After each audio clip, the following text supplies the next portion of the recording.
Hello! We're excited to tell you that we now have a membership plan for you. If you are interested, click on the link in the descriptions box. If you like this video, please click on the like button and make a comment below so the video would get more views. Don't forget to subscribe to the channel to get the next series or the next episodes. The thief insisted, "This is my money." Mu Chenze sneered, "Then let's go talk to the security team. I can describe the unique features of every single bill. Can you?" The thief immediately begged for mercy. "Don't take me to the security team. I found this money on the ground. I'll give it back to you, okay?" Taking advantage of the moment when the man who caught him was distracted, the thief broke free and ran off as fast as he could. The man wanted to give chase, but Mu Chenze stopped him. "Forget it. I didn't really lose anything. I'm just grateful you were here. Otherwise, I really might have lost 1,000 yuan.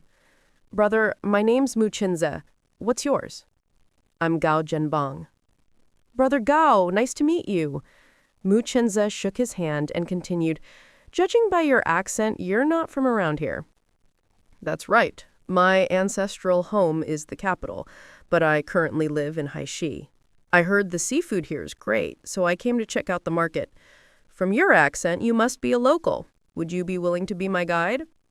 "No problem. I haven't had lunch yet. Let's eat first, then I'll show you around." Gao Zhenbang laughed heartily.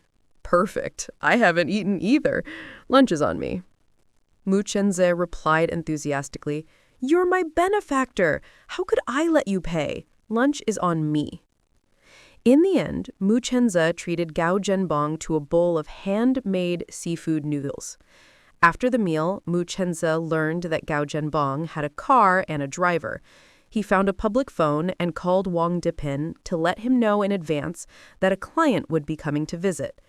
As soon as Wang Dipin hung up, he rushed to make arrangements. Meanwhile, Mu Chenze hitched a ride with Gao Zhenbang. At that moment, Chu Dashan was waiting for Mu Chenze in the Mu family's main hall. He said he was waiting for someone, but in truth, he was waiting for his share of the profits. Last night, he'd gone home and fallen asleep as soon as he lay down, not waking up until noon. After filling his stomach, he headed to the Mu house to wait for Mu Chenze. Chu Swan was in a good mood today and specially brought out some fruit, tangerines, apples, bananas, to entertain him. This time, he didn't overindulge. He just ate 2 tangerines and sat there quietly. After finishing up in the kitchen, Chu Swan came into the main hall. "Uncle Chu, I forgot to tell you, Li Lai is dead. You're free now. You can break up with Widow Q any time you want." As soon as he heard this, Chu Dashan jumped up. "Then I'll go break up with her right now and come back tonight for my share of the profits. I'm off." To him, breaking up was a great thing. Otherwise, who knew when Widow Q might sell him out? 10 minutes later, he was home. Widow Q greeted him with a smile. "Dashan, you're back. Did you get the profit share?" "I didn't get it yet. I rushed back to break up with you." "Why are you breaking up with me? Didn't you say you'd marry me after the new year?" "Because I heard Li Lai is dead, and you were hired by Li Lai to spy on me. Just wait for the security team to come for you." Widow Q hadn't expected him to find out, but she quickly composed herself. "Since you know, I won't hide it. Yes, Li Lai did hire me to watch you, but I never did anything to betray you. And if the security team takes me away, you'd better help get me out or I'll spill everything about you. Don't forget, your crimes are even worse." "Oh yeah? Who would believe you if you said that? Do you have any proof? Did you ever catch me doing anything wrong?" Chu Dashan hated being threatened. Widow Q's words made him even less inclined to show any past affection. He gathered up her clothes and belongings, stuffed them into her arms, and pointed to the door, signaling her to leave. Widow Q raised her hand to hit him, but a voice came from outside. "Stop." She turned to see Wei Chung and his colleague. She recognized them. They were from the county security team. It was over. She was really going to be taken away this time. Since Chu Dashan had treated her so heartlessly, she saw no reason to hold back. Comrade Wei, I want to report Chu Dashan. I want to atone for my crimes. Chu Dashan dug up a box of gold bars from Chu Swan's mother's yard in the middle of the night. Before she could finish, Wei Cheng interrupted her. Chu Dashan was cooperating with our investigation. As for you, you need to explain what you did for Li Lai. Only then did Widow Q realize, Chu Dashan, you've been acting with me this whole time. I'm such a fool. I should have run off with your Beigbrook and money that night. Why did I ever have hope in you? Why did I come back? I brought this on myself. Chu Dashan put on his best victim face. You have the nerve to bring that up? I gave you a chance, but you didn't cherish it. You wouldn't tell me the truth. If you'd confessed and apologized earlier, would I have broken up with you? Go and get re-educated. Widow Q regretted it deeply. She had several chances, but never told him the truth. It really was her own fault. In the end, she said nothing as Wei Cheng and his colleague took her away. They also took her belongings. When the villagers heard about it, they teased Chu Dashan whenever they saw him. Widow Q stayed with you for nothing all those days. You sure have a way with women. No need to take responsibility, huh? Chu Dashan just laughed it off. But less than an hour later, Wei Cheng returned to Chu Dashan's house. Chu Dashan, come with me. Chu Dashan was puzzled. Wasn't Li Lai's case something we set up together? Do you still need to take me in for questioning? It's not about that. Widow Q accused you of forcing her, and she says she's pregnant. What? Pregnant? Impossible.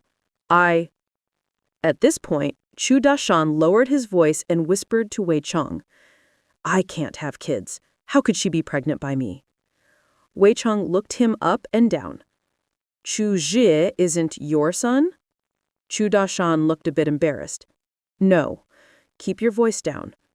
Wei Cheng asked quietly, Then whose son is he? Feng Chenhua and Liang Shi? Nope. Feng Chenhua had a child with a beggar. That beggar died a long time ago. I don't even know his name. How about this? Take me to the hospital for a checkup to prove I can't have children, and then investigate who Widow Q's real lover is. Wei Cheng could tell Chu Dashan wasn't lying, so he agreed. He gave Chu Dashan a ride on his bike. As they passed the Mu house, they saw Chu Swan. Chu Swan greeted him. Comrade Wei, where are you taking Uncle Chu?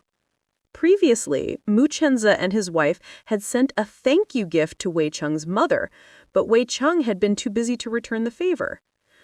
I'll come by in a couple of days to bring a holiday gift, and we can chat then. He decided to use the holiday as an excuse to return a gift of equal value. Chu Dasha grinned. Swan, Widow Q is pregnant, but it's not mine. I'm just going to get proof. I'll come by your house tonight for my share of the profits. Tell Chenza to have the money ready. Chu Swan was speechless. Don't worry, you'll get your money. When Chenza gets back, I'll have him bring it over. Chu Dashan waved his hands. No need to bring it over. I have to come get it myself. I'll tell you the reason when I get back. After watching the two of them leave, Chu Swan was puzzled. Normally, Chu Dashan couldn't be bothered to make trouble and always refused to let Chenza give him money. Why was he so insistent this time? There must be something here that attracted him. Oh, right, Widow Q had been arrested, so there was no one to cook for him. The real reason he insisted on coming to get the money was probably just so he could get a free meal, right? Chu Swan snorted. Dream on. She walked into the kitchen and discussed with her mother-in-law, Mom, if Chu Dashan asks to eat dinner at our house tonight, we need to be on the same page. He has to pay if he wants to eat. Pa Mahua laughed. Didn't you and Chenzi promise to take care of him in his old age? We did, but there were conditions. We'd only support him if he got sick or couldn't walk anymore. Right now, He's as healthy as a horse. There's no way we're feeding him for free. Otherwise, he'll just take advantage. All right, I'll listen to you. By the way, did you talk to Grandpa Wang about making Chu Dashan the gatekeeper? Not yet. I'll go ask him now. Go ahead. After watching Chu Xuan leave, Ken Mahua continued working in the kitchen. There was still a lot to do before the new year. When Xu Xuan arrived at the village factory, she found out that Wang Depin was entertaining a big client, someone Mu Chenzi had brought back. They were touring the workshop at the moment. Knowing she wouldn't be able to see Wang Depin for a while, Chu Xuan decided not to wait. Over an hour later, Mu Chenzi returned home. He looked excited. Xiao Xuan, I brought back a big client today. His name is Gao Zhenbang. He signed a purchase contract with our village factory. 2 tons of crispy grilled fish, 10,000 cans of fish. The canned fish production line was already set up and would be running before the new year. The factory wouldn't close for the holiday until the afternoon of New Year's Eve, and in the days leading up to it, they were running 3 shifts. Not only did the workers not complain about being tired, they were actually thrilled. They said they could earn a lot of overtime pay and bonuses. Everyone loved working extra hours. Seeing the factory getting busier and more prosperous, Mu Chenzi and his wife were both happy. First, it was helping the village develop. Second, their own bonuses and commissions would keep increasing. After reporting to his wife, Mu Chenzi took some cash to go find Ji Ping. The money from the big sale needed to be delivered. Knowing Ji Ping, if he didn't bring it over, Ji Ping would feel too embarrassed to come ask for it. It only took a few minutes by bike to get to Ji Ping's house. When Ji Ping saw him, he warmly invited him inside. Ji Ping hadn't gone out to sea today and had lit the kang, a heated bed. They talked in the bedroom.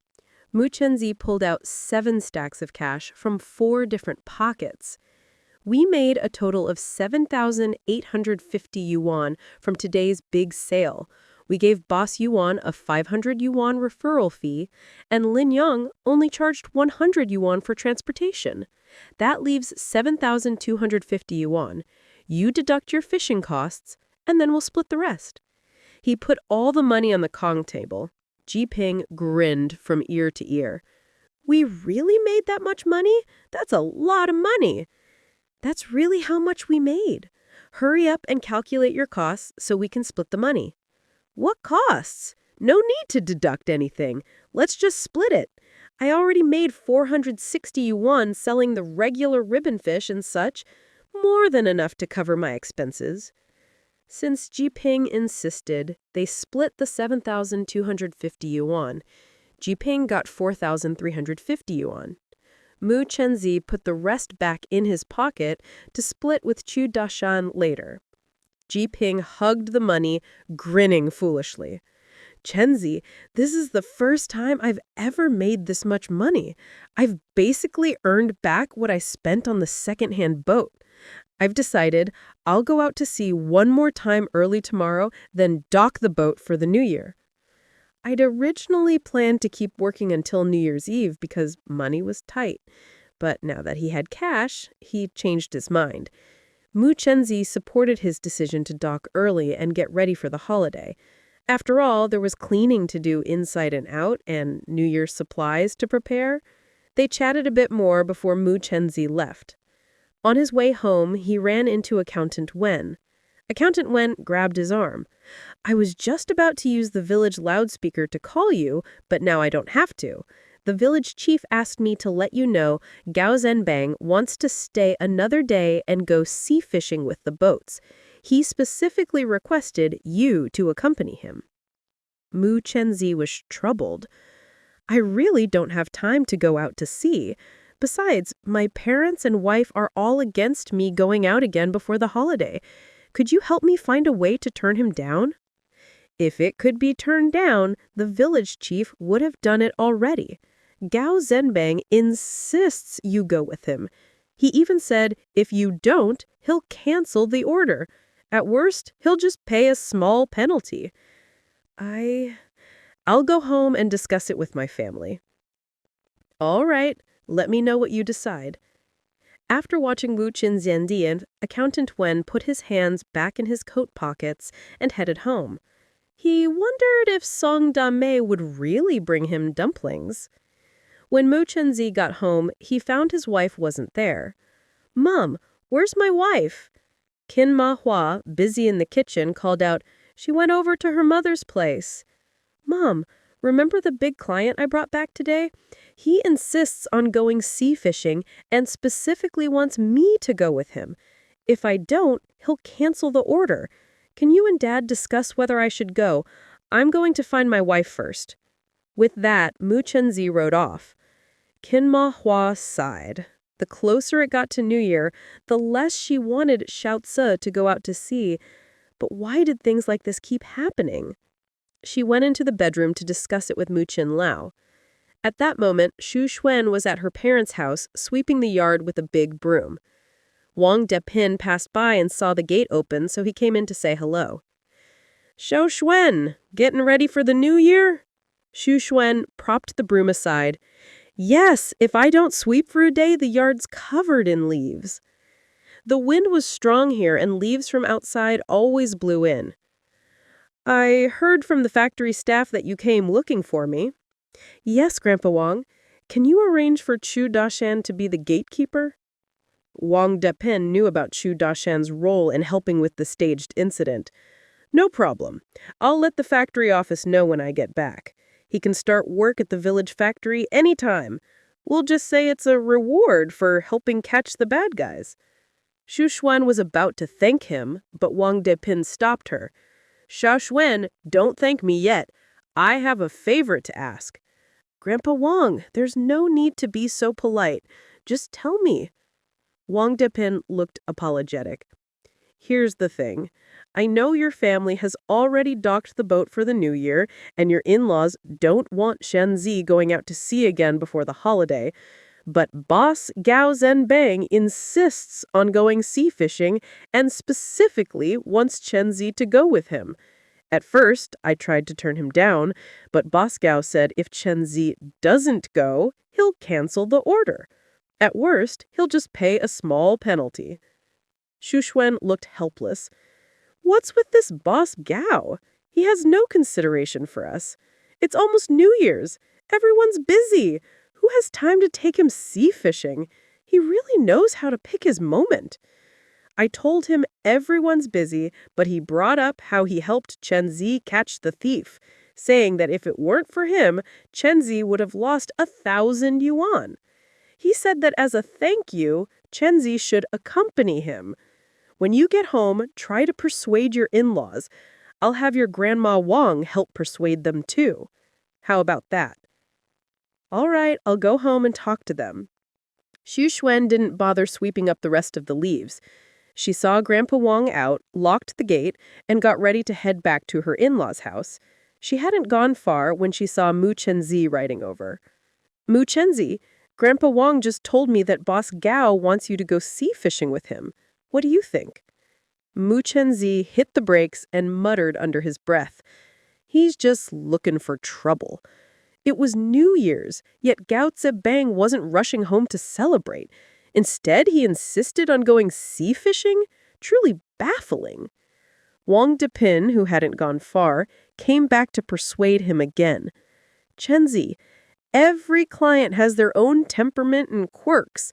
In sales, you have to figure out what the client likes. If you don't accompany him on this fishing trip, we might lose that big order." Mu Chenzi was helpless. "Our family's fishing boat is already sealed up for the new year. There's no way we can use it before the holiday. What about your boat?" Wang Depin looked equally helpless. "The people who rented my boat just went out to sea this morning. They won't be back for 3 to 5 days.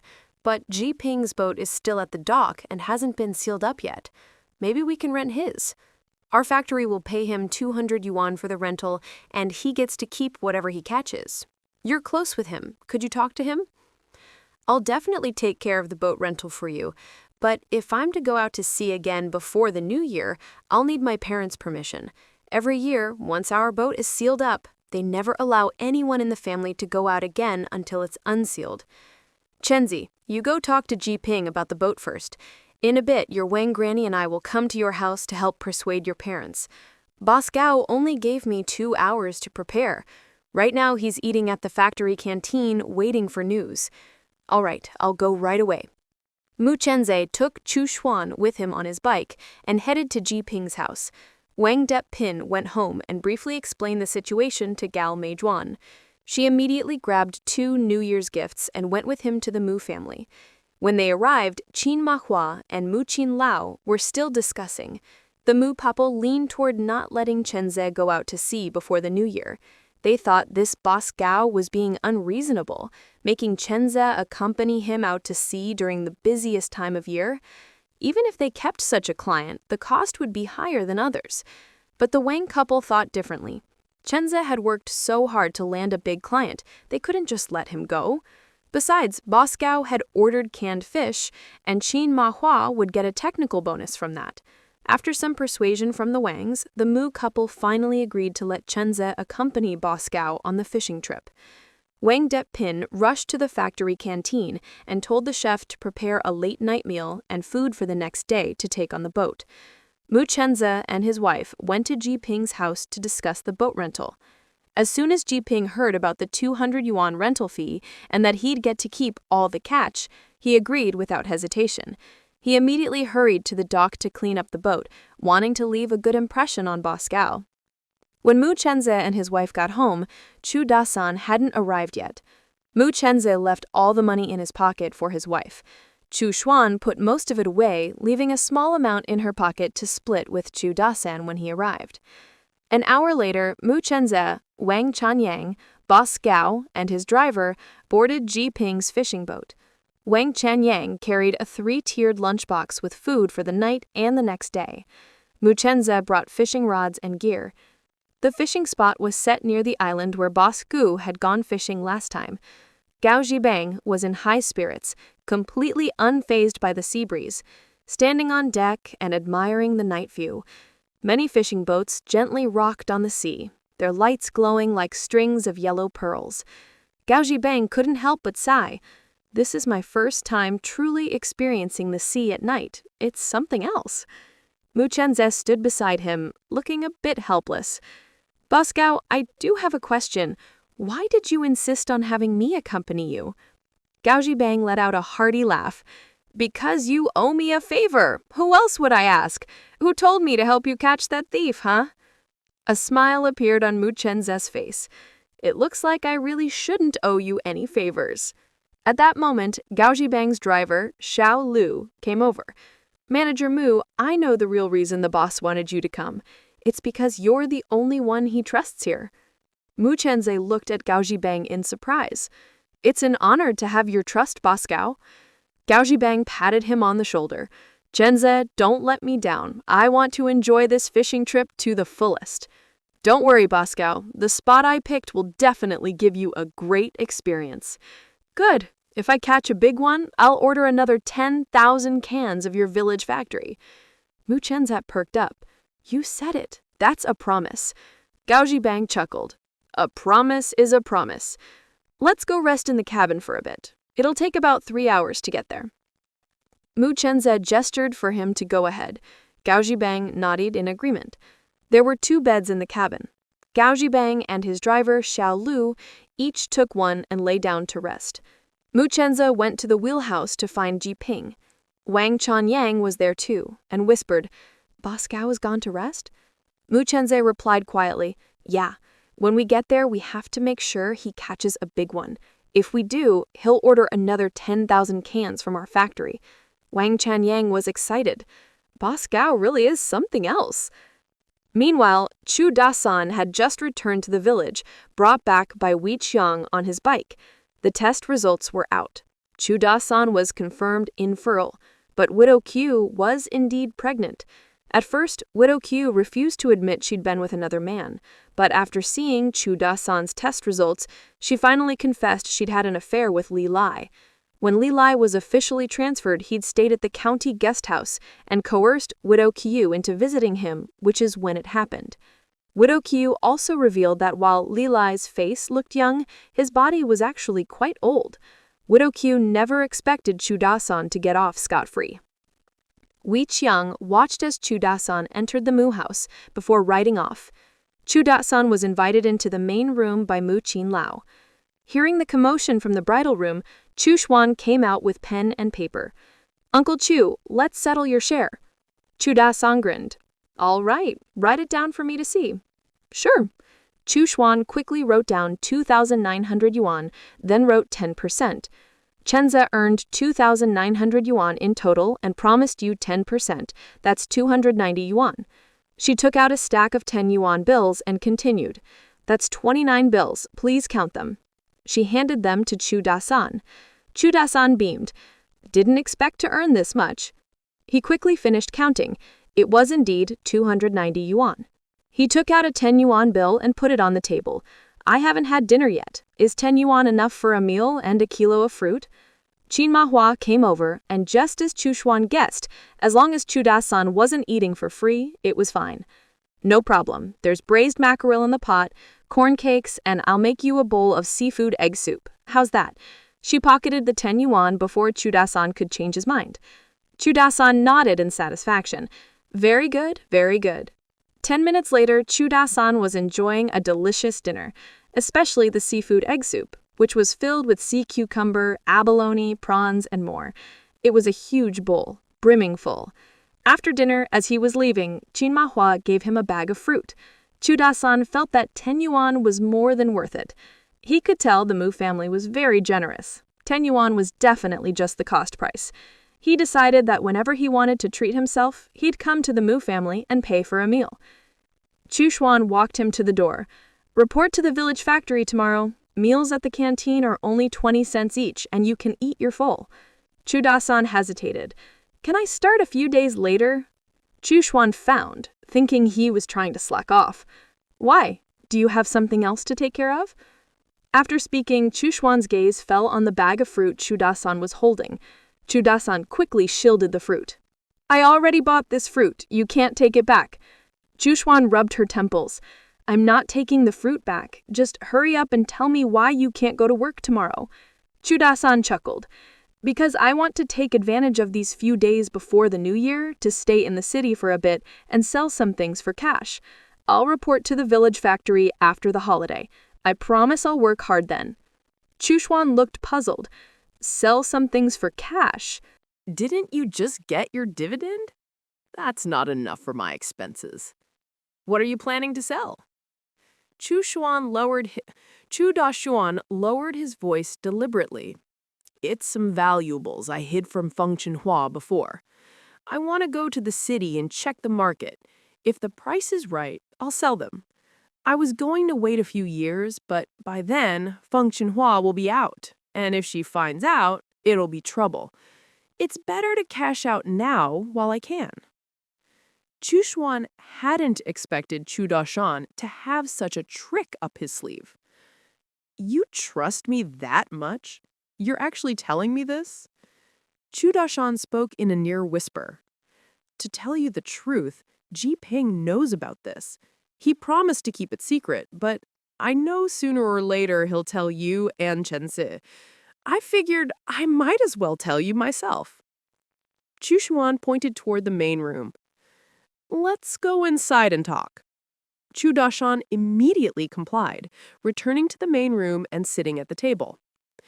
"If I sell those things, I'll have quite a bit of cash on hand. I can come to your place for meals more often." "All just to eat good food?" "Really? I'm not lying. I'm not like Chu Ji, who gambles away any money he gets. When I have money, all I want is to eat well." "It's not just about eating, is it? I bet you're thinking about finding another wife." Chu Da-shan waved his hands repeatedly. "No way! I'm done with wives. That Widow Chu almost got me killed. If I hadn't been able to prove I couldn't have kids, I'd have been thrown in jail this time. Women are vicious." "Sure, I used to like chasing women and good food, but from now on, I'm only after food, not women. All those women who were with me, weren't they just after my money?"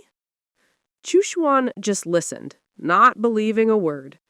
In her previous life, even with Feng Chenhua keeping an eye on him, Chu Dashan still chased women. In this life, with no one watching, he'd chase women even more. Any money he had, he'd spend it on women. Thinking about how she'd have to support Chu Dashan in the future, Chu Xuan came up with an idea. How about this? You go to the city and check the prices first, but don't rush to sell.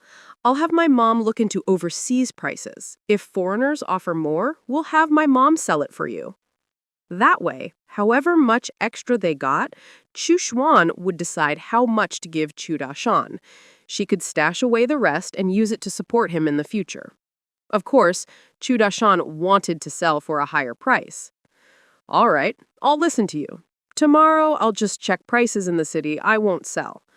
By the way, can I catch a ride with the truck your family hired to the city? I'll pay 10 yuan. You'll have to ask my eldest brother and sister-in-law. They're not home right now. They'll be back tomorrow during the day. What time should I come by tomorrow to ask? Around 9 in the morning.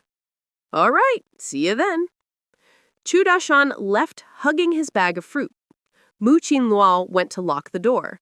Qin Mahua came into the main room to talk to Chu Xuan. Xiao Xuan, I overheard a bit just now. Does Chu Dashan really have something valuable? Chu Xuan smiled calmly. We'll know if it's valuable or not when he brings it over tomorrow.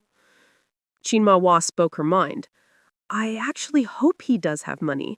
That way, it'll be less of a burden on you and Chen Zi to support him. Then we need to find a way to get some of his money and keep it for him. With how greedy he is, you think he'd let us keep his money? I already have a way. If you say you have a way, then I'm sure you do. Get some rest. We have to get up early tomorrow to keep preparing for the new year. You need your energy. Okay, Mom, you and Dad should rest too. All right. Just then, Mu Qinluo walked by, and Qin Mahua called him to come rest. Chu Xuan washed up and went to bed as well. Lying on the Kong, she closed her eyes and thought. Where was Chen Zi now? It must be cold out at sea.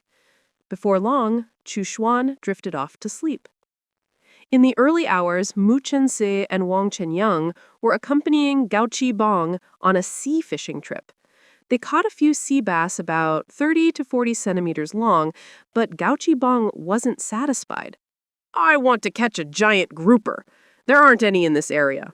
I know a place about a day's sail from here where there's a 90% chance of catching a giant grouper. Let's go try our luck. Mu Chenze and Wang Chenyang exchanged glances. Sailing for a day meant a 2 or 3 day round trip, plus time spent fishing after arrival. About 4 days in total. If the weather turned bad, they might not make it back for over a week. Neither of them wanted to spend the new year at sea. They needed to find a way for Boss Gao to catch a big one here. Mu Chenze spoke first. Boss Gao, there may not be giant groupers here, but there are giant halibut. Halibut is great for dispelling dampness and promoting blood flow. It's rich in protein, vitamins A, D, and B6, and also contains calcium, phosphorus, potassium. Boss Gao was intrigued. All right, let's keep fishing here then. I'm sure you two have a way for me to catch a halibut, right? Wang Qinyang chimed in at the right moment. We do, but this isn't the best time to catch giant halibut. If you don't catch one within an hour, we'll have to ask you to wait until after 10 in the morning. No problem. If I don't catch one in an hour, I'll go back to the cabin and sleep. With Boss Gao's agreement, Mu Chenze and Wang Qinyang brought out the special bait they'd prepared in advance. It was made mainly from shellfish, halibut's favorite food. Since shellfish meat doesn't stay on the hook well, it had to be dehydrated with salt and processed beforehand. Luckily, Mu Chenze and Wang Qinyang were experts at this. After baiting Boss Gao's hook, he cast his line himself. While waiting, Mu Chenze and Wang Qinyang each fished with their own rods. Mu Chenze caught a palm-sized sea bass.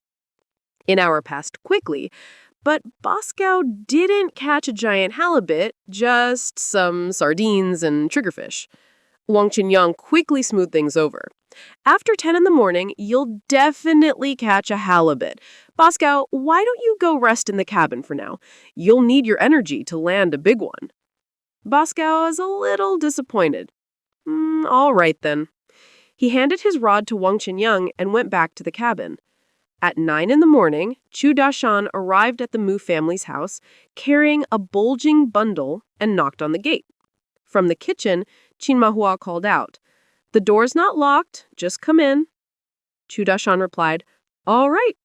He pushed open the gate and entered the yard. At the kitchen door, he said, "I'm looking for Xiao Xuan. I want her to take a look at something." Qin Mahua pointed to the backyard. "She's out back drying fish. She'll be in soon. Go wait in the main room. There are sunflower seeds and peanuts on the table. Help yourself." Hearing there was food, Chu Dashan immediately ran into the main room. He set the bundle he was carrying on the table, grabbed a handful of peanuts in their shells, and started cracking and eating them. As for the peanut shells, he just tossed them aside without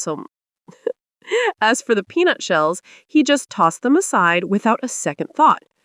Qin Mahua followed him into the main room, poured him a glass of plain water, and, seeing the shells on the floor, said good-naturedly, "Put the peanut shells in the spittoon and drink some water if you're thirsty." Chu Dashan immediately sprang to his feet.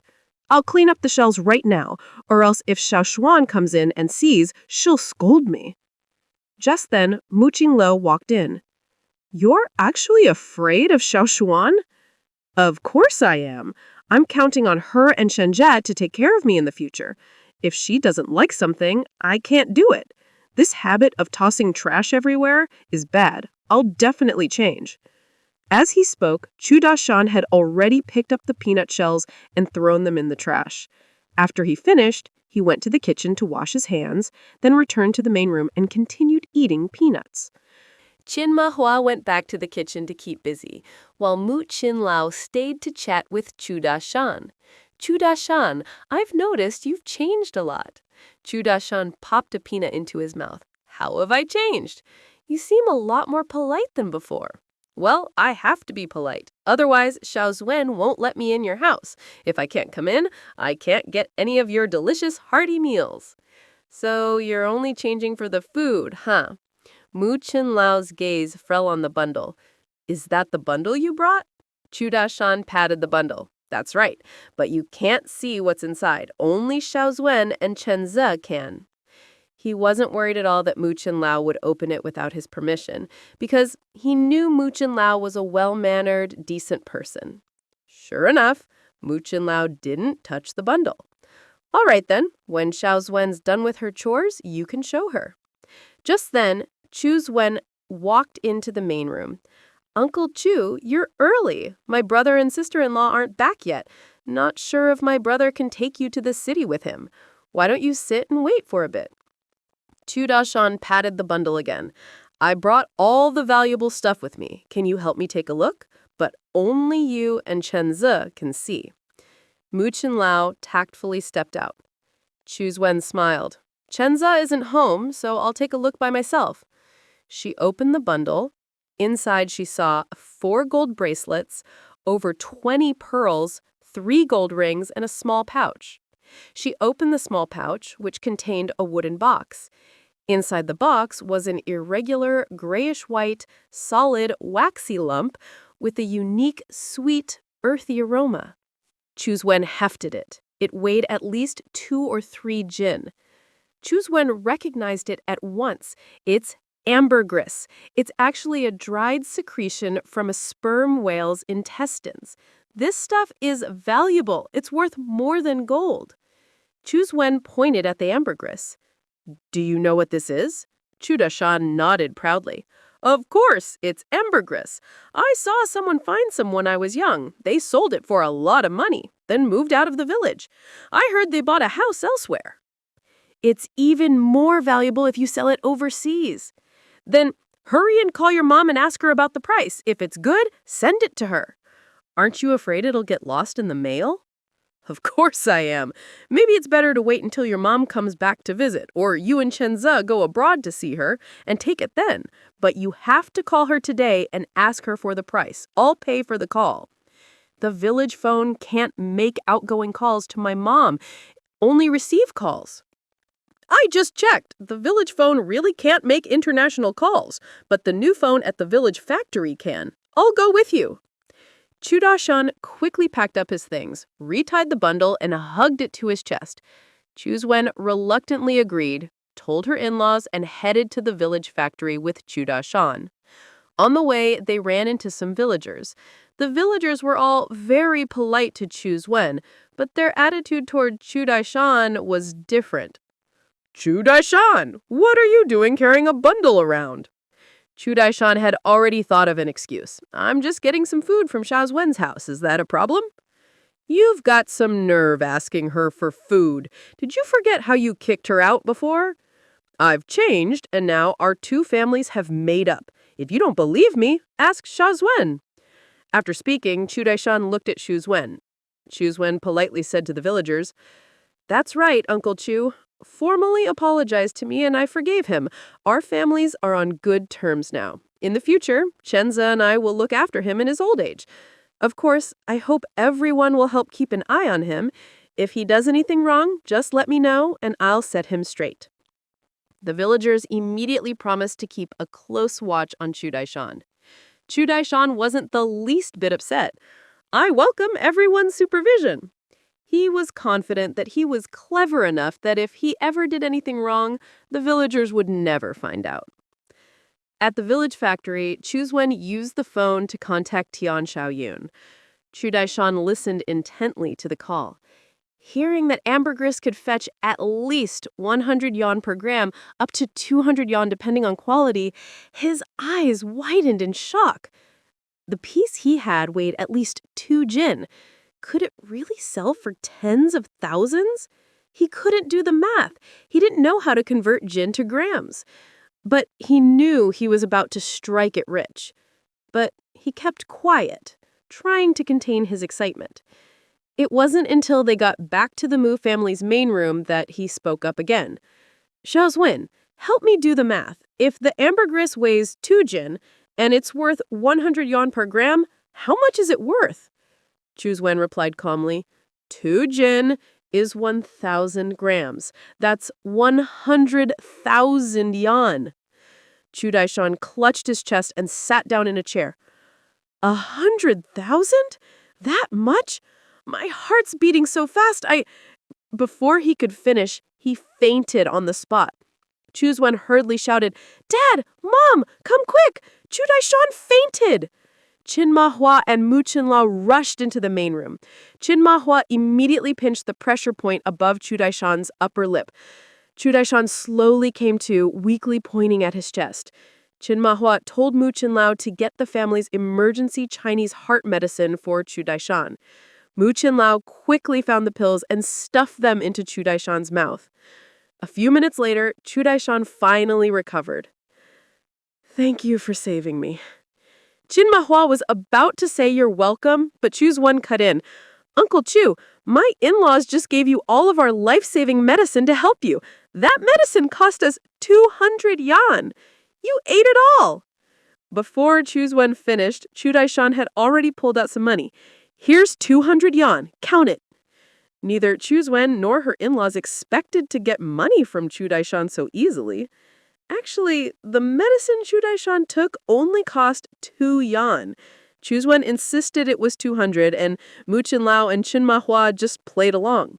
Chu Da-shan was a spendthrift, so if they could help him save a little, it would lighten the burden on his second son's family in the future. Mu Qinlao and Qin Mahua didn't refuse and accepted the money. Thinking about the 100,000 yuan again, Chu Da-shan got excited all over, but thankfully the medicine worked and he didn't faint again. I want to talk to Xiao Wen alone for a bit. Could you two... He pointed outside. Mu Qinlao and Qin Mahua nodded and left the main room. Once they were gone, Chu Da-shan continued. Xiao Wen, do you have a scale at home? We do. What do you need it for? Chu Da-shan deliberately lowered his voice. I want to weigh the ambergris and see exactly how much it is.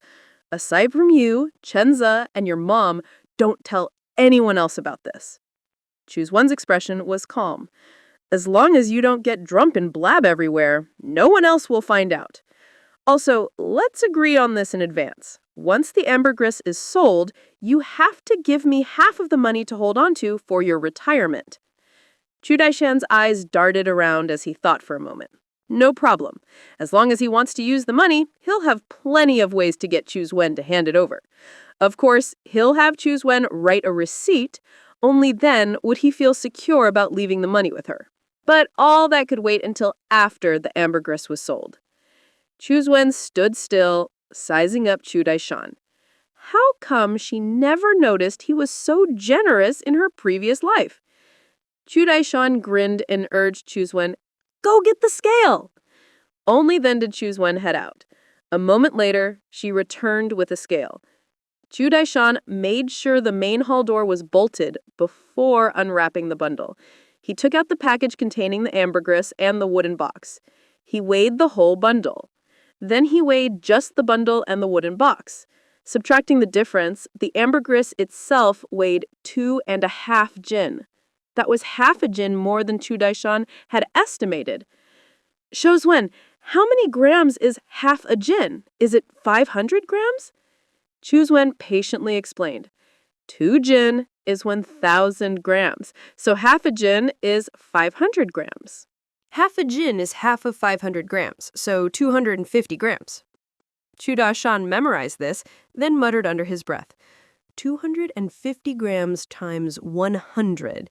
Is that 25,000 yuan? Chu Wen gave him a thumbs up. Exactly right. So if I sell the ambergris, I can make at least 125,000 yuan? That's right, maybe even more, depending on the quality. Of course, you also have to consider the actual weight at the time of sale. Humidity, temperature, and other factors can affect it, and it's more likely to lose weight than gain. Then, shouldn't we sell it as soon as possible? Chu Daishan carefully put the ambergris back in the wooden box and wrapped it up again. Chu Wen set the scale on the table. After the new year, Chen Ser and I will go abroad to visit my mom and the others. We'll take it with us and help you sell it then. Great. How about taking those gold items to sell too? You can sell the gold yourself. It won't fetch much. All right then, I'll leave the ambergris with you. As for the rest, I'll take it to the city to sell today. Chu Wen stared into Chu Daishan's eyes. You've never given me anything valuable before. What's going on today? You're leaving ambergris worth over 100,000 yuan with me? If you trust someone, don't doubt them. If you doubt them, don't use them. I trust you. Besides, there's always someone at your house, so thieves won't dare come by. It's safer with you than with me. Just then, Mu Chenfu's voice came from outside. Dad, Mom, I'm changing clothes and heading to the dock. Is there any food in the kitchen? I want to take 2 portions, one for me and one for Brother Lin on the road. Chu Daishan quickly wrapped up the gold jewelry and pearls, opened the main hall door, and ran out to the yard. Chenfu, can you bring one for me too? I'll pay. I want to go to the city with your truck. How about 10 yuan for the fare? Is that okay? Mu Chenfu was a polite person.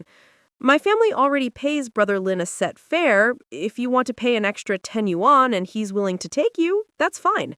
If not, there's nothing I can do. Chu Daishan chuckled. Just put in a good word for me. We'll all be family soon. Mu Chenfu looked at Qin Ma Hua, who nodded at him. Only then did Mu Chenfu agree. All right.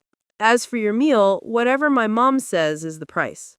Chu Daishan had long noticed that Qin Ma Hua wasn't the type to take advantage, so he was sure the price would be fair. Sounds good. Qin Ma Hua prepared lotus root and meat buns for their lunch. Chu Daishan bought 5 and Qin Ma Hua charged him 1 yuan, basically just the cost price. Chu Daishan felt more and more that getting close to the Mu family was the smartest decision he'd made in months.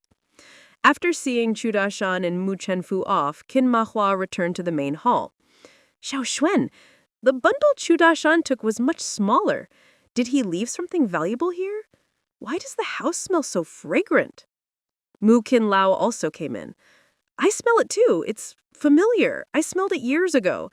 Seems like the scent of ambergris. Was that little bundle of Chu Daishan's ambergris? Chu Wen had promised not to tell anyone else, but since her father-in-law had already guessed, there was no point hiding it. That's right. When Chen Sir and I go abroad, we'll help him sell it. We've already agreed that half the money from selling the ambergris will be set aside by me and Chen Sir for his retirement. Mu Qinlao was curious. How much can it sell for? Chu Xuan replied softly, at least 125,000 yuan. Qin Ma Hoa couldn't help exclaiming, that lazy old Chu Dashan is actually this lucky? Chu Xuan quickly made a shushing gesture. Mom, keep your voice down. No one else can know about this. If word gets to Feng Chenhua and she's released in a few years? Before she finished, Qin Ma Hua already understood. This absolutely couldn't get out, or the second son's family might not get their share. She whispered, Xiao Xuan, your dad and I won't say a word. But why does Chu Dashan suddenly trust you so much? He's not up to something, is he? Chu Xuan shrugged her lightly. No, he's a smart man. He knows our family can bring him the most benefit, so he wants to stay on good terms with us. As for trust, it's because our family has a good reputation. But we can't let our guard down. He's all about self-interest. If someone else comes along who can give him a better retirement, he'll take the money and go without hesitation. When it came to Chu Dashan, it was best to treat it like a business deal. He paid them, they provided food. No need to talk about feelings. Mu Qinlao nodded in agreement. Xiao Xuan, go put the ambergris away first. Open the windows in the main hall to air it out so no one comes by and smells it. Otherwise, it'll be a hassle to explain. Okay, I'll open the windows. But Qin Ma Hua stopped her. I'll do it. You go hide the stuff. Chu Xuan smiled. I won't hide it in my room. I'll put it in the storage room. Let's all keep an eye on it when we're home. During the new year, there will always be someone at home, so there's no need to worry about thieves. Mu Qinlao and his wife both nodded in agreement. Soon, Chu Xuan placed the bundle with the ambergris in the attic of the storage room. There were plenty of lightweight, seldom used but hard to throw away things up there. After putting it away, Chu Xuan washed her hands and went into the kitchen to get back to work. She fried lotus root sandwiches, meat, tofu, fish, and steamed plenty of buns and dumplings, made pancakes. In short, there was a lot to do. During the new year, their family wouldn't need to make any more staple foods. 3 hours later, Mu Chenfu and several fish vendors from the village took the settlement money from Boss Ho's factory and prepared to leave. Boss Ho came over and invited Mu Chenfu to his office for a chat. Mu Chenfu greeted the others and told them to go on ahead. As for Chu Dashan, he got off early in the city, so Mu Chenfu and Lin Yang didn't need to worry about him. A couple days later, Chu Dashan would take the bus back to the village on his own. After Mu Chenfu entered Boss Ho's office, Boss Ho got straight to the point. Chenfu, I can't accept sea cucumbers and abalone from anyone else in your village anymore. Some of them have been dishonest, passing off inferior goods as quality ones. I only trust you. From now on, I'll only buy from you. Boss Ho hadn't been able to find his own boss, so he couldn't report the matter of Mu Chense leading the village fishmongers to deliver goods together. He'd have to handle it himself. Mu Chenfu wasn't aware of this background, but considering his family's manpower, resources, and finances, he didn't agree right away. How about this? I'll go home and discuss it with my family first. All right, but tomorrow you absolutely can't bring those other fishmongers again. I'll explain the situation to the village keep, and I'm sure he'll handle it properly. Good. As he watched Mu Chenfu leave, a trace of guilt flashed in Boss Ho's eyes, but it was quickly replaced with cold resolve. That afternoon, as soon as Mu Chenfu got back to the village, he went to see the village keep and told him about some fishmongers passing off inferior goods as good ones, relaying Boss Ho's message that he would no longer buy sea cucumbers and abalone. Wang Wanpin immediately grabbed the loudspeaker and shouted, "From now on, Boss Ho and the city will no longer buy our sea cucumbers and abalone, all thanks to some people passing off bad goods as good. I hope everyone takes this as a lesson and reflects deeply. Not only has our village lost face, but you've lost your chance to make money." When Mu Chenfu got home, he explained everything to his parents, who both said they'd wait for Chen Ser to come back before making a decision. After all, they didn't really understand the high-end seafood business. At that moment, Mu Chen Ser was still out at sea accompanying Boss Gao on a fishing trip. Boss Gao was in high spirits. Ever since he'd reeled in a giant halibut over 2 meters long 2 hours ago, he'd also caught a 40-plus gin Spanish mackerel and a 20-plus gin sea bass. Wang Chenyang and Mu Chenza exchanged glances. Once they got back to shore, Boss Gao would definitely order another 10,000 cans of fish. With the factory's products selling so well, both of them were happy. And with this new order, according to factory rules, they'd both get a commission. Ji Ping was also pleased since he'd hauled in a good catch, by his estimate, worth at least 300 yuan. The only unhappy person was Boss Gao's driver, who was seasick and couldn't enjoy the fishing trip at all, spending the whole time lying in the cabin. A little after 5 in the afternoon, Boss Gao finally packed up his rod, and the boat headed back. The driver breathed a huge sigh of relief when he heard the news. After 9 in the evening, the boat docked. Wang Depin, having gotten word over the radio, brought Lu Dapin from the sales department and others to the pier to greet them. Boss Gao's car was parked nearby. Mu Chenza drove, while Boss Gao and Wang Depin sat in the back. As for Boss Gao's driver, Boss Gao helped him off the boat, saying he wanted to get some fresh air and would take the village tractor to the factory canteen. At dinner, Gao Zhenbang signed another order with the village factory for 20,000 cans of fish. He said he was very satisfied with the fishing trip and was doubling his previous promise. Wang Depin was grinning from ear to ear. That night, Gao Zhenbang drove off with his catch. His driver, still pale as a sheet, lay in the back seat. When Mu Chenza got home, he took a bath, changed into clean clothes, and lay on the heated bed chatting with his wife. Wife, I think Boss Gao is a strange person. Chushuan gently squeezed his palm. Strange in what way?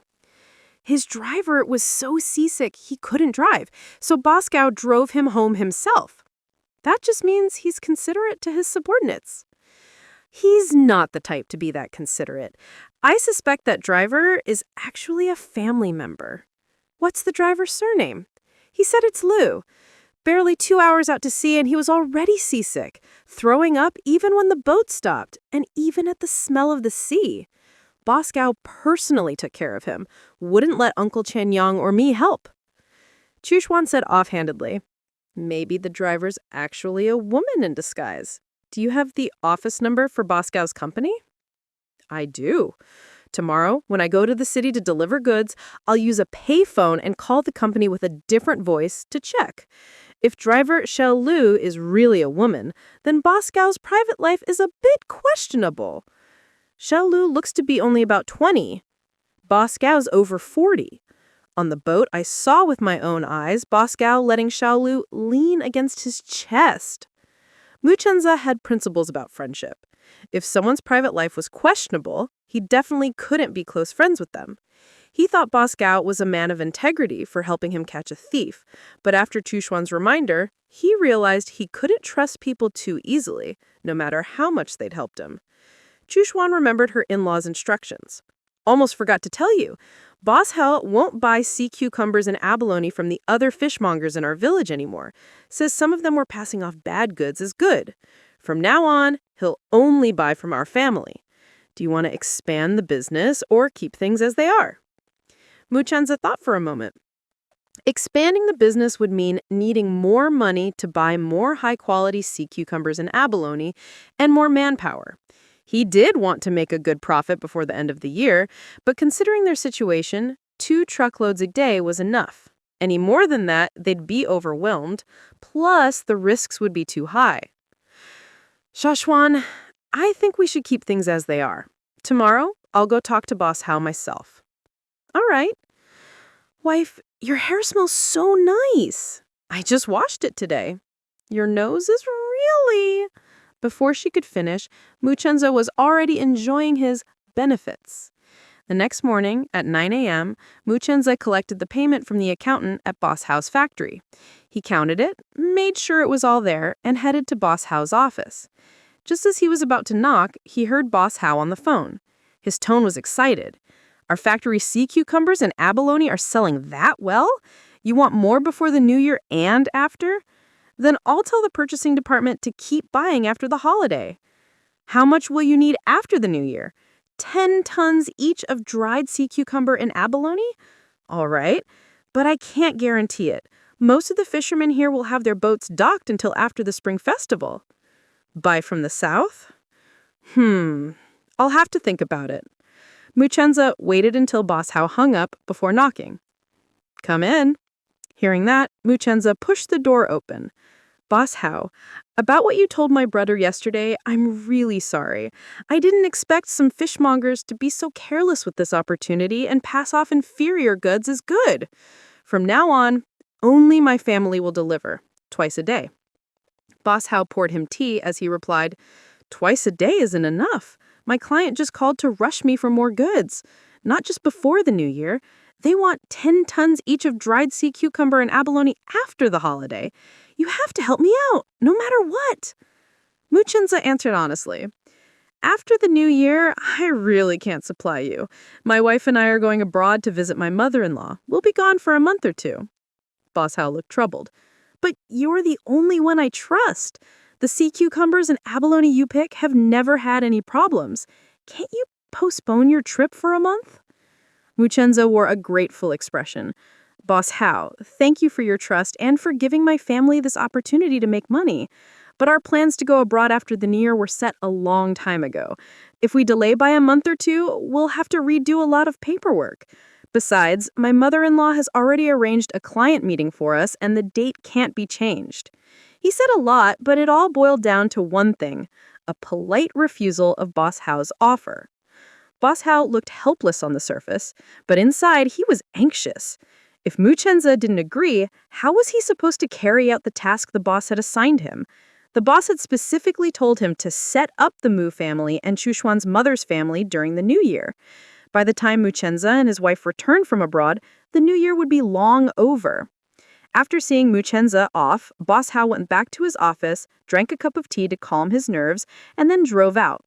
He needed to find a way to contact the boss and report the situation. He found a public phone booth and made the call.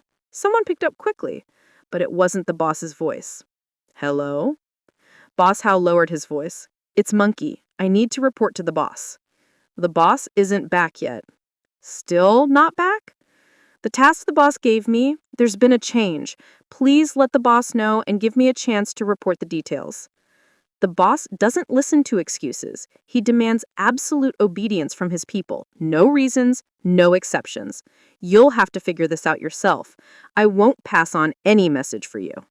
Click. The call was cut off. Boss Hao's face darkened. Solve it himself? How was he supposed to stop Muchenza and his wife from going abroad after the new year? He knew his own limits. He simply wasn't capable of it, unless the boss stepped in personally. With the boss away, he could only try calling again another day. Hopefully, next time the boss would answer. If he got the same person as today, he still wouldn't get any help. At this moment, Muchenza was already on the bus to the farmer's market where Lin Yang was buying supplies. Later, Muchenza would ride back with Lin Yang. After getting off at the farmer's market stop, Muchenza went to a nearby public phone booth to make a call. He disguised his voice as a woman's. Hello? May I speak to Miss Liu? He asked on purpose. The person on the other end replied, Are you looking for Liu Zhenzhen? She's gone on a business trip out of town with Boss Gao. When will she be back? She was supposed to come back today, but she just called to say something came up and she'll be back tomorrow. Try calling her again tomorrow. All right, thank you. After hanging up, Muchenza couldn't help but shake his head. So Xiao Lu really was a woman. Boss Gao and Xiao Lu wouldn't be back in Haishi today, but tomorrow. Were they sightseeing today? Whatever they were up to, one thing was clear. Boss Gao was not a decent person.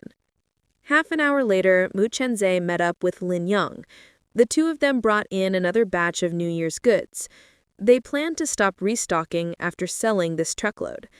As Lin Yang's truck passed the city hospital, Muchenza spotted a familiar face. It was Boss Gao. But Boss Gao didn't see him. At that moment, Boss Gao's attention was entirely on the woman beside him. He was being very attentive and careful. Muchenza realized the woman was the driver, Xiao Lu. Xiao Lu had her hand on her belly. Muchenza's first thought was, Xiao Lu is pregnant with Boss Gao's child.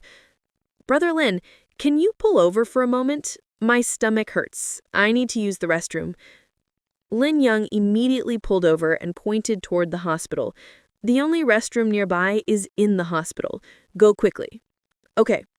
Mu Chenze grabbed some toilet paper, got out, avoided Boss Gao and Xiao Lu, and ran toward the hospital. But instead of going to the restroom, he headed straight for the obstetrics and gynecology clinic. There was only one female doctor on duty. Mu Chenze lied without blinking. "Hello, doctor. I wanted to ask about precautions during my sister's pregnancy. My brother-in-law is careless, and I'm worried he'll miss something important." The doctor was warm and friendly. "Your sister's lucky to have a brother like you. What's her name?" "Lu Zhenzhen." "Oh, her. She just left a little while ago. Your brother-in-law is actually quite attentive. He asked about all the precautions. Don't worry too much. I can tell he cares a lot about your sister." "But my sister was so sick yesterday that she could only lie in bed. My brother-in-law must not have taken good care of her." "Your sister is just over 50 days pregnant, so morning sickness is normal. It should get better by the 4th month."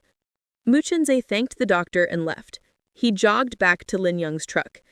After arriving in the county, 2 of Lin Young's family members were waiting at the agreed spot. They unloaded half the goods to sell at the county market.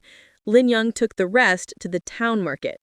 There, more family members were waiting at the agreed spot. Mu Chenze and Lin Young worked well together. One family provided the money, the other provided the truck, manpower, and effort. They still split the profits 50-50. This time, Mu Chenze didn't ask Lin Young to drive him back to the village. He had other business. After parting ways with Lin Young, Mu Chenze found a public phone and reached Chu Chuanbei, who was still in Beijing. "Chu Chuanbei, when are you going abroad?" "Chenze Gay, your timing is perfect. I'm flying out tomorrow morning. I want to ask you about someone."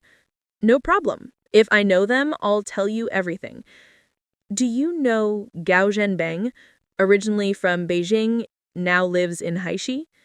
"You're asking the right person. I do know him. He just took over a trading company in Jiangsu province." "Is he married?" "Of course, but unfortunately, his wife can't have children. She's over 40 and still childless." "What kind of person is he?" "His character? He took his mother's surname growing up, and he's very filial to his parents, especially close to his mother. But when it comes to his wife, I've heard he's always chasing after other women, especially young, fertile ones. He changes women every year. His wife's family has no power, so she just turns a blind eye. At least he gives her a monthly allowance. Otherwise, she'd have it even worse." After hanging up, Mu Chenze finally pieced everything together. Lu Zhenzhen had gone on a business trip with Gao Zhenbang. She didn't know she was pregnant before the trip. Yesterday, she was so sick that she could barely move. And today, she went to the hospital and found out she was pregnant. That's why their trip was delayed by a day. At this moment, Gao Zhenbang was accompanying Lu Zhenzhen into a hotel room. He helped her to the bed, waited for her to lie down, and then spoke. "Zhenzhen, once we get back, I'll divorce that old hag at home and marry you. Our child will have a proper name." Lu Zhenzhen was deeply moved. "Zhenbang, you're so good to me." Gao Zhenbang's gaze fell on her belly. "If I'm not good to you, who would I be good to? From now on, all my assets will belong to our child." Lu Zhenzhen covered her mouth, laughing. "Is this what they call a mother's status rises with her child?" "That's right. I, Gao Zhenbang, swore that whoever can give me a child, I'll treat well for life. So, Zhenzhen, you must take good care of the baby." "I'll do my best, but I'm afraid your wife will come after me if she finds out. If that happens, I might not be able to protect the baby, even if I want to. She's held the title of Mrs. Gao for so many years. It's time for her to step aside. Don't worry, she wouldn't dare touch you. I know her weak spot." A flash of ruthlessness passed through Gao Zhenbang's eyes. To him, a wife was dispensable. If not for the fact that no woman had managed to bear his children all these years, he would have divorced long ago. Lu Zhenzhen put on a happy face, but her heart was bitter. She felt sorry for Gao Zhenbang's current wife, and she knew that in his eyes, she herself was nothing more than a baby-making machine. Back then, she had agreed to be with Gao Zhenbang because she had no other choice. Her parents were ill and there was no money for treatment. Gao Zhenbang made her an offer. If she gave him a child, he'd help her family through their crisis. He gave her 3 days to consider, but before the 3 days were up, her father's condition worsened. She went to Gao Zhenbang and agreed. Without another word, he paid the bills and took care of everything. Her father received timely treatment. Her mother was hospitalized. Before her parents were even discharged, she moved in with Gao Zhenbang. He hired caretakers to look after her parents, and they were well cared for. All she had to do was spend her nights with Gao Zhenbang. Later, he arranged a job for her. But just 3 months into the job, she found out she was pregnant. Gao Zhenbang demanded she quit to stay home and focus on her pregnancy. She had no choice but to agree.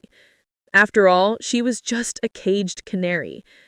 Having a child for him, she considered it repayment for saving her parents. As for the future, whether he would treat her well or not, she didn't dare hope. She'd just let things take their course. All she wished was for the baby to be born safely and grow up healthy. "Zhenbang, I'm craving something sour. Could you buy some for me?" Gao Zhenbang readily agreed. "I'll go right now. When you're feeling better, we'll leave. There's no rush." Okay. After watching him leave, Lu Zhenzhen took a jade pendant from her pocket and gently stroked it. It was a gift from her first love. The pendant remained, but the person was gone. If not for that accident, she would have been married to her first love by now, bearing his children. Gao Zhenbang didn't know who gave her the pendant. If he found out, he'd definitely throw it away. She could only secretly look at it and reminisce. She could already imagine her future. Gao Zhenbang would surely divorce and marry her, but after the child was born, whether she could keep her place as Mrs. Gao was uncertain. After all, she wasn't the only woman who could bear his child. She was the first to get pregnant, but she definitely wouldn't be the last. Ugh! Morning sickness hit her again. At that moment, Mu Chenzhe had already returned home. He told his wife about Gao Zhenbang and Lu Zhenzhen, and also about Boss Ho. Xu Chuan reminded Mu Chenzhe just to pretend he knew nothing about Gao Zhenbang's affairs and keep their relationship strictly business. As for Boss Ho, there really was no way to help. They'd already planned to go abroad after the new year, and besides, hardly any fishing boats went out during the Spring Festival, so there wouldn't be any high-end seafood supply. Unless they went south to buy, but that was far, risky, and not worth it.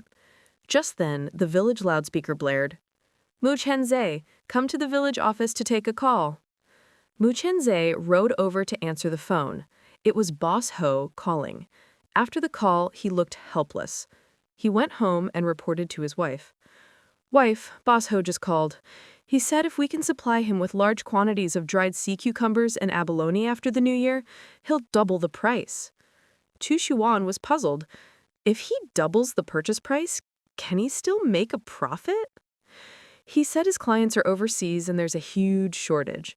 The clients themselves offered to double the price, so he's doubling what he pays us. "Wife, I'll do whatever you say. If you want to supply, I'll take the job.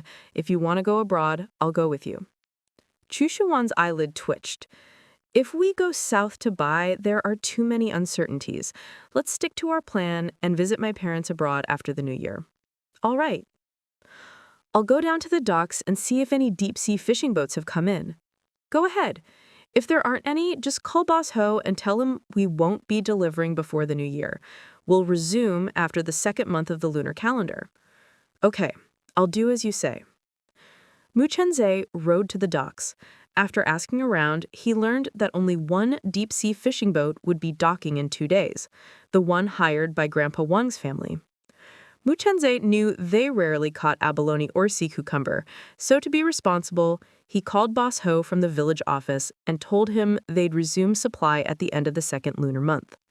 After hanging up, Boss Ho was as anxious as an ant on a hot pan. Now he really couldn't complete the task his boss had set. He'd have to contact his boss tomorrow or risk ruining something big. The next afternoon, Boss Ho found a public phone and tried calling his boss again, but the person who answered still wasn't the boss. Boss Ho decided to try again tomorrow. On New Year's Eve, Chu Shuan and Mu Chenzhe were in their wedding room looking at the new clothes they'd wear the next day. The family had done well this year, and Chen Mahua had bought everyone a new outfit and a new pair of shoes. Outside, they heard Chu Dashan's voice. "Chu Shuan, are you home?" Chu Shuan and Mu Chenzhe went out to the yard. They saw Chu Dashan carrying a big pig's head. Chu Dashan grinned. "I bought a pig's head. I'll leave half for your family, and I'd like to ask you, Chu Shuan, to help me make jellied pork head." Chu Shuan agreed right away. "No problem. We made stewed pot. I'll give you half a bowl in return." Chu Dashan was overjoyed. "I knew you'd never take advantage of anyone. I love both stewed pot and pork head. I could eat them every day and never get tired of them. But tonight's New Year's Eve, and I don't know how to make dumplings." Before he could finish, Mu Qin Lao came over and took the pig's head from him. "Why don't you stay and have New Year's Eve dinner with us?" "That's not really appropriate, is it? I'm an outsider." Chu Dashan looked at Chu Shuan. He knew his place. If Chu Shuan didn't agree, he couldn't stay. He was still hoping she would help him sell ambergris. Mu Qin Lao saw his hesitation. "Chu Shuan, let your Uncle Chu stay for dinner. It's just one more chopstick." Chu Shuan nodded in agreement, out of respect for her father-in-law. Mu Chadashan gave Mu Qin Lao a grateful look. Mu Chenzhe invited him into the main room. Dinner wouldn't be ready for another hour or two. Their family usually started New Year's Eve dinner at 6 and ate until midnight, eating, watching TV, and chatting. This year would be the same. They were all from the same village, so Chu Dashan had heard about their traditions. Mu Chenzhe turned on the TV, which they rarely had time to watch. Chu Dashan was instantly drawn to the screen. He was so absorbed, he didn't even touch the fruit and seeds in front of him. Before long, Mu Qin Lao and Mu Qin Fu came in and sat down to watch TV too. It wasn't just to keep Chu Dashan company.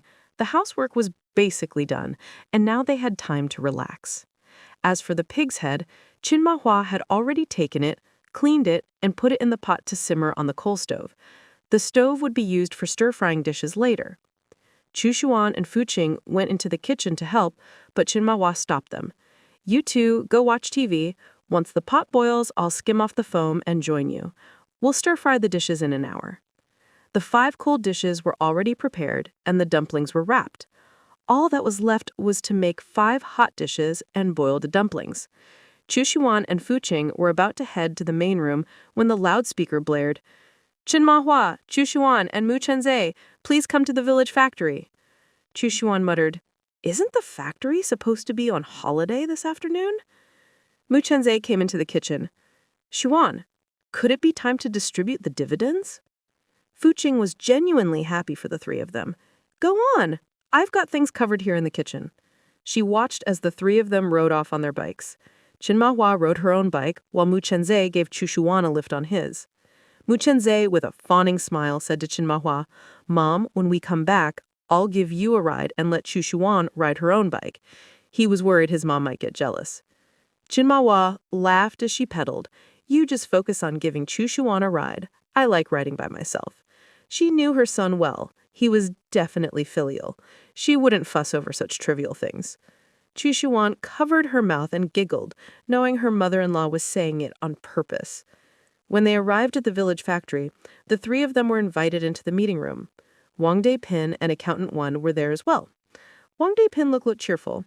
"Everyone else's dividends have been distributed. Only you 3 are left. Wen, pass him the books." Accountant Wen promptly handed over the ledgers. Each of the 3 had a ledger in front of them. Qin Mahua's ledger was the thinnest, and Chu Shuan's was the thickest. Qin Mahua's dividends were from the canned fish business. Chu Shuan's dividends covered everything except the canned fish. Mu Chenzhe's ledger was for his sales commission.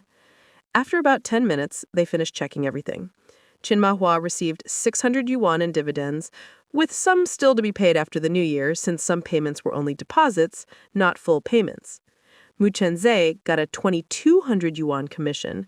Chu Shiwan received over 23,600 yuan in dividends. The village factory had done well this year. After paying wages, bonuses, all dividends, and commissions, there was still over 100,000 yuan left over. Just then, the village loudspeaker blared. The village factory is giving back to the villagers. Each person gets 1 jin of lean pork, 2 jins of fatty pork, 10 jins of flour, and 10 jins of rice. Please come to the factory to line up and collect your goods. Wang Depin turned to the 3 of them. We had to buy a lot for the village. The binnock took several trips to get enough, so we're only distributing it today. After you drop your money at home, can you come back and help hand out the goods? Out of respect for Wang Depin, the 3 of them readily agreed.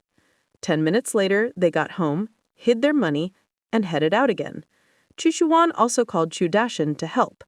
Chu Dashin wanted to refuse, but when he thought about how selling the ambergris at a good price depended on Chu Shuan, he had no choice but to go. Mu Chin Fu, Mu Chin Lao, and Fu Qing stayed home to prepare the New Year's Eve dinner. This year's dinner would be a bit later than usual, but with all the goods being handed out, everyone was happy. Once Mu Chenzhe and the others finished helping, they could eat. At the factory, Mu Chenzhe and Chu Shan were paired up. Qin Mahua and Chu Xuan were another team, and there were 8 more teams distributing the goods. Things went faster than expected. The villagers, hearing the loudspeaker, came running faster than rabbits. An hour and a half later, most of the goods had been handed out. Mu Chenzhe and his family got their share, and Chu Shan got his own. He tried to get Chu Ji's share as well, but Wang Depin refused. You take yours, he takes his. Feng Shui already sent word to him he should be here soon. No sooner had he finished speaking than Feng Shui arrived on his bike with Chu Ji. Chu Ji was using a cane. The cold weather made his leg ache, so he couldn't do without it. It was New Year's, and Chu Shan didn't want to bring bad luck. He didn't even look at Chu Ji, just carried his goods toward the Mu house. He planned to leave them at the Mu house in exchange for a few meals. Chu Ji shouted after him, Chu Shan, after the way you treated Chu Xuan, how can you shamelessly expect Chu Xuan and Mu Chenze to support you in your old age? Aren't you ashamed? If it were me, I'd have bashed my head in already. Chu Shan, fuming, stopped and turned to curse. You little bastard, raised by your mother but never taught. If shameless people like you haven't bashed your heads in, then I have every reason to live well. Chu Ji raised his cane, ready to swing at Chu Shan, but Feng Shui stopped him. Get your goods first. It's New Year's. Don't fight. Chu Ji spat. If he didn't still have the title of my father, I'd beat him every time I saw him. Chu Shan shrugged indifferently. I'm not your father, and you're not my son. If you dare hit me, I'll report you. I'll have you locked up with your mother. Let's see how you spend your sister's money then. With that, he left without looking back. Chu Ji spat thick phlegm on the ground, still wanting to curse. Wang Depin warned him, do you want your goods or not? If you do, watch your mouth. It's New Year's. Don't go looking for trouble. Chu Ji muttered, you're siding with Chu Shan. Wang Depin slammed the table. I'm not siding with anyone. I'm the village chief, and I want harmony in the village. Anyone who stirs up trouble, I won't let them off. It was true, Chu Ji was the one causing trouble today. Silenced, Chu Ji took his goods and left with Feng Shui. Chu Ji knew full well how much power Wang Depin had. He couldn't afford to offend him, or he'd be left out of future distributions. On the way back to Feng Shui's house, Chu Ji said quietly, after New Year's dinner, let's go to town and gamble. Feng Shui refused, outright. It's New Year's. I'm not going. I want to stay home with my mom. But I really want to go. What should I do? Could you help me find a cart to take me? Xiaoxi, it's freezing outside. Why not just stay in? Wait until after the first day of the new year when we're off work. I'll go with you every day if you want. Xu Ji was itching to go.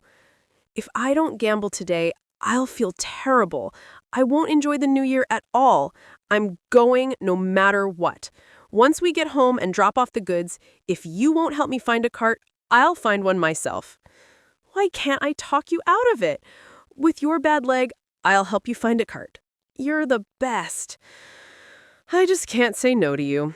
But I'm warning you, if you lose everything again, your sister won't give you any more money. She wouldn't dare. Huh, as if I'd lose it all. I'm sure to win today. Then let me wish you good luck in advance. Feng Shui pedaled hard.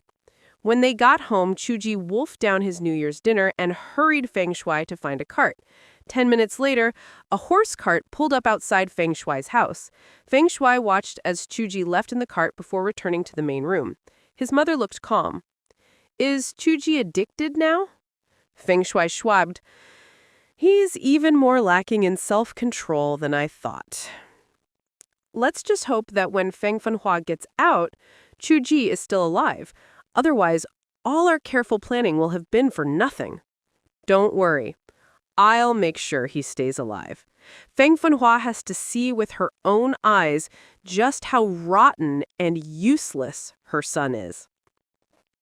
Meanwhile, the Mu family's main room was bustling. They ate, watched TV, and chatted. Suddenly, Chu Dat-shan's eyes grew red. In all his years, this was the first time he'd had such a harmonious and happy New Year's Eve dinner. Every previous year had been spent under Feng Fanhua's scolding. Life without Feng Fanhua was truly wonderful. He was also grateful for his choices. Had he not sighted the Chu Xuan, he'd be arrested by now. Just as he had finished a small glass of wine, the village loudspeaker blared again. Chu Xuan, Mu Chenza, and Chu Dat-shan, please come to the village office immediately. As soon as Chu Dat-shan heard his name being called, he clapped his hands and slapped his thighs in delight. The loudspeaker is calling my name. That must mean they're giving us a reward. Chu Xuan and Mu Chenza exchanged a glance. Probably not a reward. If it were a reward, Grandpa Wang would have come to their house with someone to hand it out, not called them to the village office. It must be something else this time. Neither of them said anything. It was already dark, so the three of them didn't ride their bikes, but walked with flashlights. 10 minutes later, they arrived at the village office. They found Wang Depin, Accountant Wen, and the other village leaders all there. Wang Depin looked at Chu Dat-shan. We called you here because the town's security team phoned.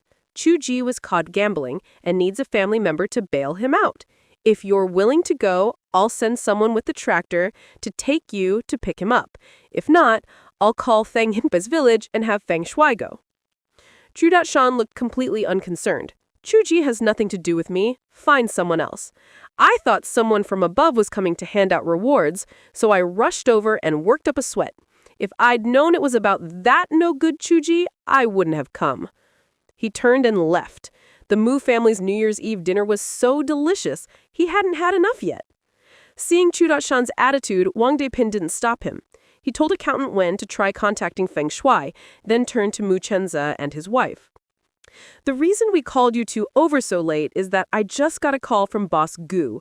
His father, Gu Ji-ren, insists on coming to our village factory for New Year's Eve dinner, so Boss Gu has to accompany him.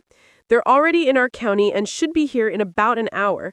Gu Ji-ren specifically requested that you two join them for dinner, so, thick-skinned as I am, I used the loudspeaker to call you over.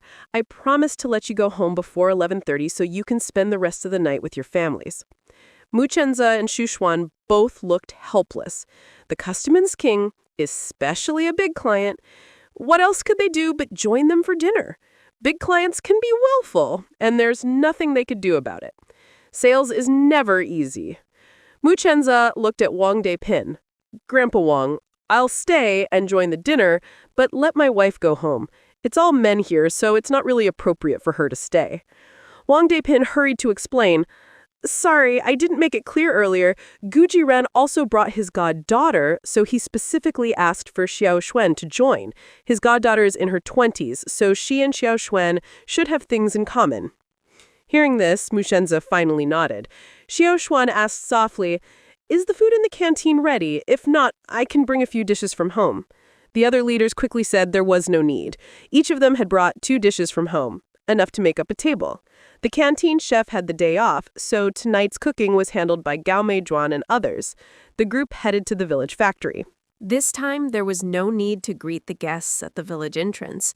Meeting them at the factory gate would do. By now, Tu Dashan had already returned to the Mu house.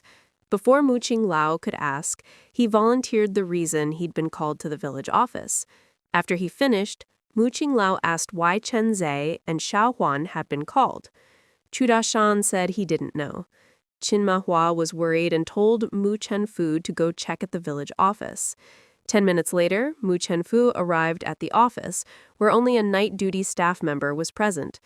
The staff member explained the situation, and Mu Chenfu went home reassured.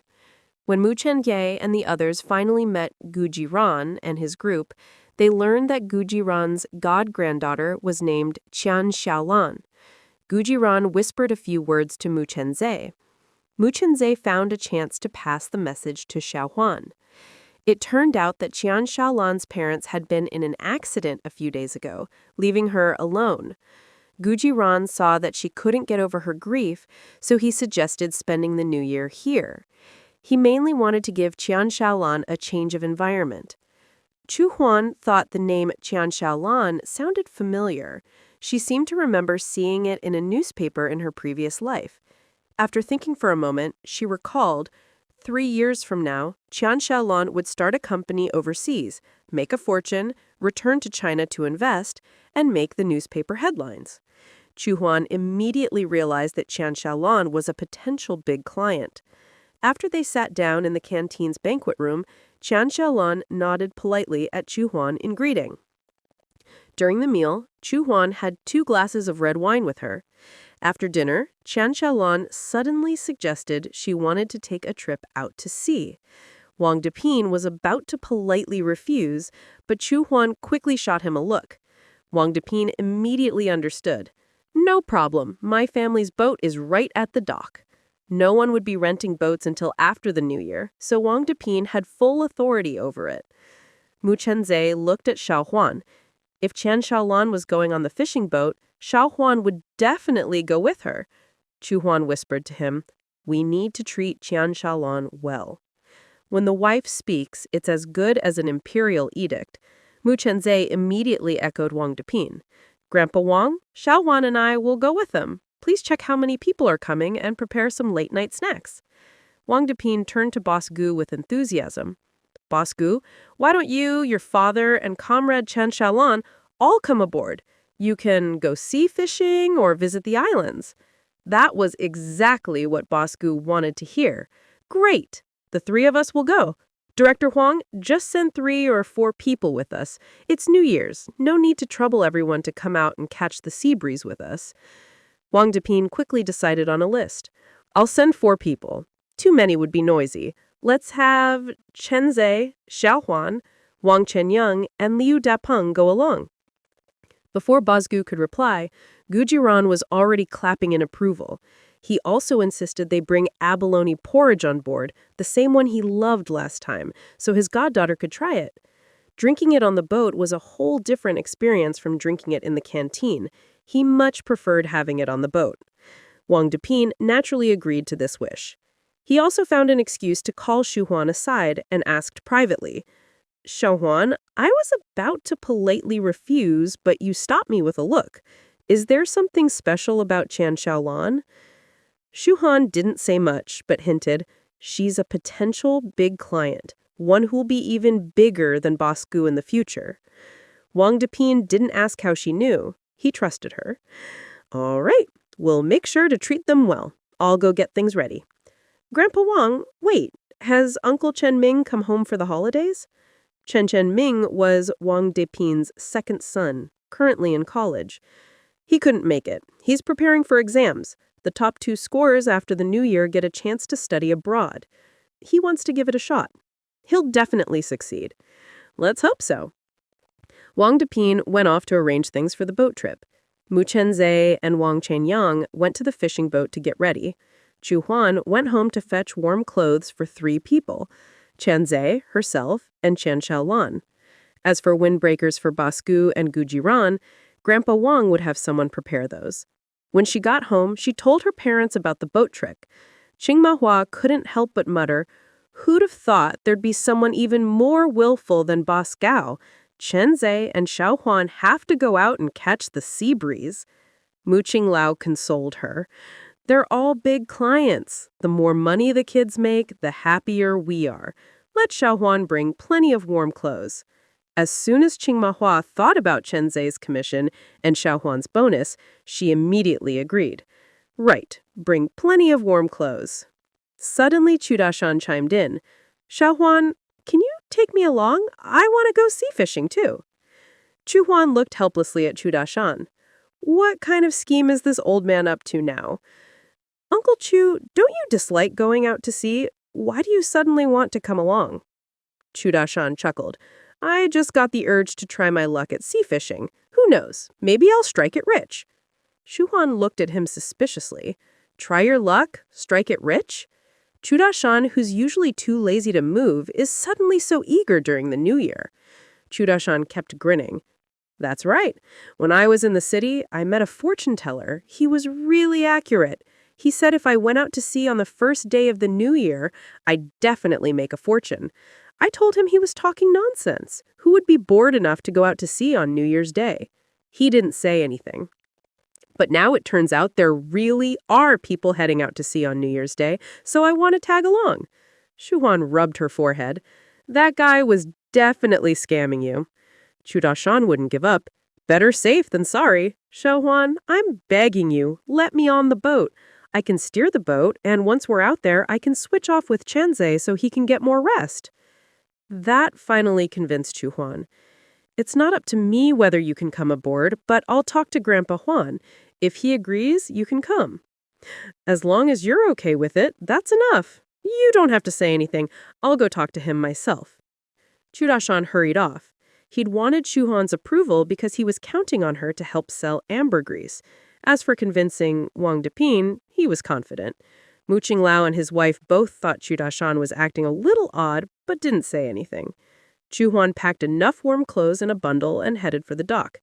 On the way, she couldn't help but recall New Year's Eve in her previous life. No fishing boats went out from the village, and Chudashan didn't go out to sea. Things were really different this time around. When she got to the dock, the first thing Shu Huan did was tell Mu Chenzhe about Chudashan wanting to come along. Mu Chenzhe frowned. Chudashan isn't planning to stir up trouble, is he? Shu Huan replied quietly, I don't think so. He's still counting on me to help sell his ambergris. True, he probably just got taken in by that fortune teller. Let him be. If Grandpa Wang agrees to let him on the boat, I don't mind. Mu Chenzhe took the bundle of warm clothes from Shu Huan and put it in the canteen. By then, Chudashan had already found Wang Depin. Village chief, please let me come out to sea with you. I can steer the boat, and I can take turns with Chenzhe and Chanyang, so everyone can get some rest. Wang Depin looked a bit troubled. You're an old man. What are you getting involved for? I just want to try my luck at sea fishing. What makes you so sure you'll catch something big? I've got experience. I'm sure I'll catch something good. How about this? If I do catch something big, we split the money 50-50. I keep half, and the other half goes to you. I don't dare take your money. Then I'll donate it to the village. Wang Depin fell silent. Just as Chudashan thought the conversation was over, Wang Depin finally spoke up. All right, deal, but let me be clear. If you're disrespectful to any of our factory's clients, I'll revoke your village benefits. Chudashan replied earnestly. I wouldn't dare disrespect a client. Customers always come first. What if you don't catch anything big? If I don't, I'll clean the village office for free for a month. Wang Depin laughed. All right, I'll take you to the boat in a bit. The village office could use a cleaner anyway. Of course, if you really do catch something big and donate half to the village, I'll make sure you get paid as a night watchman starting tonight. Chudashan looked grateful. Thank you, sir. Wang Depin looked him up and down. When did you get so polite? Chudashan grinned awkwardly. I know how to be polite. I just used to be a lost cause and couldn't be bothered. They say you're influenced by those around you. Back then, it was Feng Chunhua's bad influence. Now I'm counting on Xiao Xuan and Chen Ce to look after me in my old age. So I have to follow their example. I like hearing that. When the late-night snack is ready, we'll take it over together, and I'll see you onto the boat. All right. An hour later, the late-night snack and tomorrow's meals were brought aboard. Mr. Gu and his group also boarded. As for Chu Da-shan joining the crew, Wang Deping explained to Mr. Gu, "This is old Chu, our helmsman. He's got over 20 years of experience." Mr. Gu was very pleased. Excellent. In his mind, the last helmsman wasn't as good as Qin Yang or Chen Ze, and he'd wanted to ask for a change but hadn't said anything. Wang Deping didn't realize he'd just scored more points with Mr. Gu. Chu Da-shan went straight to the wheelhouse. Once the boat set off, Chu Xuan led Qian Shalan to the women's cabin. To ensure privacy, Chu Xuan had hung thick curtains to separate it from the men's cabin. Qian Shalan was very satisfied. The boat sailed smoothly. Wang Qinyang stood next to Chu Da-shan. "Uncle Chu, who would have thought you were hiding such skills? I never knew you could steer a boat so well." Chu Da-shan was honest. "Back when I was a deckhand, I'd steer badly on purpose. Otherwise, all the work would fall on me. I didn't want to work myself to death for a few bucks a day. Actually, I know how to do a lot more than you think." "Are you bragging?" "Not at all." Wang Qinyang didn't argue. Whatever he said, let him have it. No point in debating. So he changed the subject. "Uncle Chu, head toward the island. The exact spot is—" Before he could finish, Chu Da-shan interrupted. "I know the place. Go get some rest. You can trust me at the helm." Wang Qinyang didn't really trust him. "I'm not tired. I'll stay here and keep you company for a while." "All right, then." Chu Da-shan focused on steering. Mu Chenze came by once, saw that Chu Da-shan was doing a good job, and didn't say much. He called Wang Qinyang out to the deck to discuss arrangements. Tonight, Wang Qinyang would accompany Chu Da-shan in the wheelhouse, and on the return trip, Mu Chenze would take over. When Wang Qinyang came back, Chu Da-shan immediately understood that he didn't trust him. While he couldn't blame anyone, his reputation hadn't been great. But he didn't need anyone's trust. He was here to make a fortune. Whether or not he could, that would depend on luck and experience. 2 hours later, Chu Da-shan started to feel sleepy. "Qin Yang, you take the helm. I'll catch a nap." "All right." No sooner had Wang Qinyang taken over than Chu Da-shan sat down nearby and started snoring. He slept like a log. At this point, Mr. Gu and the others were all resting in the cabin, waiting to be called when they arrived. An hour and a half later, they reached the waters near the island. It was a good spot for sea fishing, and the boat anchored steadily. Just as they were about to wake Chu Da-shan, he opened his eyes. "We're here, right? I'll go wake everyone up for fishing." He sounded excited. Wang Qinyang hadn't expected Chu Da-shan to be so alert, waking up the moment the boat stopped. This was a big change from the lazy Chu Da-shan he had known. The old Chu Da-shan would have slept like a pig, fitting his old reputation. Could it be that Chu Da-shan had really turned over a new leaf? Was he actually trying to do better? Chu Da-shan stepped outside the cabin, not with a loud voice, but very politely knocked on the door. "Everyone, it's time to come out and go sea fishing." Mu Chenze was the first to wake up. He called to rouse the others in the cabin. About 20 minutes later, everyone was bundled up in thick clothes, braving the sea breeze as they began fishing. Of course, Chu Da-shan was fishing too. Wang Qinyang stayed in the wheelhouse to keep watch. Mu Chenze and Liu Depeng accompanied President Gu and Gu Zhiren respectively, while Chu Xuan kept Qian Shalan company. At first, Chu Xuan thought Qian Shalan didn't know how to fish and was about to help her bait the hook. But Qian Shalan smiled and said she could do it herself. Seeing how skillfully she baited the hook and cast the line, Chu Xuan was reassured. Before long, the fish started biting. One after another, everyone caught something, and the atmosphere was lively and cheerful. However, no one caught anything big. 2 hours later, just as President Gu and the others were about to head back to the cabin for a late-night snack, Chu Da-shan suddenly cried out and looked at Mu Chenze. "Help! Help! Quick, help! I've got a big one! Definitely a big one! I can barely hold on to the rod!" The fish was pulling Chu Da-shan so hard, he was almost dragged over the railing and into the sea. Luckily, Mu Chenze reacted quickly and grabbed him. Liu Depeng rushed over too, bringing a gaff and other tools. Gu Zhiren, always eager for excitement, came over with a net. Even President Gu was drawn over, watching Chu Da-shan intently. With everyone working together, they finally hauled up a giant squid over 2 meters long. It must have weighed at least 50 kilos. There was a special storage area below deck for big catches. After a bit of processing, they stored it away. Chu Da-shan exclaimed, "We've struck it rich! What a good omen! It's the first day of the Lunar New Year! Everyone's gonna get rich!" Gu Zhiren was envious. "Forget the snack for now. I want to strike while the iron is hot and keep fishing." He baited his hook and cast his line. Everyone else wanted to catch some luck too, so they all baited their hooks and cast out. As Chu Xuan fished, she kept glancing at Chu Dashan, feeling like something was different about him. Could he have developed some kind of foresight? Did he know in advance they'd catch a big one today? Otherwise, why did he suddenly insist on coming out to sea? But she didn't ask. Some things shouldn't be asked directly. She'd have to think carefully about how to bring it up. Before long, Gujuran started shouting, "Come help! I can't hold on! Feels like a big one!" Everyone was curious to see what Gujuran had caught and rushed over to help. But when they pulled it up, it turned out to be a big rotten log tangled in an abandoned fishing net. Gujuran was disappointed, but to avoid anyone else hauling it up again, he decided not to throw it back until they were done fishing. Everyone went back to fishing. A few minutes later, Qian Shalan called for help. After Gujuran's false alarm, no one had high hopes, but they still went over to help. When they pulled it up, it was another giant squid, over 2 meters long. Had they found a squid nest? Mu Chenza immediately cast a net. When he pulled it up, most of the catch was squid, although they were average-sized and couldn't compare to the 2 giants. He cast the net again. This time, there were only a few squid. Everything was stored away in the hold. Thinking of the 2 giant squid, everyone's enthusiasm soared and they kept fishing. An hour and a half passed, but no one caught another big one. Everyone headed back to the cabin for a late-night snack. After eating, they spent half an hour on deck to digest, then returned to the cabin to rest, planning to fish again after 10 a.m. Mu Chenza went to the wheelhouse to relieve Wang Qinyang. Since there was no room for Chu Dashan in the cabin, Chu Dashan sensibly went to the wheelhouse to sleep. He was soon snoring away. Mu Chenza couldn't help but admire Chu Dashan. He could sleep so soundly sitting up.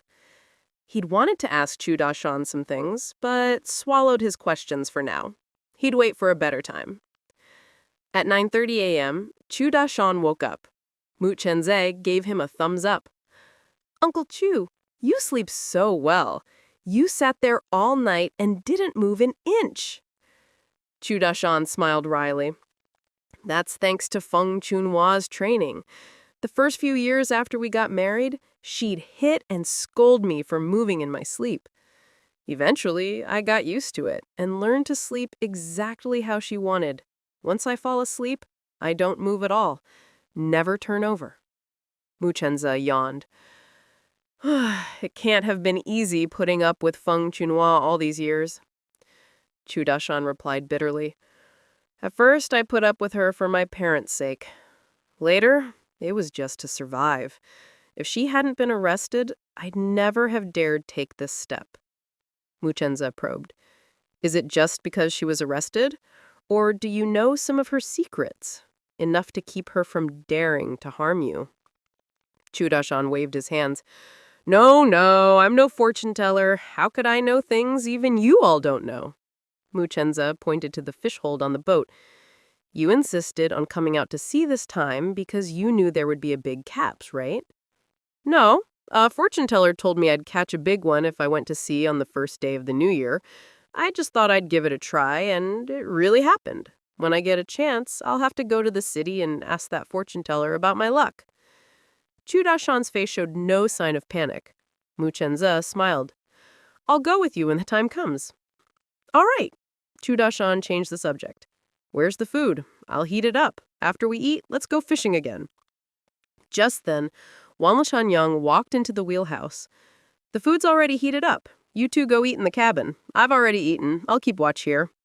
"All right." Chu Dashan stretched his arms and legs and headed for the cabin. Mu Chenza followed close behind. A little after 10, everyone except for Wang Chenyang went out to fish again. Chu Dashan chose bait that Flatfish loved. He cast his line for the big ones. After the float stood upright, 2 or 3 minutes passed with no bites. He tried jigging the line, but still nothing. With his experience, he dragged the bait about 50 centimeters closer, repeating the process. Flatfish like moving prey, so this method made it easier to catch them.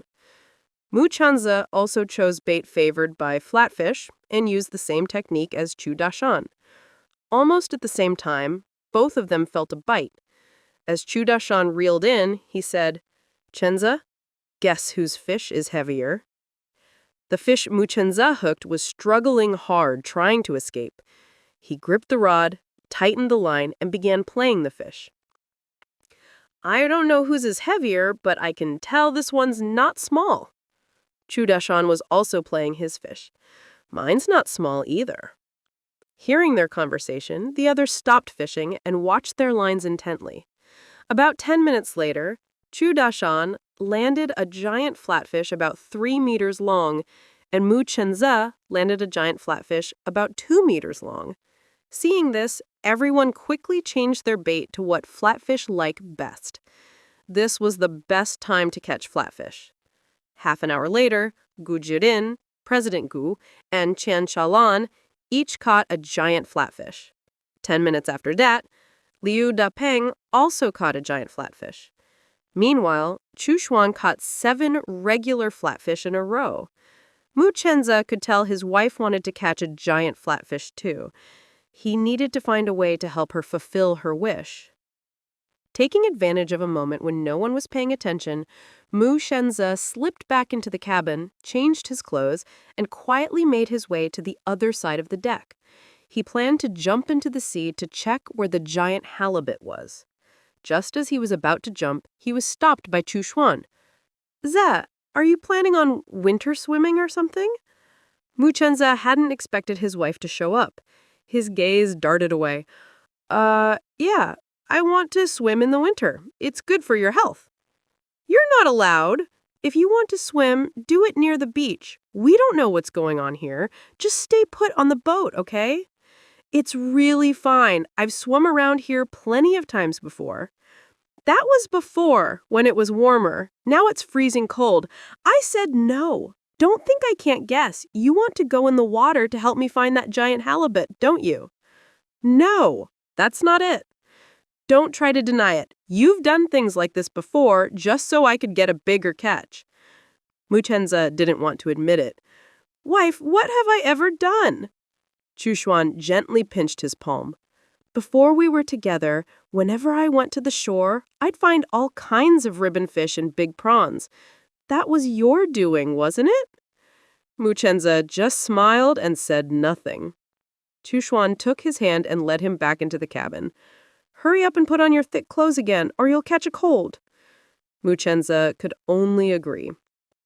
Under his wife's watchful eye, Mu Chenze changed back into his warm clothes. Chu Xuan smiled softly. "Even if we don't catch the giant halibut, I'm still happy. Being with you for New Year is the best thing for me." Mu Chenze was sweetened by her words. "Shao Xuan, me too. He was just about to say, "I love you," when Liu Dapeng's voice came from outside the cabin. "Chenze, Grandfather Gu was calling for you." Mu Chenze quickly whispered in Shao Xuan's ear, "Wife, I love you." Then he called out, "Coming!" Shao Xuan, smiling blissfully, gave him a gentle push. "Go on, I'll head out too." The two of them went out together. As soon as Gu Jirin saw Mu Chenze, he came over and put his arm around his shoulder. "Once we get to the island, I'll team up with Chenze to look for sea duck eggs." Mu Chenze looked at Shao Xuan. Shao Xuan smiled. "Go ahead. I'll look for sea duck eggs with Qiao Lan." It was her first time going to that island, so Mu Chenze was a bit worried. "Why don't you and Comrade Qian come with me and Grandfather Gu? There aren't any dangerous animals on the island, but it's better to be safe." Chu Xuan and Qian Shaolan exchanged a smile. That settled it. Half an hour later, they arrived at the island. They spent over 3 hours exploring the island, caught about a dozen sea ducks, and found more than 100 sea duck eggs. Then they returned to the fishing boat and headed back. As for the big catches on the boat, Mr. Gu bought them all, but Mu Chenze would need to arrange a car to deliver them to Beijing. Mr. Gu would cover the shipping costs. Mu Chenze agreed right away. Before the boat even docked, the accounts had already been settled. No need to weigh anything. It was a flat price. The 2 big catches Chu Dashan reeled in sold for 1,200 yuan. Mu Chenze, Wang Chanyang, and Liu Dapeng each sold theirs for 500 yuan. The big catches that Gu Jirin and Qian Chaolan caught were given to Mr. Gu for free. After arriving at the dock, Mu Chenze immediately contacted Lin Yang. A trip to Beijing would cost 1,000 yuan, and Lin Yong agreed without hesitation. Earning 1,000 yuan during the New Year was about as lucky as it gets. Everyone knew what was going on. If Mr. Gu was willing to pay so much to ship these big catches, it meant they were worth even more to him. While Mr. Gu and his group went to the village canteen for a meal, all the big catches were loaded into Lin Yong's truck. As for the rest of the seafood, everyone who went out to sea got a share. It was obvious that Qian Shalan was in much better spirits. That night, Mr. Gu, Gu Jirin, and Qian Shalan stayed at the county guest house. The next morning, Mu Chenze, Wang Chunyang, and Liu Dapeng each brought some New Year's gifts and the purchase contracts to the guest house to see Mr. Gu. Mr. Gu cheerfully signed an order for 30,000 cans of fish. After lunch together, Mr. Gu drove off with Gu Jiren and Xian Qilan. As for the big catches Lin Yong delivered to Beijing overnight, Mr. Gu's assistant had already signed for them.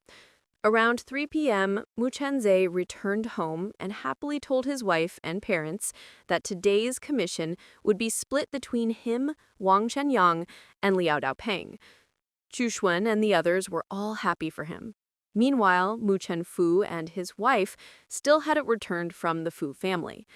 On the second day of the new year, it was customary to visit the wife's family.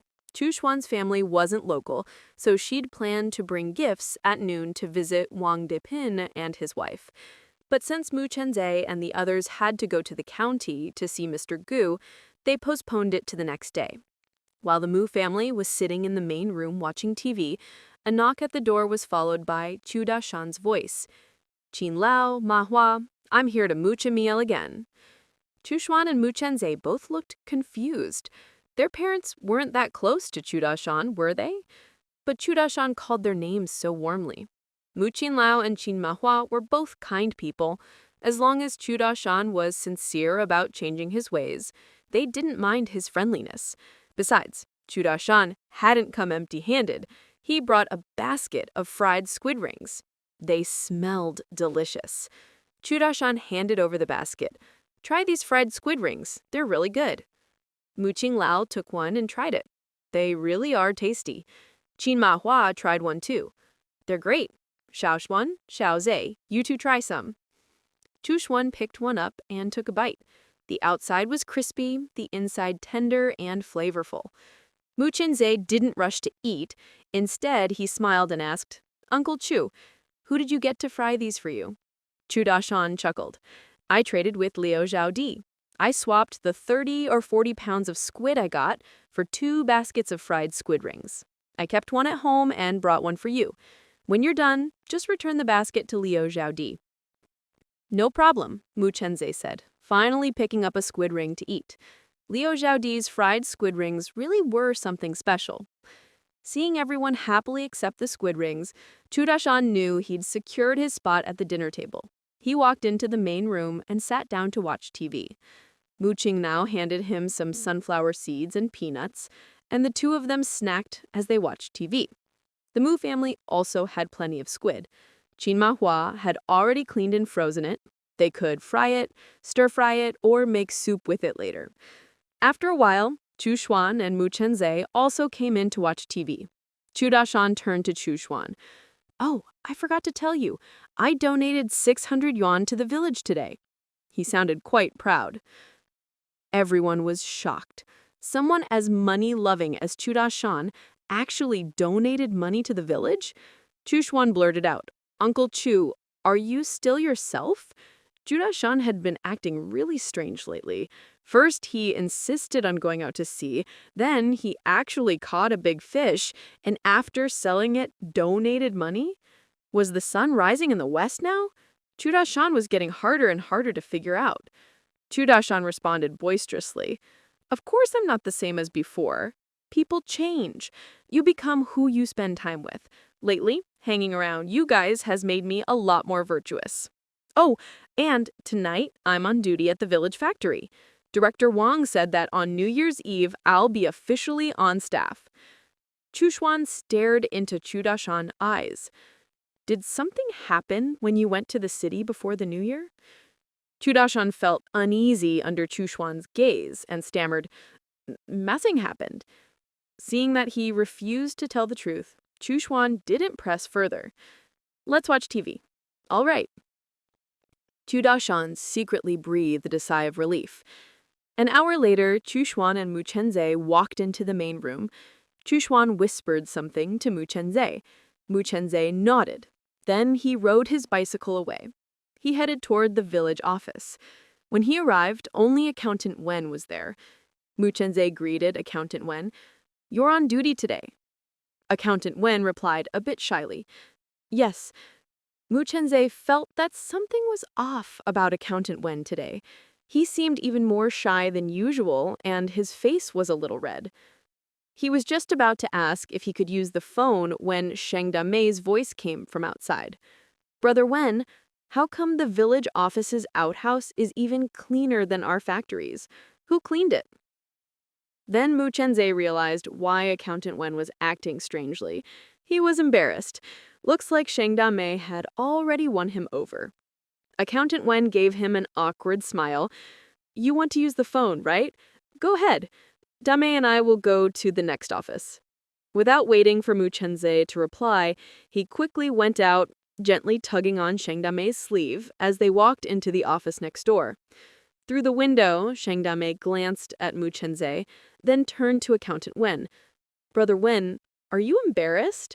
We're dating, nothing to be ashamed of." Accountant Wen's face turned even redder. "I'm already getting on in years. If people find out I'm dating a young woman like you, they'll laugh at me for robbing the cradle." Sheng Damei looked blissful.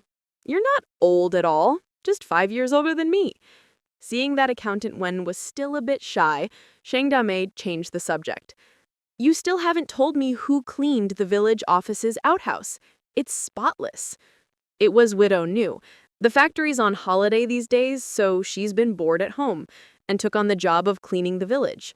Even after the factory resumes, she'll come by and clean when she has time.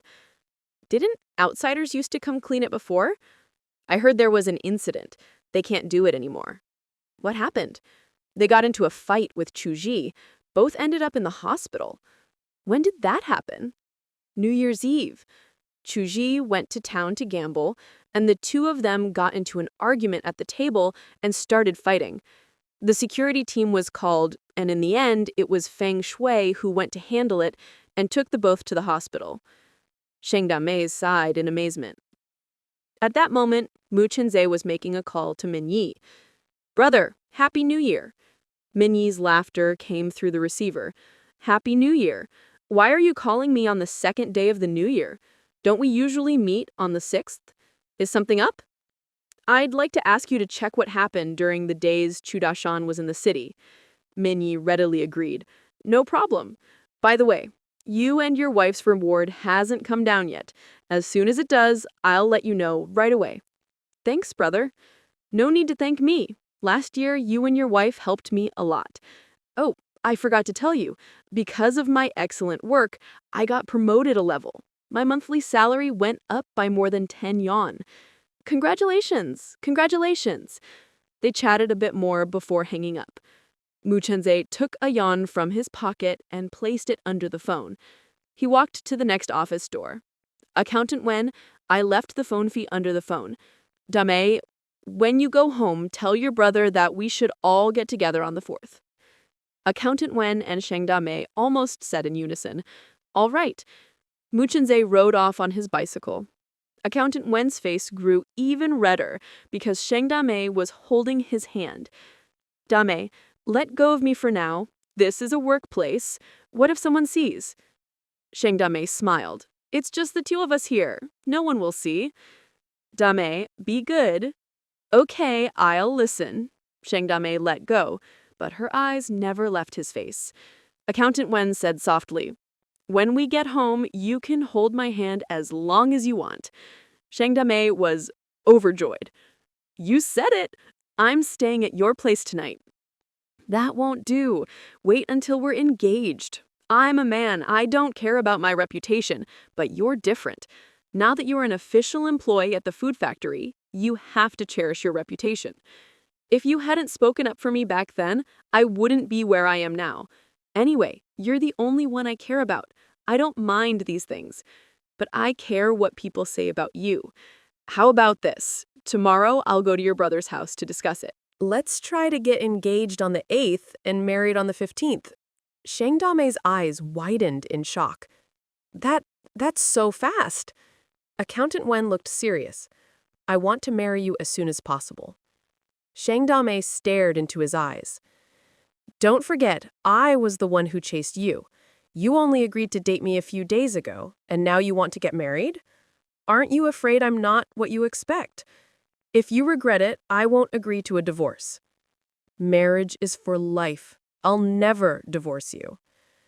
Even if I go back to being the way I was before, you still won't leave me? That's right. If you go back to your old ways, it means I didn't do well enough. Brother Wen, you're so kind. Thank you. Thank me for what? For marrying me so soon. Don't get too happy yet. Wait until your brother agrees. My brother can't wait for me to get married, so he won't have to worry about me anymore. I bet when he hears you want to marry me, he'll be really, really grateful. Grateful? Yup, grateful that you'll take care of me for the rest of my life. I bet he'll prepare a lot of dowry for me. We can't accept a dowry. Your brother just bought a boat, and he spent thousands helping you get your job. Save that speech for my brother. I'm going home to make dinner, and we'll bring it over later. All right. Dame, thank you for your hard work. It's not hard at all. I'd do anything for you. Shang Dame left happily. Accountant Wen didn't look away until she was out of sight. He knew that after marrying Shang Dame, he'd never have his own children. But so be it. As long as the two of them could grow old together, that was enough. You can't be too greedy in life. A bachelor like him marrying a woman who loves him wholeheartedly, he was already very content. Dame had changed a lot. She was no longer the selfish woman she used to be. These days he'd seen her warmth, gentleness, and sincerity. By now, Mu Chenza had returned home and walked into the kitchen. His wife, sister-in-law, and mother were all busy preparing dinner. Let me tell you some gossip. Shang Dame and Accountant Wen are dating. Chu Huzan and the other two burst out laughing. We already knew. Mu Chenza scratched his head. Then pretend I didn't say anything. Do you need me to do anything? Should I chop vegetables? Chu Huzan said gently, You need to go to the main room and watch TV with Uncle Chu. Dinner will be ready soon. Mu Chenza immediately understood. His wife wanted him to keep probing Chu Dashan. Chu Dashan was indeed acting a bit strange, seeming much more wise than before. But would he be able to get anything out of him? Chu Dashan was watching TV when he caught a glimpse of Mu Chenza out of his corner of the eye. His heart started to race. He had a feeling Mu Chenza wasn't going to let things go so easily. After all he'd been through, he doubted anyone would believe him if he told the truth. Absolutely cannot say a word. Mu Chenza sat down next to Chu Dashan and handed him an orange. Uncle Chu, have an orange. Chu Dashan immediately took it and set it on the table. No rush. I'll watch TV first. Mu Chenza poured tea into his cup. Have some tea. Chu Dashan replied politely, Thank you. Mu Chenza patted him lightly on the back. Uncle Chu, you're much more polite and refined than you used to be. Chu Dashan tried to keep calm. Actually, I've always understood manners and how to behave. I just couldn't be bothered before. Oh, but a person's temperament doesn't just change overnight. You're a lot more refined than before. If it weren't for the fact that your face looks the same, I'd almost suspect you were someone else in disguise. Chenza, it's the new year. Let's not joke around like that. I'm not like that fake Li. If you don't believe me, look at my scalp. There's not a single scar from surgery. As he spoke, Chu Dashan lowered his head and parted his hair to let Mu Chenza examine his scalp. Mu Chenza took a close look but didn't see anything suspicious. Soon, dinner was served. After dinner, Chu Dashan took his leave. The Mu family tidied up, and everyone went back to their own rooms to rest. Lying on the heated brick bed, Mu Chenza chatted with his wife in his arms. Chu, I feel like there's something off about Chu Dashan, but I just can't put my finger on it. No rush, we'll figure it out sooner or later. By the way, our tutoring class starts on the 16th of the first lunar month. By then, we might already be abroad. Let's make time to visit the teacher and get some practice materials to take with us, okay? Sure. The two of them would take the college entrance exam this year, but they were still planning to go abroad. After all, the exam wasn't their only path. Meanwhile, Chu Dashan had already arrived at the village factory gate. Wang Depin was waiting at the security office to tell him that tonight he could finish work at 10, and tomorrow he should come in at 10 in the morning and work until 10 at night. That way he could have 2 meals in the canteen and handle breakfast at home. As for the night shift, the patrol team would take turns. This was a new decision from the factory. It suited Chu Dashan perfectly.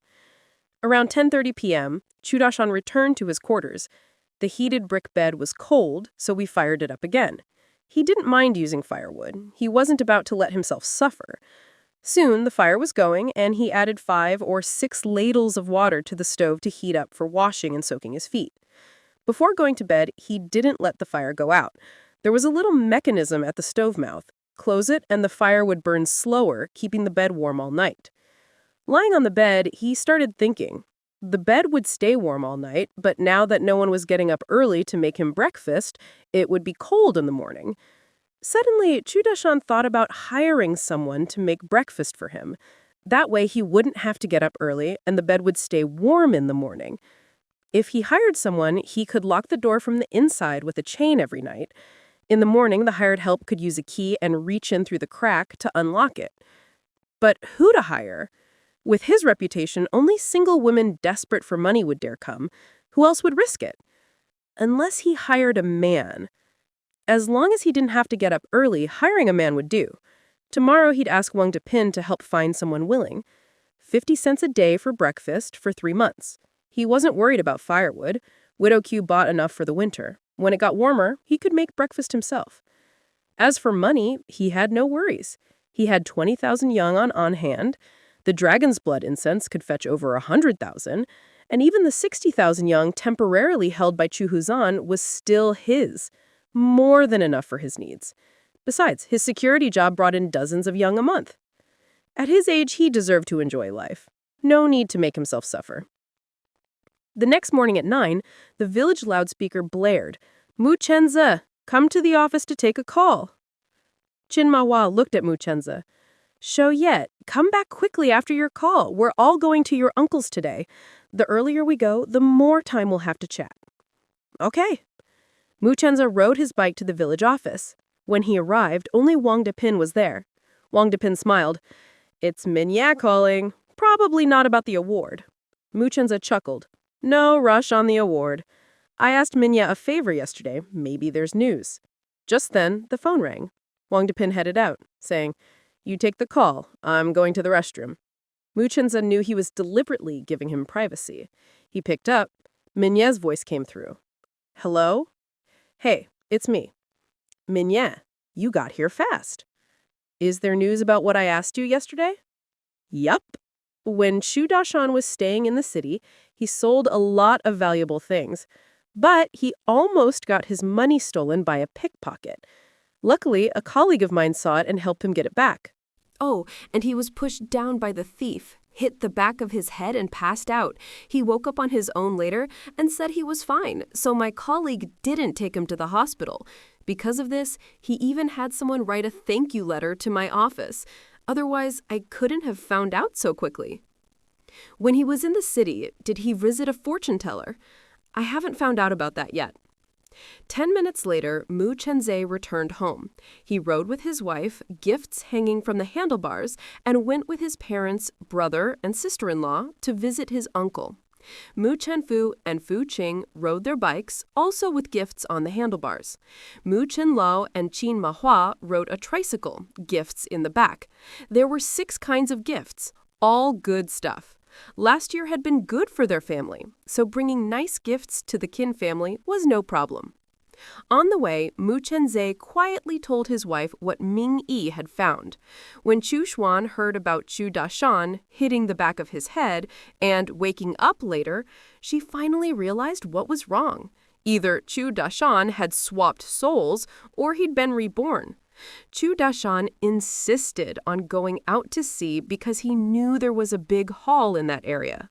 Chu Xuan guessed that the current Chu Dashan's previous life wasn't the same as hers. Chu Dashan seemed to know things from this lifetime, which is why he was more savvy than before. Zay, didn't Chu Dashan mention there's a fortune-telling master in the city? When you get a chance, try to get him to take you to see this master. I brought it up with him on the boat. He said he could take me. It's one thing for him to agree, but let's see if he actually does. If you really meet the master, we can chalk it up to him getting advice. But if I don't, then he's lying. Mu Chenzhe frowned. But if he didn't get advice from a master, how did he know about the big hall in that sea? Did he get some special ability after hitting his head in the city? Chu Xuan was impressed by her husband's sharp thinking. Zay, I think so too, but we have to keep this to ourselves. Mu Chenzhe already had it figured out. Don't worry, I'll keep it a secret. But if he can take me to find that expert, I'll ask the expert to read my fortune too. Chu Xuan smiled. If there really is such an expert, I'd like to have my fortune told as well. She wondered if that expert could see her past and present lives. As they chatted, they arrived at her uncle's house. Her uncle, aunt, cousin, and cousin's wife all warmly welcomed them inside. They sat in the house, drinking tea, eating sunflower seeds, and chatting. All year long, everyone is busy with their own lives, so it was a rare treat for the whole family to sit together and chat about anything and everything. After lunch, the Mu family didn't rush to leave. Some played chess, others played cards. It's the new year after all. What matters most is the lively, relaxed atmosphere. They played until after 4 in the afternoon before heading home. Back at home, Qin Mahua was in the bedroom, unable to hold back a sigh. Mu Chenlao looked at her with concern. Mahua, it's the new year. Why the sudden sigh? Qin Mahua finally spoke, worry on her face. Neither our family nor my mother's side has anyone pregnant. Mu Chenlao comforted her. Grandchildren can't be rushed. These things happen when the time is right. I know it can't be rushed, but I can't help worrying. I want to persuade Chen Fu to take his wife to see a Chinese medicine doctor to help with her health. Let's wait a bit longer. We shouldn't meddle too much in the younger generation's affairs. Besides, the eldest daughter-in-law is probably more anxious than you are. Maybe she's already seen a doctor and just hasn't told you. All right, I'll listen to you. Qin Mahua was reasonable and dropped the topic. What do you want for dinner? I'll go cook. Mu Chenlao patted his belly. We've just been eating and not working these days, so I'm not hungry at all. Let's eat later. Whatever you make, I'll eat.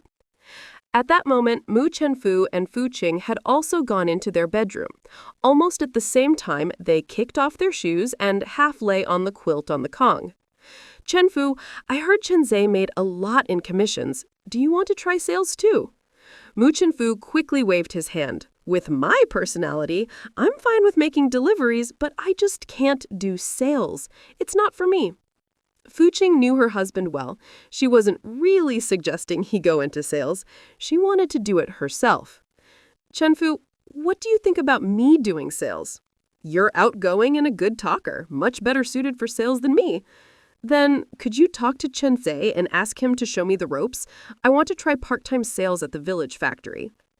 Why, if doing sales means drinking with clients and going out on trips.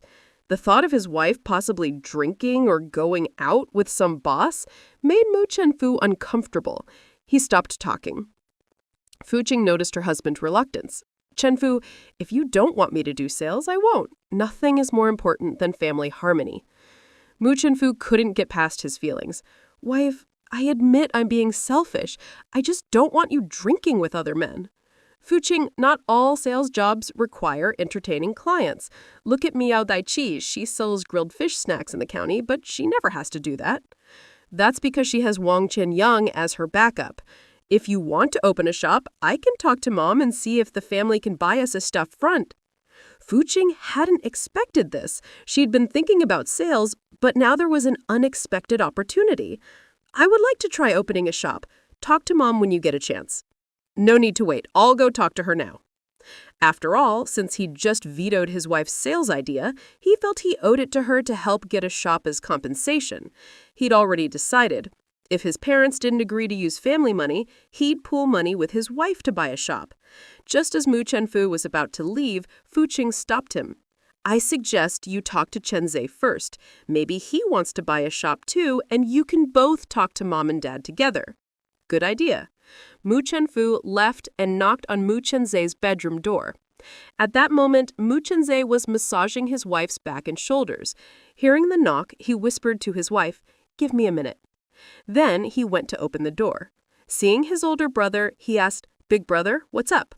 Mu Chenfu looked serious and nodded. "Let's talk in the main room." Mu Chenzhe looked at his wife. "Xuan, I'll be back in a bit." Chu Xuan covered her mouth, smiling. "No rush. Take your time." Less than 5 minutes later, Mu Chenzhe was back at Chu Xuan's side. "Wife, big brother and sister-in-law want to buy a shop. They're asking if we want to buy one too." Chu Xuan tried to recall if there were any good shops for sale around this time in her previous life. "Have they found any shops for sale yet?" "Not yet. Big brother said it's not too late to look after Mom and Dad agree. It's better to find a suitable shop first, then talk to your parents.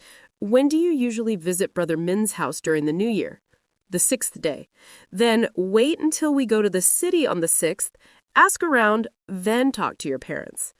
Suddenly, Chu Xuan remembered that in her previous life, there were shops for sale in the city, but they were private sales.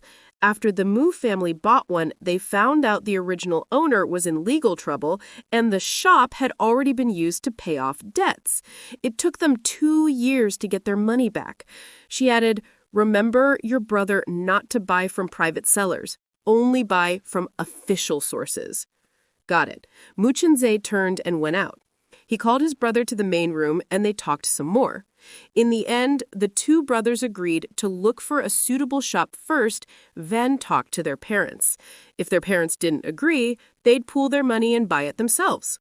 The next morning, Mu Chenzhe and Chu Xuan brought gifts to Ji Ping's house. Accountant Wen and Sheng Daomei were there, as was Grandma Gao. It turned out Accountant Wen was there to propose marriage, with Grandma Gao as the matchmaker. Ji Ping agreed right away. Accountant Wen and Sheng Daomei would get engaged on the 8th day of the New Year and married on the 15th. Ji Ping discussed with Mu Chenzhe about postponing his trip abroad for a few days so he could help see Sheng Daomei married before leaving. Mu Chenzhe immediately said he'd have to discuss it with his wife. Chu Xuan thought about how Ji Ping didn't have many relatives to help and nodded at Mu Chenzhe to show her support.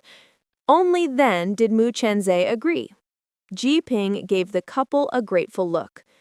After settling Sheng Daomei's engagement, Ji Ping warmly entertained everyone. The house was well stocked for the New Year, and with so many hands, they quickly prepared 8 dishes and a soup. Ji Ping personally went to invite Wang Deipin over for the meal.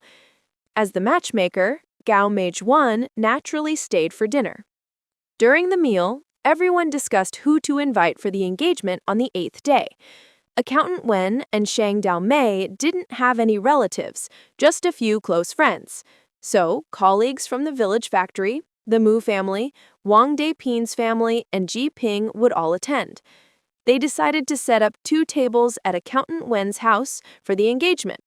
For the wedding, there would be more tables, since more colleagues would be invited.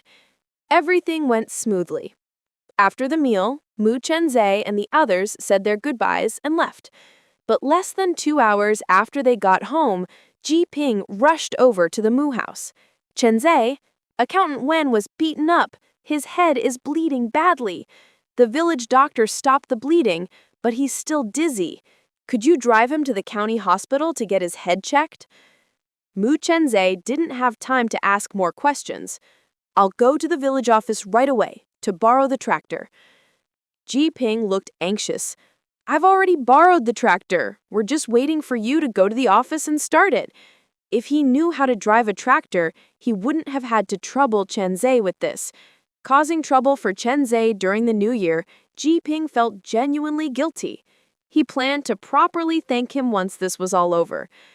As Mu Chen Zhe pushed his bike out, he asked, "Where's Accountant Wen right now?" "At the village office. I'll head over first." Mu Chen Zhe rode off on his bicycle. Ji Ping was stopped by Qin Ma Hua. "Pingzi, what on earth happened?" Ji Ping sighed. "It's all because of my useless little sister. Her ex-boyfriend, Yu Qiang, came looking for her just now. When he saw her acting close with Accountant Wen, he beat up Accountant Wen." Standing nearby, Chu Xuan remembered hearing the name Yu Qiang in her previous life. That's odd. In her last life, Yu Qiang never beat up Accountant Wen. Why did he suddenly show up this time? Where is Yu Qiang now? Ji Ping pointed toward the village office. He was caught by the village patrol and is being held at the office. The security team will come and take him away. Chu Xuan pushed her bicycle outside. "I'll go take a look." Anything different from her previous life always caught her attention. When she arrived at the village office, Mu Chen Zhe was already driving the tractor, taking Accountant Wen and Shang Daomei, picking up Ji Ping on the way. Accountant Wen lay in the tractor's trailer, covered with a quilt, another quilt underneath him for padding. Shang Daomei and Ji Ping sat on either side of him. Ji Ping looked at Shang Daomei with anger in his eyes. "With all the trouble you cause, who would dare marry you? I'm telling you, if Accountant Wen decides not to marry you because of this, I won't stand up for you. I'll side with him." Shang Daomei's eyes were swollen. She'd clearly just been crying. "Big brother, it really wasn't my fault this time. I broke up with Yu Qiang ages ago. We haven't been in touch for half a year. How was I supposed to know he'd suddenly show up, say he wanted to marry me, and refuse to accept our breakup from 6 months ago?" She glanced at Accountant Wen, who was lying there with his eyes closed, clearly enduring the pain from his injuries, and continued, "Brother Wen, I'm sincere about you. I really like you. I'm not two-timing you." Accountant Wen opened his eyes and weakly held Shang Daomei's hand. "I believe you. The security team will get to the bottom of why Yu Qiang suddenly showed up. I think he clearly wanted to ruin our wedding. I'm dizzy. Let's talk about this when I'm feeling better." "Okay, just close your eyes and rest a bit." Shang Daomei gently supported his head, trying to keep the ride from jostling his injuries. Ji Ping said nothing more. Since Accountant Wen wasn't holding it against her, what else could he say? He could only hope Accountant Wen's injuries weren't serious. Meanwhile, Chu Xuan had already found Yu Qiang. Yu Qiang didn't have a scratch on his face, but he was sitting on the ground clutching his stomach. Chu Xuan immediately understood. He'd clearly been taught a lesson by the villagers, just not in a way that left visible marks. "Yu Qiang, why did you suddenly show up to ruin Shang Daomei and Accountant Wen's wedding?" "You should be the one to ask me." Chu Xuan's expression turned serious. "It's fine if you don't talk. I know a bit about your family's secrets." Yu Qiang looked wary. "You know my family's secrets? We don't have any secrets." "Oh, really? If your wife and her family found out who you've been giving money to, do you think those women, or you, would be let off the hook?" Yu Qiang deliberately said, "I only gave money to Shang Daomei." "Nonsense. If you don't cooperate, I'll say the names of those women out loud. There are a lot of people at the village office right now. If your wife hears, don't blame me." In her previous life, Yu Qiang had seduced several women. Other than Shang Daomei, his wife had found out about all of them. It caused a huge scandal, and the women's names were spread everywhere. Yu Qiang knew their names. She quietly whispered a few surnames in his ear. Chao, Liu. Yu Qiang started to panic because Chu Xuan had accurately named the women he'd been involved with. All right, I'll talk, okay? Then hurry up. Why did you suddenly come to ruin Shang Daomei and Accountant Wen's wedding? Someone paid me to do it. Who? I don't know her. She was wearing a veil. Sounded like a woman. She wanted me to ruin Shang Daomei's reputation. As for hitting Accountant Wen, I had a bit of too drink and lost control. After all, he's marrying a woman I've slept with. It didn't sit right with me. Think carefully. What else did the woman who hired you say? Yu Qiang thought for a moment. Right. She said Shang Daomei was in her way, and she mentioned your name, Chu Xuan. She told me to slander you too, but before I could do that, I got caught by the village patrol for hitting Accountant Wen. Chu Xuan instantly understood. The woman who hired Yu Qiang was most likely an employee at the food factory. She turned and went into the office with a phone. She greeted Wang Depin and picked up the receiver. She called the county food factory and asked for Do Duyang. The person on duty told her Director Duyang had gone back to his hometown for the new year. Chu Xuan gave her name, and the staff member readily gave her Director Duyang's home contact. Director Duyang, Happy New Year. I'd like to ask you a favor. Director Duyang promised to look into it as soon as possible. After hanging up, Chu Xuan spread her hands at Wang Depin. Grandpa Wang, today I truly understand what it means to get caught in the crossfire for no reason. Someone hired Yu Qiang to slander Shang Daomei and me. He just didn't get the chance to come to my house. Wang Depin's eyes flashed with anger. Once we find out who hired Yu Qiang, we won't let them off. From your phone call, it sounds like you suspect a female employee at the food factory. That's right. Someone probably resents me for giving the factory my recipe, which indirectly helped Shang Daomei. It ruined her chances for promotion.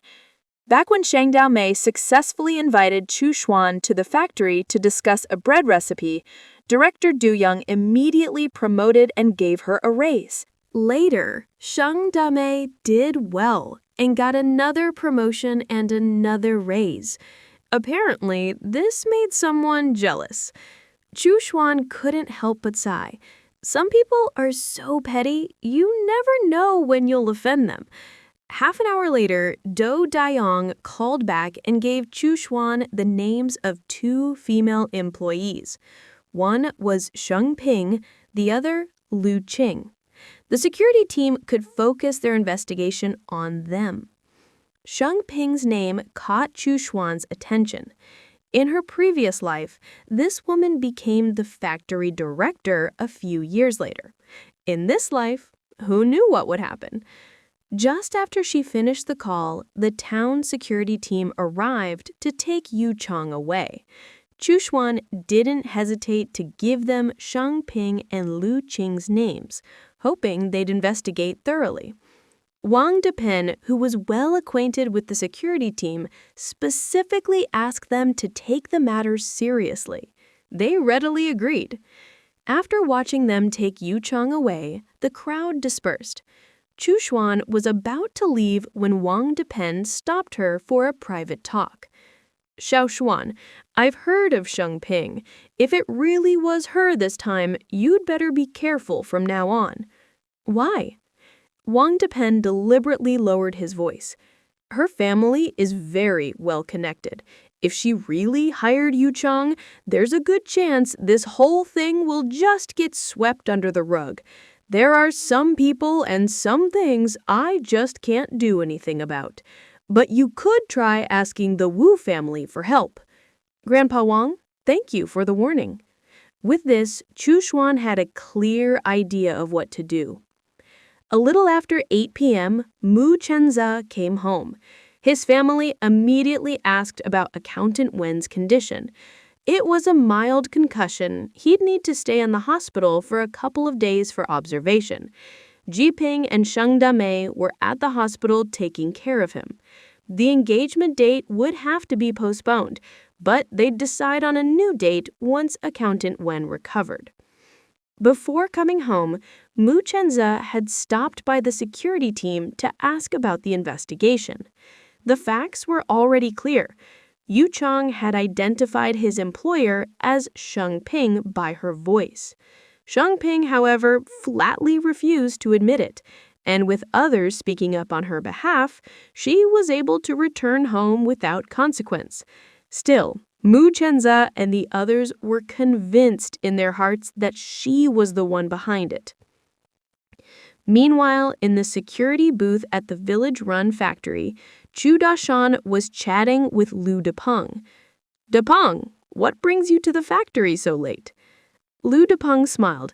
"I came to pick up some samples. I'm heading out on a business trip to the market tomorrow." "It's the holidays. Everyone's at home. Why are you running around?"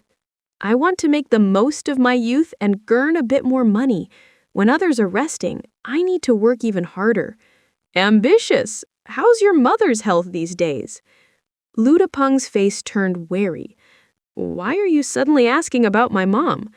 Chu Dashan hurried to explain. "Don't get me wrong. I'm looking to hire someone to make breakfast for me. Yesterday, I asked the village chief to see if anyone was available, but he said there was no one suitable and told me to figure it out myself. If your mom is feeling better, do you think she could help me with breakfast? I'll pay 50 cents a day." Lu's mother was 50 this year. She'd been sickly for years, only recovering at the end of last year, and was planning to look for some temp work after the Lantern Festival. Lu Depeng didn't agree right away. "I'll ask my mom when I get home." Mainly, Chu Dashan hadn't had a good reputation in the past. It's only in the last few days that things have improved a bit. "All right," Chu Dashan grinned. "Need help carrying your samples?" "No thanks, it's just one suitcase. I can manage." 10 minutes later, Lu Depeng left with a bulging suitcase. When he got to his home, he mentioned to his mother that Chu Dashan wanted to hire someone to make breakfast. As soon as she heard it was 50 cents a day, Lu's mother was tempted. "That's 15 yuan a month, enough for my living expenses. Depeng, I want to give it a try."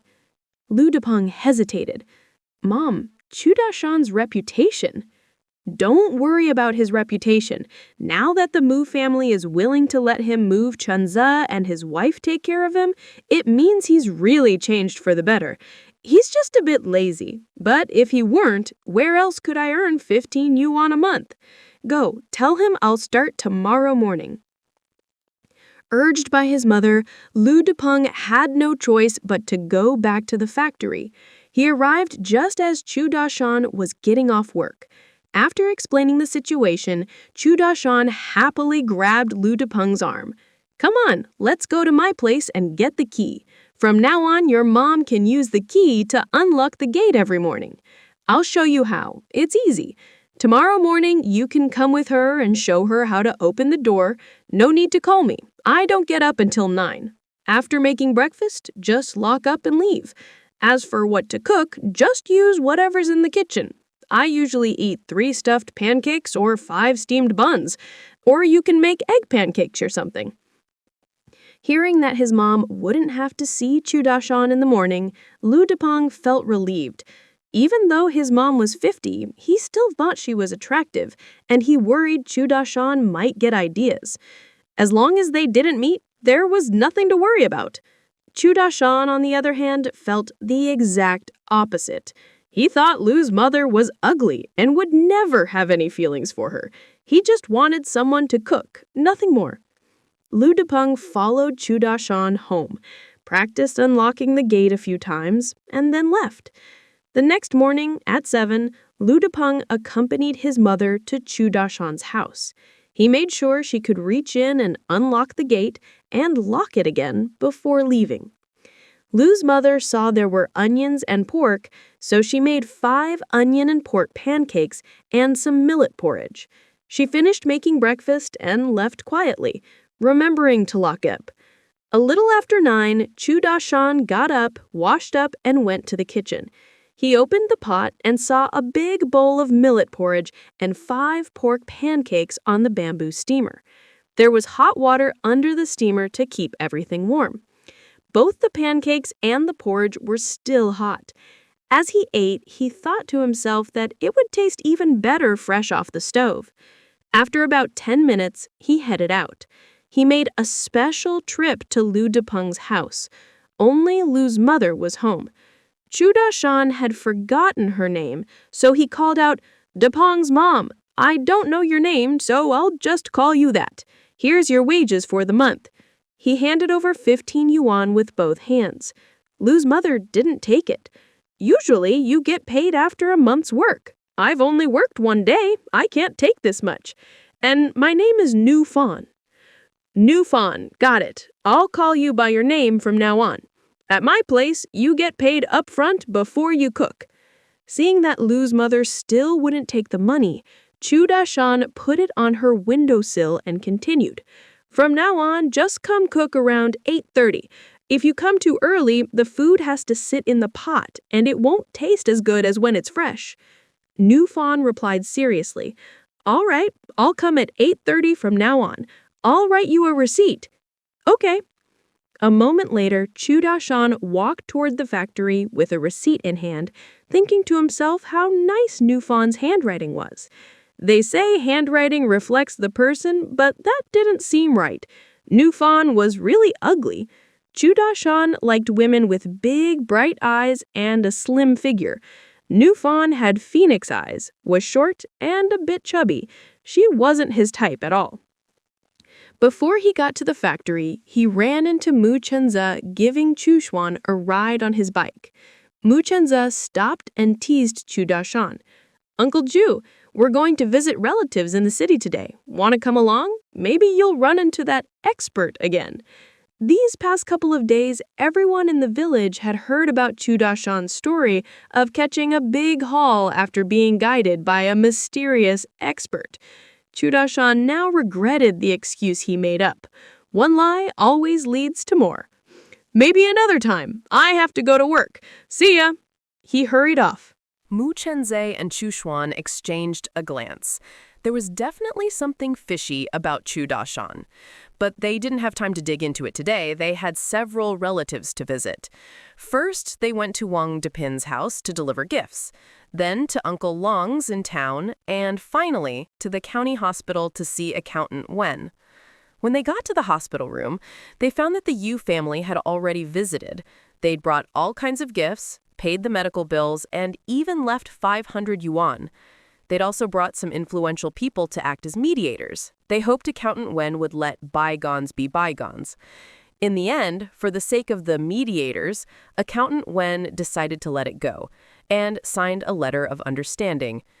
Chu Xuan, with memories from her previous life, knew that at this time, the Yu family didn't have this kind of money, connections, or influence. It must have been Shang Ping's family who stepped in and reached some kind of agreement with the Yu family. This way, Yu Chang wouldn't keep pressing Shang Ping. After Chu Xuan and Mu Chenze visited Accountant Wen and were about to leave, Sheng Dame suddenly rushed out. Ji Ping shouted from behind, "Stop her!" Before Chu Xuan and Mu Chenze could react, Sheng Dame had already run out of the hospital. Ji Ping called to Mu Chenze. "Dame is going to cause trouble at Sheng Ping's house. I'm worried she'll get the short end of the stick. Chenze, could you stay here and look after my brother-in-law? I'll go after her." Chu Xuan tossed out, "I'll persuade her to come back," and took off after her. After chasing her across 2 streets, Chu Xuan finally caught up to Sheng Dame. She spoke in a low voice. "Sheng Dame, don't act impulsively. I have a way to get back at Sheng Ping." That hit Sheng Dame right where it mattered. "Tell me, how do we get back at her?" "Do you know why Sheng Ping hired Yu Chang to ruin your reputation?" Sheng Dame really didn't know. "Isn't it because she likes Wen?" "No. From what I know, it's because you blocked her path to a promotion." "She has such a good family background. How could someone like me possibly stand in her way? She could easily get her family to pull some strings for her." Chu Xuan couldn't figure that out either. Just then, Wei Chong ran over, his voice serious. "Don't forget, you and she both have the surname Sheng. Yesterday, Wang Depin had called him specifically to ask him to look into whether Sheng Ping and Sheng Dame were related. He'd found out easily." Sheng Dame shook her head lightly. I'm not related to her. Chushuan looked at Wei Chong with a smile. What a coincidence, running into you here. Do you know something? Wei Chong nodded slightly. It's not a coincidence. I saw you two while I was on patrol and followed you. He turned to Sheng Dame. You and Sheng Ping are related, you just don't know it. Sheng Dame was astonished. No way! When my parents were alive, they never said we had relatives in the county. Wei Chong took a few sheets of paper from his pocket and handed them to Sheng Dame. Sheng Ping's family moved here from another province. Your parents did too. The details are all here. Sheng Dame took the papers and read them with Chushuan. Back when they were considering candidates for promotion, the names included Sheng Dame, Sheng Ping, and Liu King. Dao Deyoung favored promoting Sheng Dame. When Sheng Ping found out, she asked her family to pull strings and tried to take Sheng Dame's spot. The Sheng family looked into Sheng Dame's background and, after digging deep, discovered that she and Sheng Ping were from the same family. They shared the same great-grandfather. The Sheng family told Sheng Ping, "We are all family. Don't compete with Sheng Dame for the position." Sheng Ping agreed on the surface, but she was unwilling to accept it.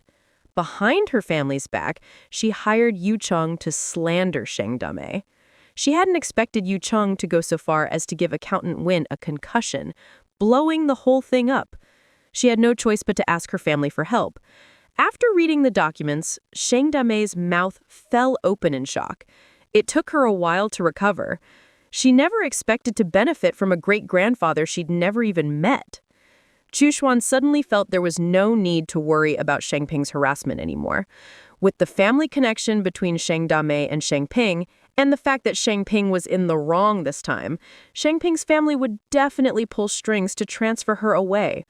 Sheng Dame, for the sake of the Sheng family, don't retaliate against Sheng Ping for now. You've suffered this time, but the Sheng family will most likely compensate you. Who knows? You might even get promoted all the way to factory director. That would be the best revenge against Sheng Ping. Sheng Dame immediately understood. You're right. Sheng Ping thinks I'm in her way. Then I'll keep getting promoted and block her path all the way. That'll drive her crazy. Thank you, and Comrade Wee, for telling me all this. I'm going back to take care of Win. She waved and left. Chushuan was about to leave too, but Wei Chong called out, Wait a minute, I have something to tell you. Chushuan stopped in her tracks, her expression perfectly calm. Comrade Wee, if you have something to say, just say it. Wei Chong lowered his voice deliberately. Were you involved in catching the fake Li Lai? Chushuan looked surprised. How did you know? Wei Chong didn't hide it. I heard it from my boss. Tomorrow, my boss will accompany a higher-up to your house to give you a reward. I'll be going along. Chushuan looked grateful. Thank you for telling me. I won't go anywhere tomorrow. I'll just wait at home for the award. Originally, Chushuan and Mu Chenzhe had planned to visit Minyi's house tomorrow. Wei Chong sighed softly. Actually, that's not the main thing I wanted to tell you. I wanted to remind you to be careful. Fake Li Lai and Shu Tian are dead, but the people behind them have not been exposed. You could be in danger at any time. Chushuan knew Wei Chong wasn't just being alarmist. Thank you for the warning. I'm not afraid of the mastermind. In fact, I hope they make another move. Otherwise, I might never find my biological grandparents. Just look at the people working for that mastermind. Aren't they all ruthless? If that person acts, someone's bound to get killed. I heard your biological mother is overseas. My advice is go abroad. Chushuan shook her head lightly. I won't consider going abroad until the real mastermind is caught. Seeing he couldn't persuade her, Wei Chong gave up. I still have work to do. I'll be off. He turned and left. Chushuan watched him go before heading toward the hospital. At that moment, Ji Ping ran into Sheng Dame. If Ji Ping hadn't been stopped by Accountant Wen's attending doctor, he wouldn't only now be catching up. Dame, you didn't go make a scene at Sheng Ping's house? With so little time, I didn't even make it to her door. Sheng Dame slapped a few pieces of paper into Ji Ping's hand. Big brother, take a look at this. Ji Ping carefully read the contents. Only then did he realize that he, Sheng Dame, and Sheng Ping all shared the same great-grandfather. Sheng Dame, let's just leave it at that, okay? Sheng Dame chuckled. No problem. You agreed so easily. Aren't you planning anything behind my back? Relax, big brother. I absolutely won't. From now on, I'll just work even harder and try to become workshop supervisor as soon as possible. And then deputy factory director, then factory director. With this connection to Shengping's family, I couldn't let it go to waste. Right now, Shengping was throwing a tantrum at home. Why should I have to leave? I'm doing perfectly fine at the food factory. I'm not going. Most importantly, she was sure to get the next promotion. At this critical moment, her family wanted to transfer her to somewhere else?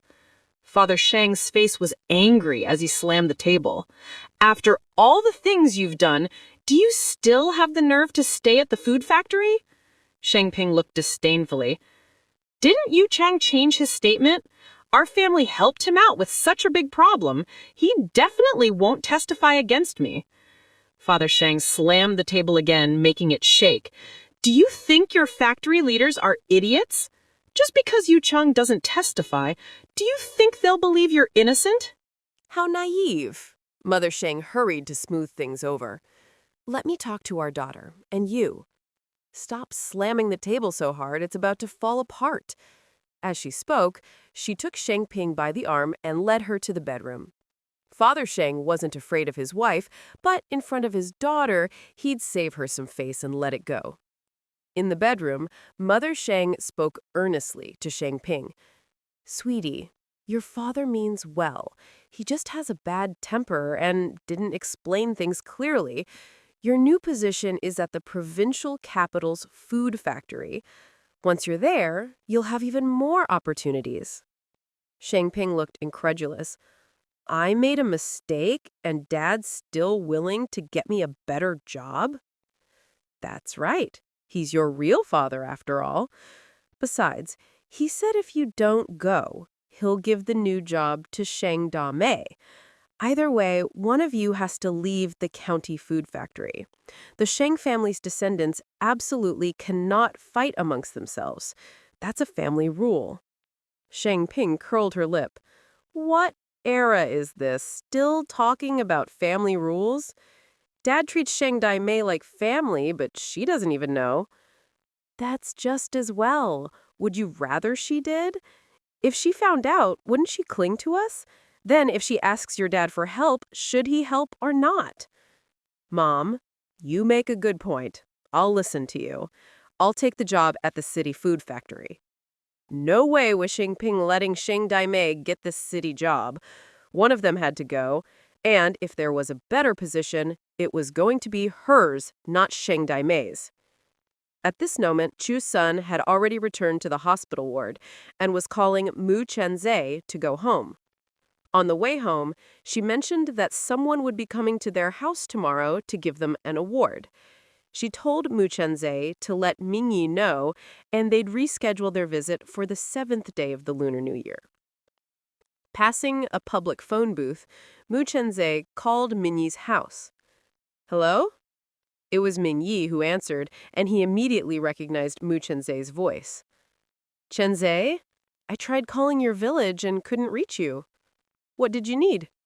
Tomorrow, you and your wife should stay home. I'll be coming with the leaders to give you your award.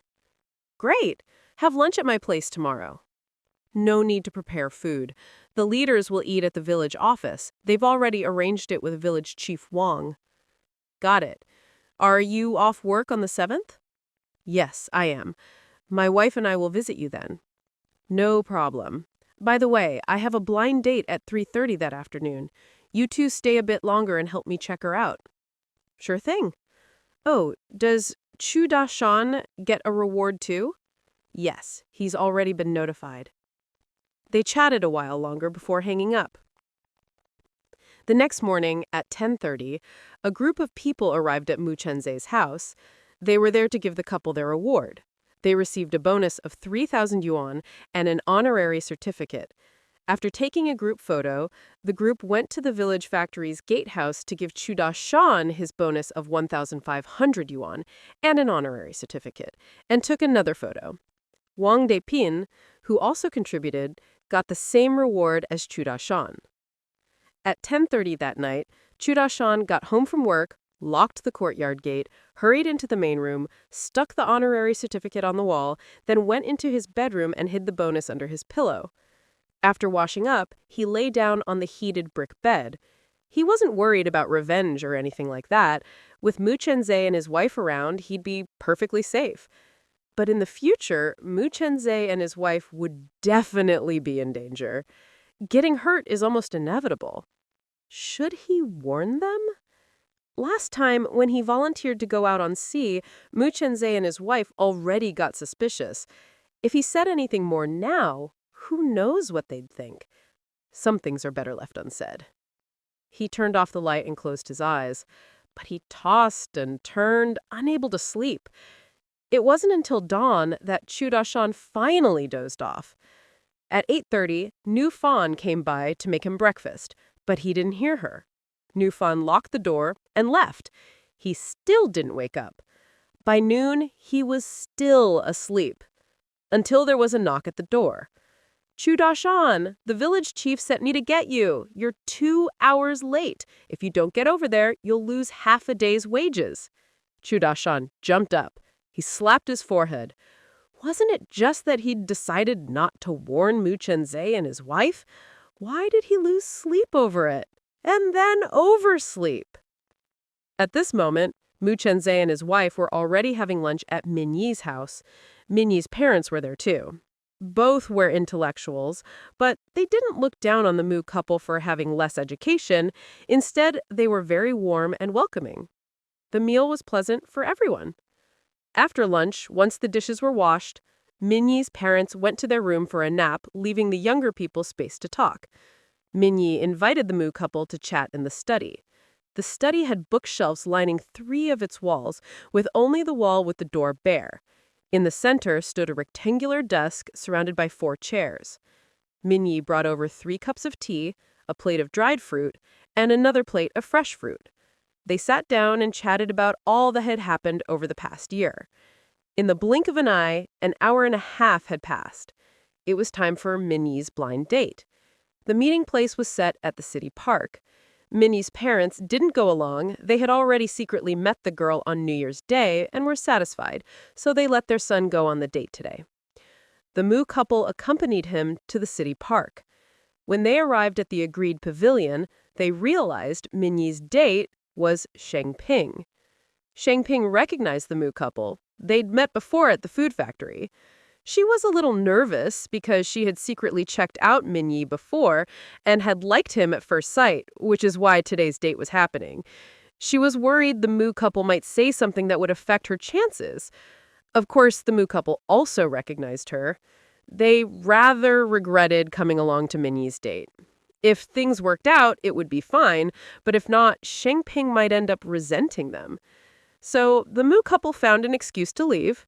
Sheng Ping had made a good first impression on Minyi and wanted to chat longer, so he didn't ask the Mu couple to stay. When Sheng Ping saw them leave, she relaxed a bit. She opened up and suggested, "Why don't we walk and talk?" It was indeed a bit cold just sitting in the pavilion. Minyi smiled. "I know a nice cafe nearby. It's warm inside. Want to sit for a while?"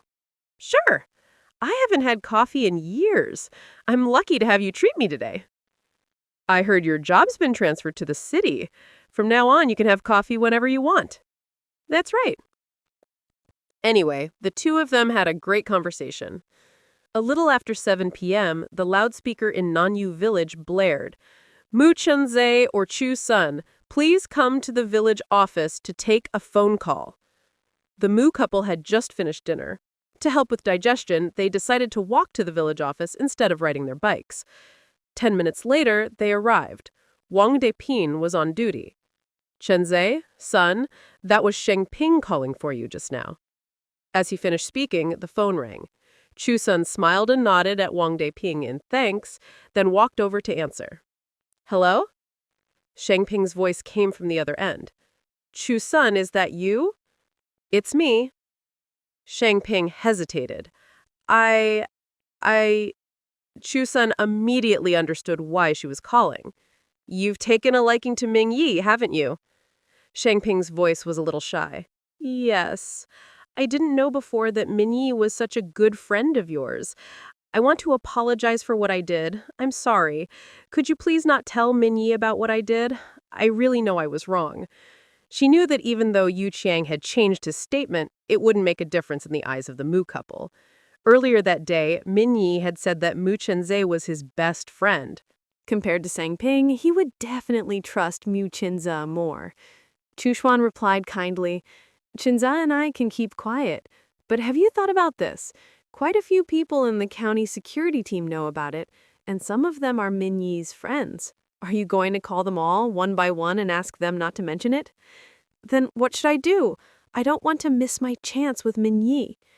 One lie leads to 1,000 more. My advice is just to tell him the truth yourself. If he knows how awful I was, he definitely won't want to keep seeing me. I was hoping to wait until we'd built some feelings before coming clean. Then you really don't understand Minyi. He's the kind of man who can't tolerate a speck of sand in his eyes, but he's also someone who gives people a chance to change. It's up to you. I have things to do, so I'll hang up now. Chu Xuan didn't want to waste more words and hung up. On Sang Ping's end, she hung up helplessly. She'd had a great conversation with Minyi that day, and after dinner, he'd thoughtfully walked her back to her grandmother's house. She'd be living with her grandmother now that she was working at the city food factory. Her grandmother knew about what she'd done but hadn't said anything, so it seemed she wouldn't pursue it further. Her grandmother was easy to deal with, but Minyi would be much harder. Today's date was something she'd been looking forward to for so long. Her date was a man she truly liked. She couldn't let this chance slip away. It would be better for her to tell him herself than for him to hear about it from someone else. She picked up the phone again. She dialed Minyi's home number. It connected quickly. Hello? It was Minyi's voice. Sang Ping spoke softly. Minyi, you're home. Did you get back safely? Minyi felt a warmth in his heart. She was so thoughtful, and his impression of her improved even more. I got back just fine. But Sang Ping's next words left him conflicted. Minyi, there's something I want to tell you. I once did something wrong. Rather than have you hear it from someone else, I'd rather tell you myself. I almost did something bad to Chu Xuan. She confessed everything about hiring Yu Chang to slander Sang Dame and Chu Xuan, including asking her family to help Yu Chang get the accountant Wen's forgiveness. After hearing her out, Minyi sighed and said, What you did is really at odds with the image I had of you. I need some time to think about it. Sang Ping was anxious. I really know I was wrong this time. I'll never do anything like that again. You can keep an eye on me, okay? Minyi repeated, I need to think about it. I'm hanging up now. Sang Ping heard the click of the phone and silently began to cry. She even forgot to put down the receiver. Maybe her love had ended before it even began. She regretted coming clean tonight. Just then, the phone at the Nanyu village office rang again. The Mu couple hadn't left yet. They were chatting with Grandpa Wang. Grandpa Wang answered, recognized Minyi's voice, and handed the phone to Mu Chinza. Hello? It's me, Minyi. What's up? Don't tell me Sang Ping just told you what she did. That's right. She told me everything. I want to confirm with you. Was what she said true? Can you tell me what happened from your perspective? Of course. Here's what happened. She hired Yu Chang to slander Sang Dame and my wife. Yu Chang didn't even get a chance to slander my wife before the village patrol caught him. He'd injured Accountant Wen. That part wasn't Sang Ping's doing. But she did have her family help Yu Chang get the Accountant Wen's forgiveness. As a result, he changed his statement and stopped implicating Sang Ping. She called my wife today to apologize. She told me the same thing. Minyi, do you think I should give her a chance? To err is human, to correct is divine. Maybe if you give her a chance, she'll never do anything bad again.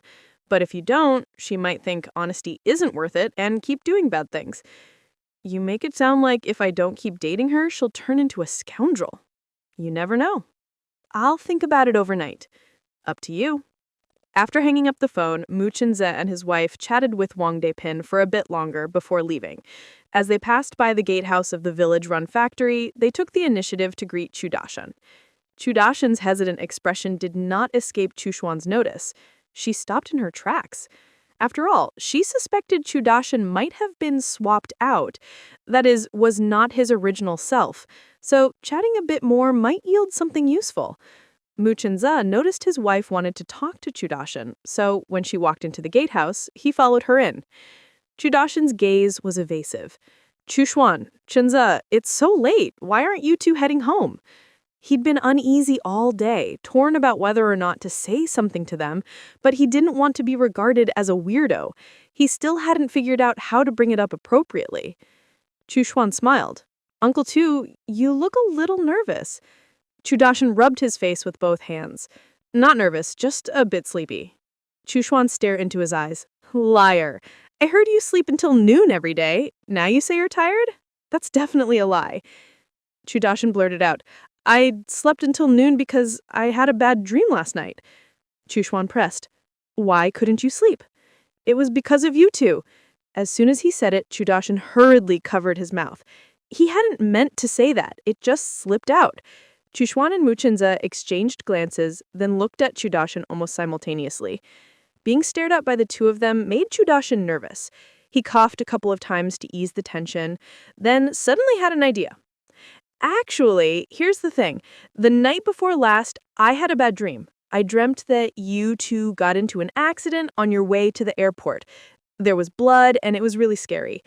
I've been debating whether to tell you. If I do, you'll say I'm superstitious.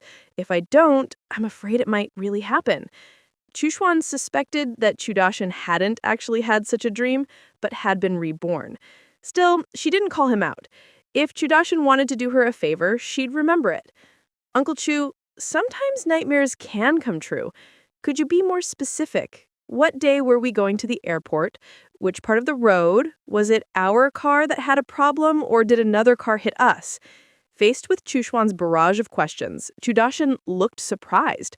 You actually believe my dream? Chuxuan replied seriously. I do.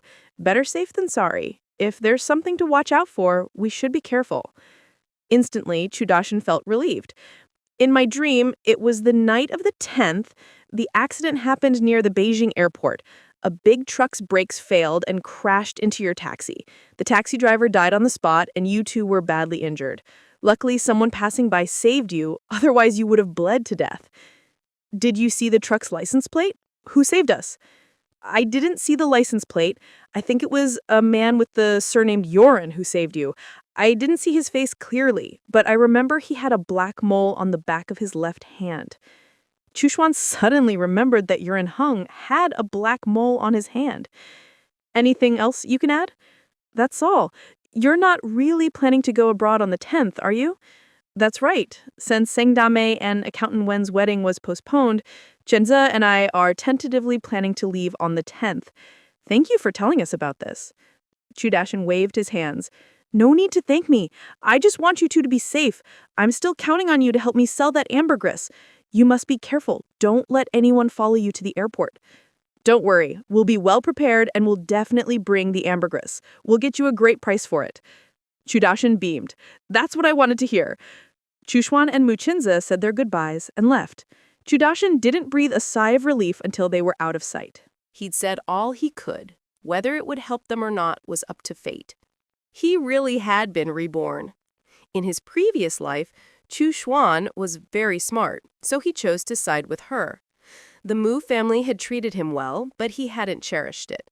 Not only was he lazy and gluttonous, he also brought them a lot of trouble.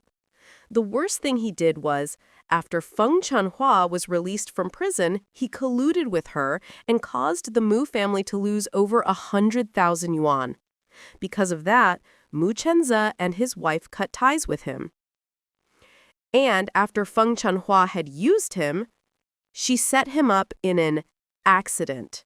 Feng Chanhua took all the money and ran off with Xu Zhulian to join Yuantian, leaving him alone at home, wailing. He'd done so many bad things that no one would help him, and in the end, he starved to death.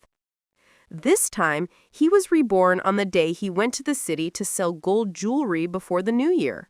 That day, after selling the jewelry and pocketing the money, he was on his way back to the guest house when he ran into a thief.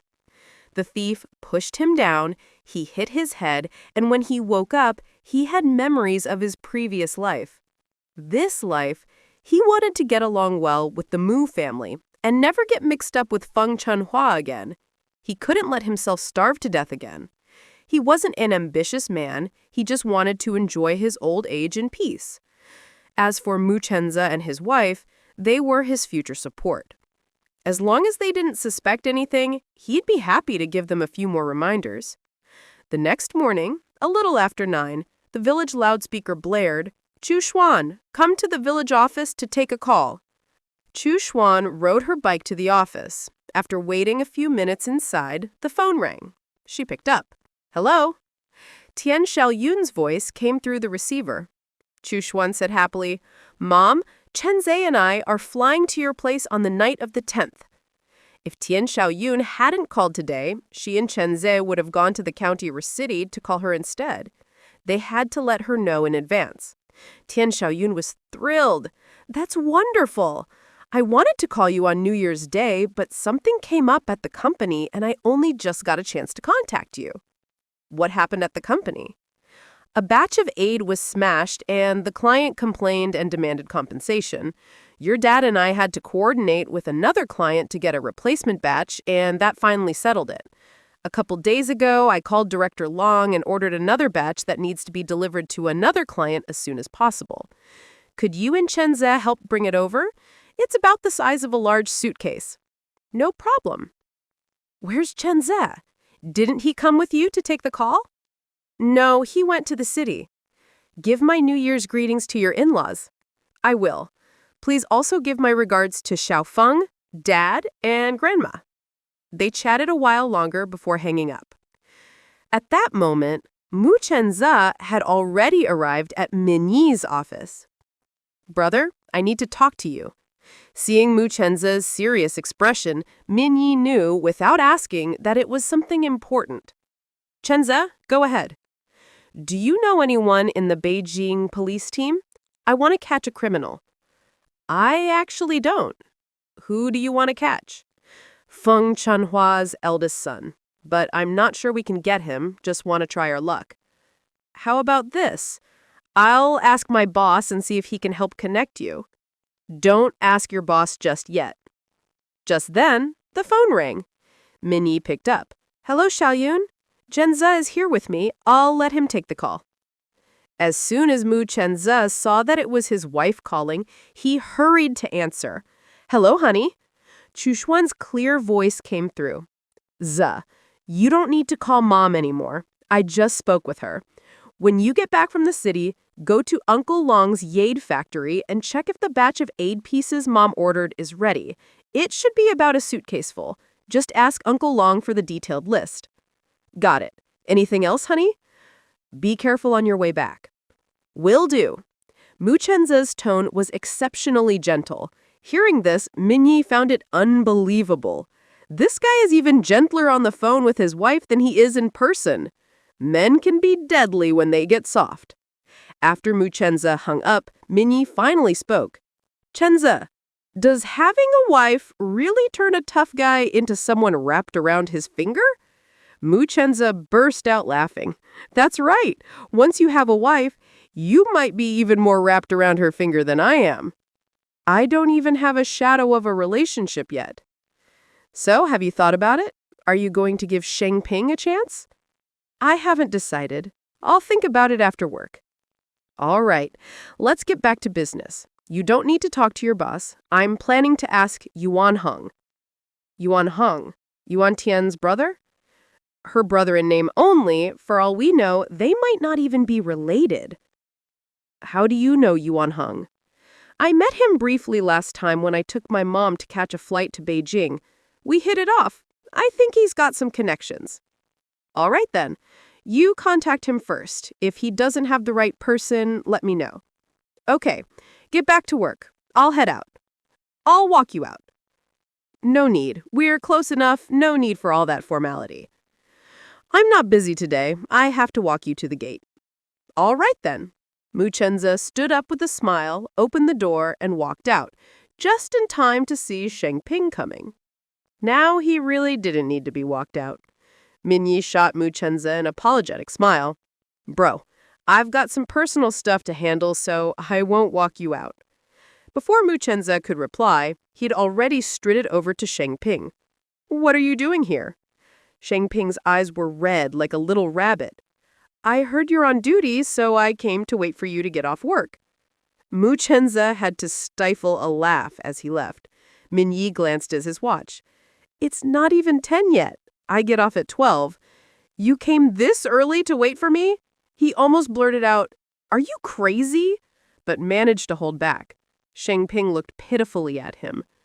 Do you think I'm crazy? Minyi's silence was answer enough.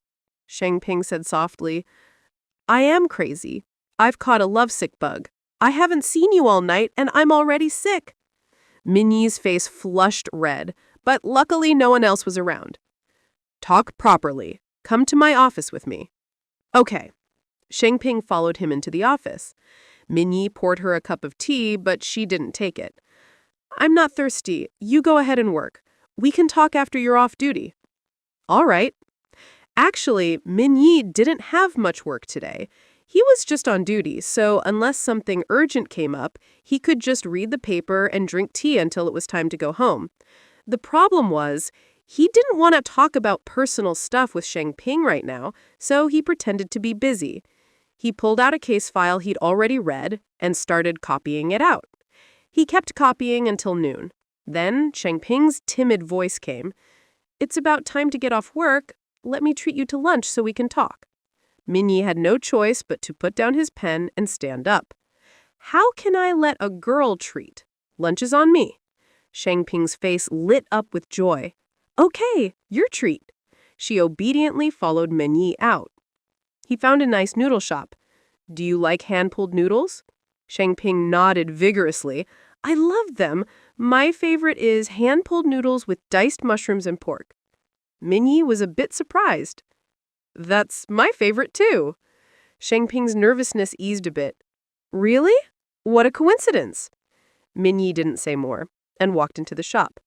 Bus, 2 bowls of hand-pulled noodles with mushrooms and pork. The owner responded enthusiastically, Coming right up. Please have a seat. The owner was both boss and waiter. Minyi picked a table by the window and motioned for Sheng Ping to sit. They sat facing each other. While waiting for the noodles, Sheng Ping said softly, If you could supervise me in the future, I'm sure I could be a good person. It took all her courage to say that. Minyi tapped his fingers on the table. And what if I say no? Are you saying you won't be a good person then? That's right. If that happens, I'll just be a bad person and let you catch me and interrogate me yourself. Sheng Ping, are you brainless? How am I brainless? If you had any sense, would you have asked Yu Jiang to slander Sheng Damei and Chu Shuang? After Yu Jiang hit Accountant Wen, would you have asked your family to help him get Wen's forgiveness? Shouldn't you have apologized directly to Sheng Damei, Accountant Wen, and Chu Shuang? Why bother with Yu Tiang, that scumbag? People like him just need a lesson. I only helped him back then so he wouldn't rat me out. But now I've admitted everything to you guys and ended up helping Yu Cheng for nothing. I've reflected on it. I really hurt myself for no reason. You're right. I wasn't thinking. After lunch, I'll go apologize to Accountant Wen and Sheng Damei in town. As for Chu Xuan, I've already apologized and she's not holding a grudge. I'm off duty this afternoon. I'll go with you. Really? Of course. Didn't you say you wanted me to supervise you? I don't want there to be another bad girl out there. Sheng Ping was a bit excited. So you're agreeing to keep seeing me? Minyi smiled gently. That depends on how you behave. I promise I'll do my best. As they spoke, the noodles arrived. Each got a bowl. 10 minutes later, both bowls were spotless. The owner kindly brought over 2 bowls of noodle soup. After finishing, Minyi paid the bill and took Sheng Ping to the bus stop. Just then, Mu Shenze walked over. What a coincidence! You two waiting for the bus too? Minyi smiled. Yeah, I'm taking Sheng Ping to see Accountant Wen. Mu Shenze teased. Looks like you two are back on track. Minyi just smiled. Sheng Ping responded cheerfully. Minyi said it depends on my behavior. Mu Chenze didn't have much affection for Sheng Ping, but since Xiao Xuan was willing to give her another chance, he decided to let it go. Hope I get to see your wedding candy soon. Sheng Ping covered her mouth and laughed. Minyi said quietly, Chenze, about that thing you mentioned, do you still need my help? He and Mu Chenze were on the same wavelength. He didn't need to spell it out for him to understand. No need. It's already sorted. Good.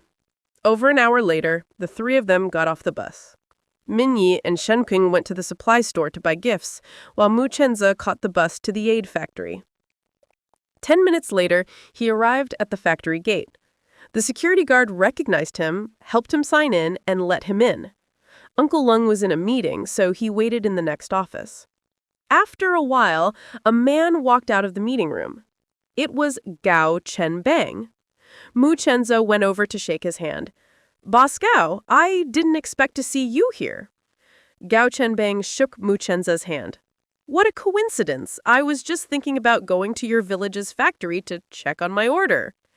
Mu Chenze replied warmly, You're very welcome to come inspect our village factory anytime. Only after finishing their greetings did they let go of each other's hands. With a smile, Mu Chenze turned to Uncle Lung and continued, Uncle Lung, have you and Boss Gao just started talking, or have you already reached an agreement? Uncle Lung laughed heartily. Of course we've reached an agreement. I was just about to take Boss Gao to your village. Gao Chenbang said politely, Director Lung, you can just walk me to your factory gate. Let Chenze accompany me the rest of the way. Sorry, but I need to use the restroom first.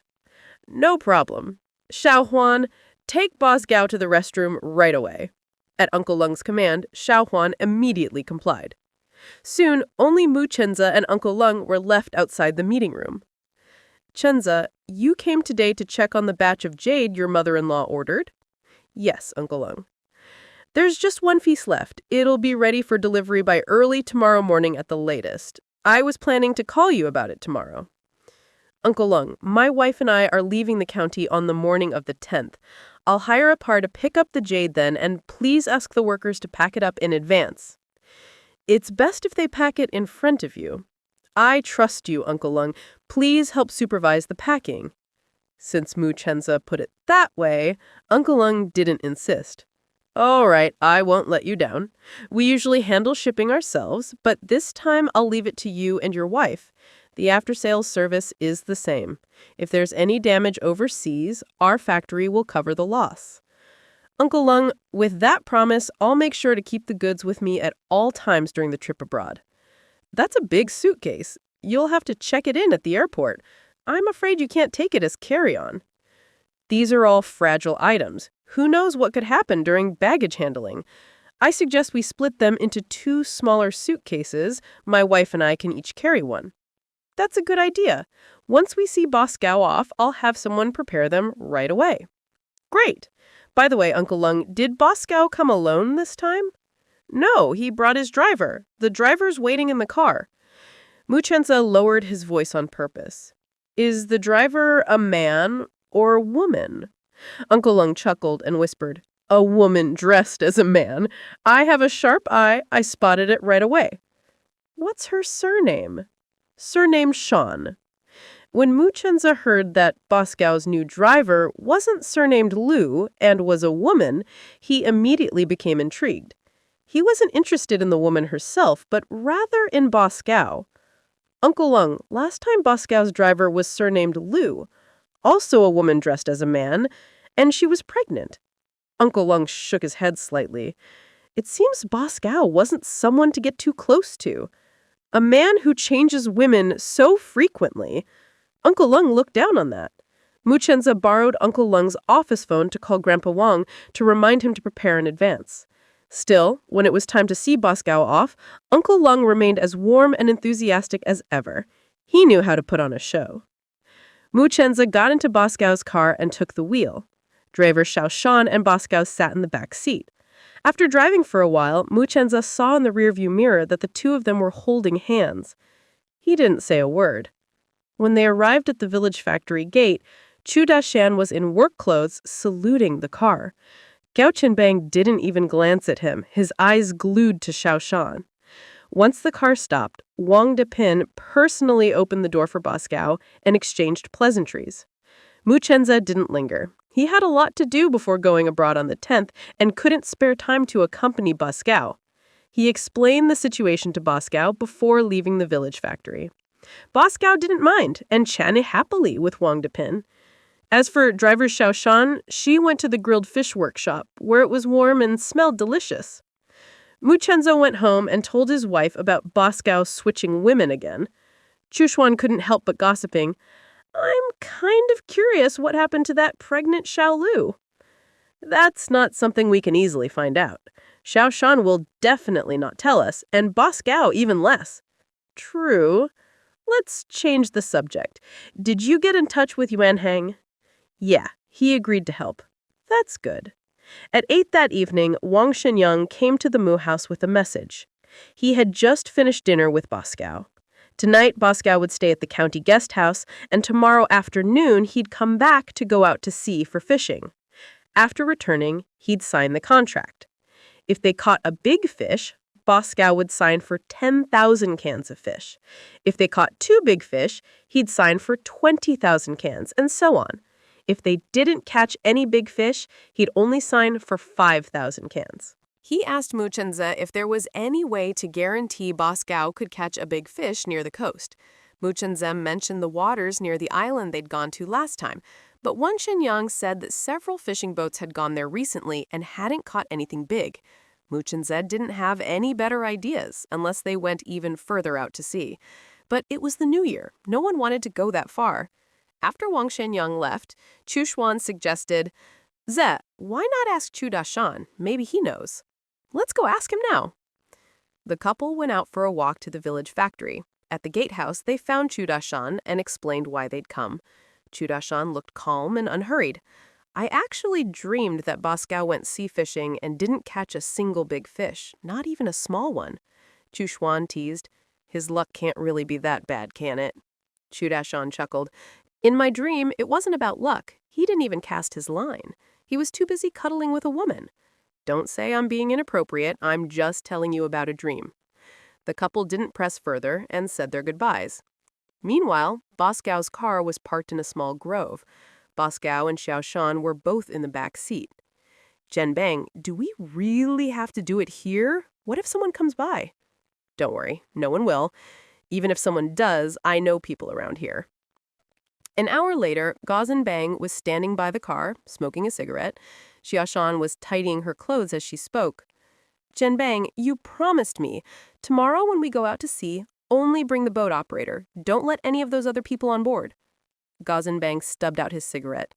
I always keep my promises. Did Sister Leo ever make requests like I do?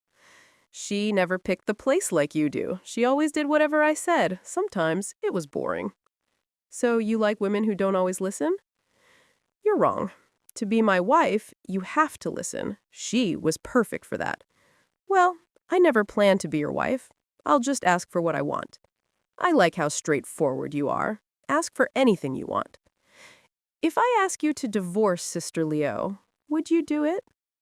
As soon as she finished speaking, there was a loud smack. Xia Shan was slapped across the face. She clutched her cheek, tears welling up. You told me to ask for anything I wanted. That slapped was to remind you there are limits to what you can ask for. Of course, if you get pregnant, I wouldn't mind you making that kind of request. Gauzen Bang's gaze fell on Shashan's belly. Don't think I don't know your secret. Xiao Dan never expected Gauzen Bang to know about her inability to have children. Since you know my secret, why did you still come after me? At first, she hadn't had any romantic feelings for Gauzen Bang.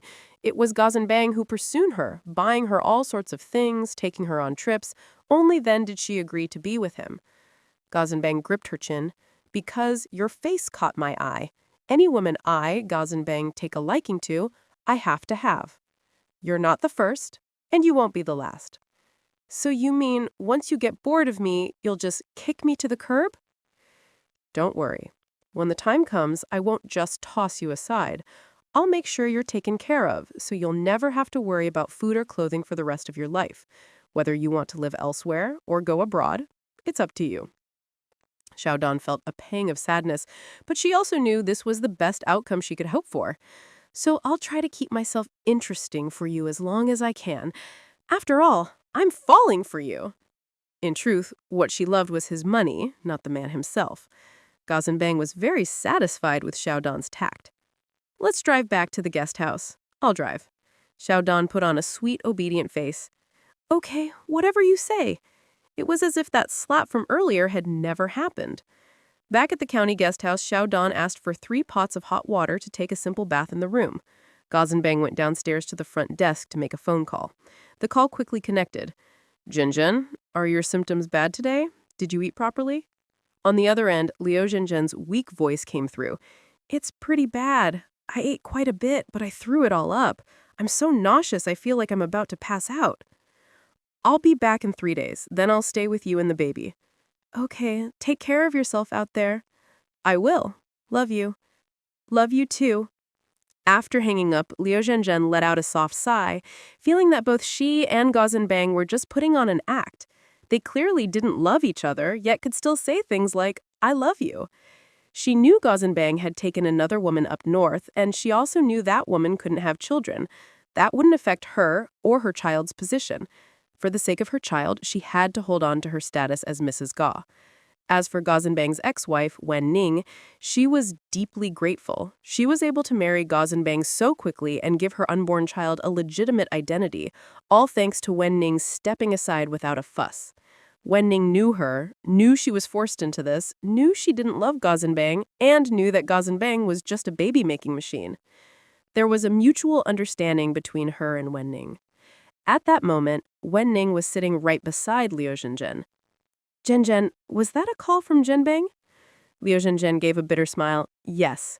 Ningjie, after the baby's born, I want to ask you to help raise it. From then on, the child will be yours. Wen Ning gripped her hand tightly. Silly girl, your child is your own. How could you give it to me? I'll pretend you're joking, but don't ever say that again. I'm not joking. You know as well as I do. Before Gazenbang divorced you, he was always with a woman after another. Back then, he could use the excuse of wanting an heir, but now I'm pregnant and he's still cheating. I can't stand a man like that. This child is my way of repaying him for saving my parents' lives. Once I've given birth and finished my confinement, I want to take my parents abroad and never come back. When the time comes, will you help me? Faced with Liu Zhenzhen's hopeful gaze, Wen Ning couldn't bear to refuse. I can promise you that, but let me say this. If you ever regret it, you can come back and reunite with your child anytime. Liu Zhenzhen placed her hand on her belly. I won't regret it.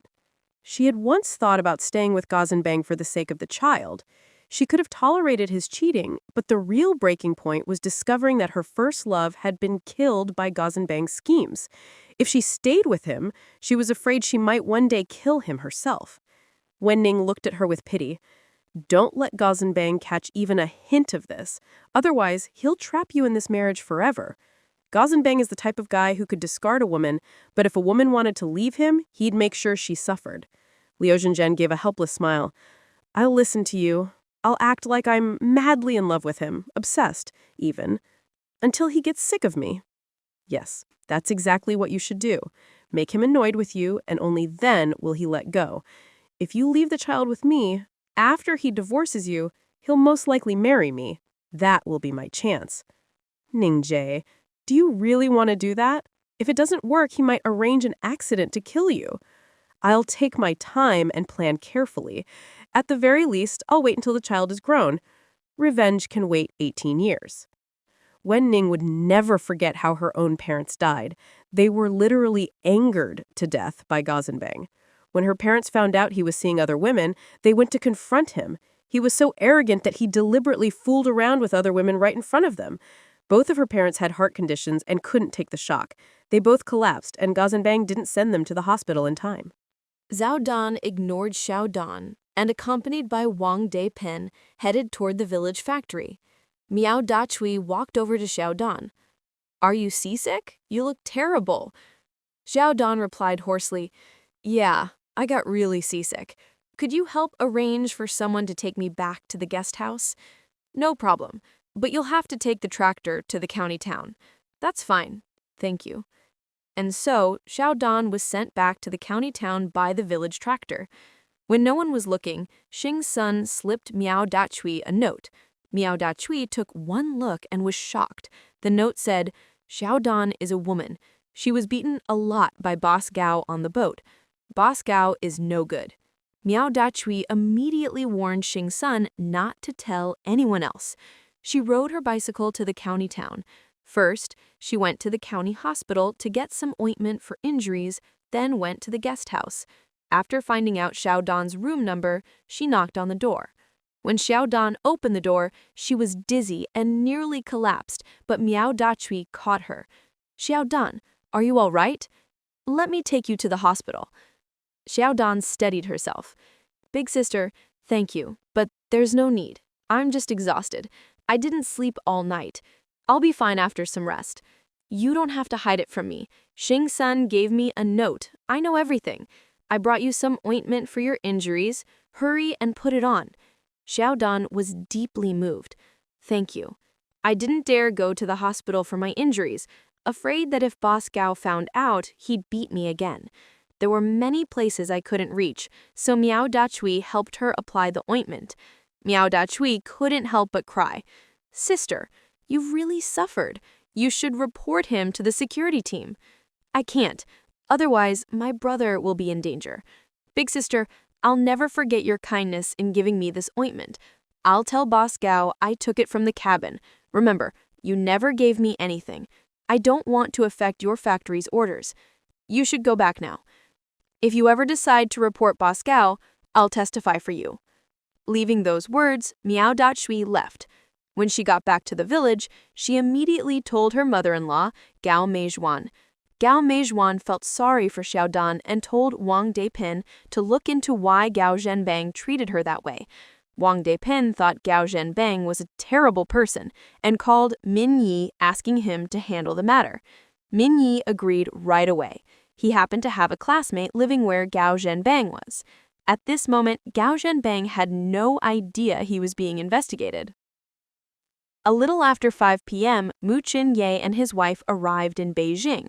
The driver helped unload their luggage, and after Mu Qinze paid the fare and watched the car drive away, he finally looked away. He gestured toward the shadows, and soon a black sedan pulled up in front of them. The driver of this car was one of Yuan Hong's men, an expert in counter-surveillance. Realizing someone was tailing them, he used his skills to shake off the car behind. What the driver of the trailing car didn't know was that someone was also following him. Mu Qinze and his wife didn't go straight to the airport. Instead, they switched to a white car to head there. Along the way, there were no large trucks, and nothing unexpected happened. After arriving at the airport, Mu Qinze called Yuan Hong. How did it go? Did you follow the trail and catch the culprit? Yuan Hong's voice came through, a little excited. Of course we did, and not just one. We caught several. We're interrogating them right now. Thanks for your hard work.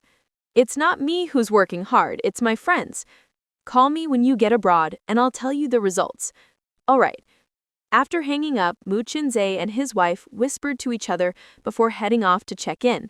They both understood that Yuan Hong was so eager to help this time because he was convinced that the mastermind behind the car accident was Yuan Tian. If this incident could bring Yuan Tian down, it would mean a lot to Yuan Hong. Still, the couple was a bit worried. What if Yuan Tian refused to confess and wouldn't reveal the real mastermind behind the scenes? About 10 hours later, they arrived abroad. It was night when they boarded the plane and still night when they landed. There was nearly a 12-hour time difference between here and home. Wu Bingchen, Tan Yaoxun, and Chu Feng and the others were waiting for them at the airport, their car parked not far away. The family reunion was especially warm. An hour later, they arrived at their new home. After dropping off their luggage and changing into slippers, Tan Yaoxun and the others gave Mu Qinze and his wife a tour of the house. It was a 2-story villa with 3 bedrooms, each with its own bathroom on both floors. The kitchen was downstairs, and there was a study and laundry room upstairs. The house was very warm, with central heating keeping it at about 25 degrees Celsius, and was spotless. They soon learned that they had hired a cleaning lady and a cook. Both had already gone home for the day. Mu Chenzhe couldn't help but feel that the living conditions here were on a whole different level from what he was used to. He resolved that, once back home, he'd make sure his wife could enjoy this kind of life too. After freshening up, the family sat down for a late-night snack. The welcome dinner would be held the next evening. After a simple meal, Chu Feng pulled Xu Zhuan into his room to show him his exam results, crafts, and photos from daily life. Meanwhile, Mu Chenzhe and his in-laws drank tea and chatted in the living room, checking over the jade pieces they'd brought. Everything was intact. Wu Bingchen exclaimed that this batch of goods had solved the company's urgent needs. There were also some local specialties, which Ten Yaoshun put away in the kitchen. She planned to bring some to her mother-in-law's place the next day. As for her brother-in-law and sister-in-law, she didn't want to give them any. Of course, if her husband suggested it, she wouldn't object. Since both her parents-in-law had work the next day and Xiaofeng had school, half an hour later, Mu Chenzhe suggested they all get some rest and catch up more tomorrow.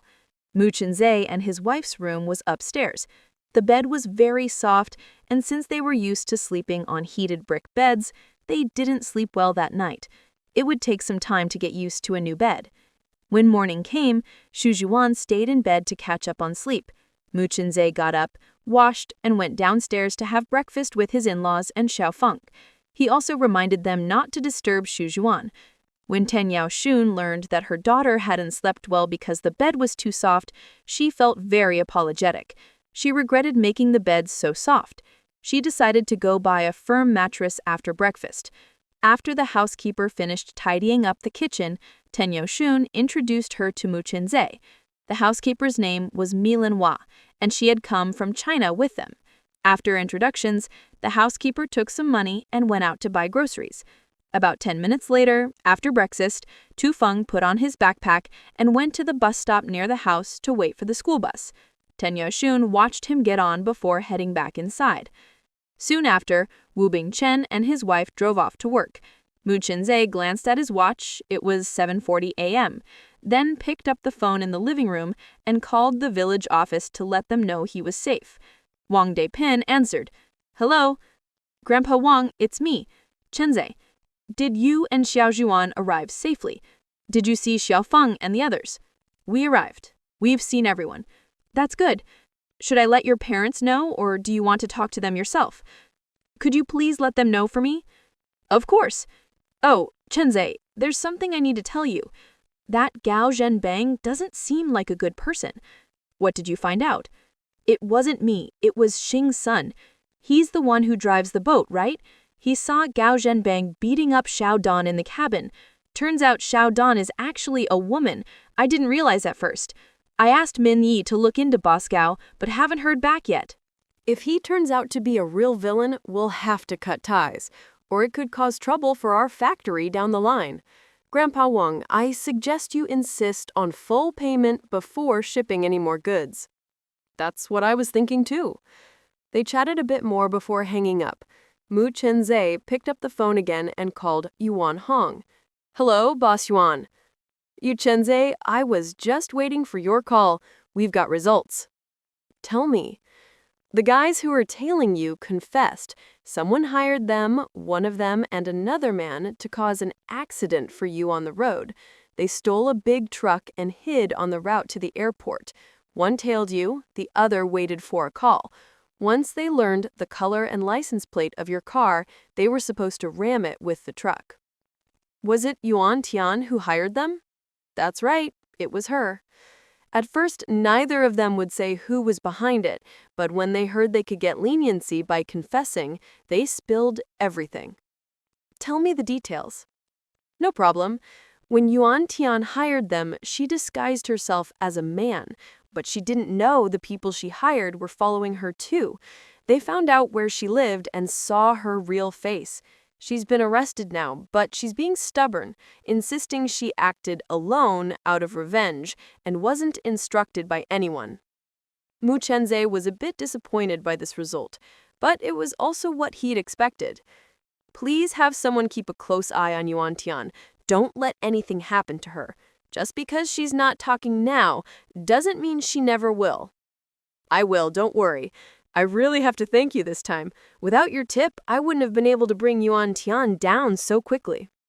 Bringing her down doesn't mean she won't make a comeback. Don't forget, the rest of the Yuan family still see her as one of their own. They might try to bail her out. I can handle that, don't worry. Boss Yuan, let me put it this way. The person behind Yuan Tian is despicable. If he still wants to use her, he might try to ruin your reputation. When you and Yuan Tian are on equal footing, who do you think the rest of the Yuan family will support? Yuan Heng's heart skipped a beat. Thanks for the warning. After hanging up, Mu Chenzhe called Min Yi. The call connected quickly. Hey brother, it's me. You're not asleep yet, are you? No, I just got back from a date. Mu Chenzhe, you wouldn't be calling just to let me know you're safe, right? Mu Chenzhe teased. Looks like you really are taking on the mission of saving Sheng Ping. Sheng Ping was the kind of person who, if not kept in check, could easily cause trouble. With Ming Yi keeping an eye on her, at least society would have one less menace. On the other end of the phone, Ming Yi's face flushed with embarrassment. Get to the point already. International calls are expensive. Mu Chenzhe's tone turned serious. All right, here's some good news. The people who tried to harm me and Xiao Shan have been caught. To make up for it, they confessed that they were hired by Yuan Tian. But Yuan Tian only admitted to orchestrating the incident herself and denied being instructed by anyone else. Ming Yi sighed. So the real mastermind is still at large. Both of them were convinced that the real culprit was Feng Chunhua's eldest son. Unfortunately, they had no idea where he was. Yeah. By the way, Grandpa Wang asked you to look into Gao Shanbang. Any news? Mu Chenzhe, you're all the way abroad and still worrying about this? I'm not worrying for nothing. I just have this feeling that Gao Shanbang isn't a good person. He really isn't. He dumped his ex-wife, and while his current wife is pregnant, he's off vacationing with his mistress.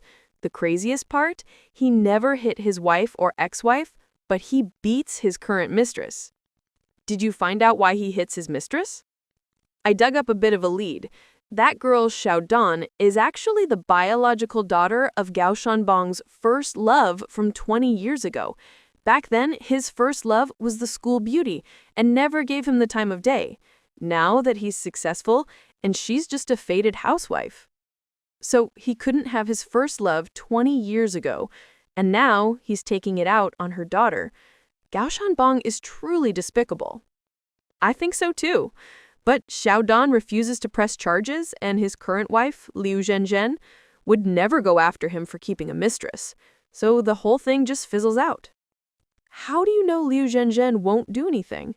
Because Liu Zhenzhen doesn't love Gao Shanbang. She loves her ex-boyfriend. You even found that out? Impressive.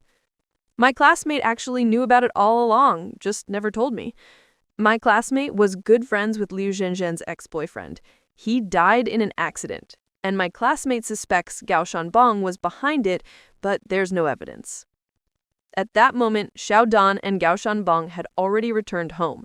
Gao Shanbang parked in a secluded spot and beat Xiao Dan again. Seeing her pale face, he didn't force her to stay with him and just drove her home. She pretended to be extremely grateful.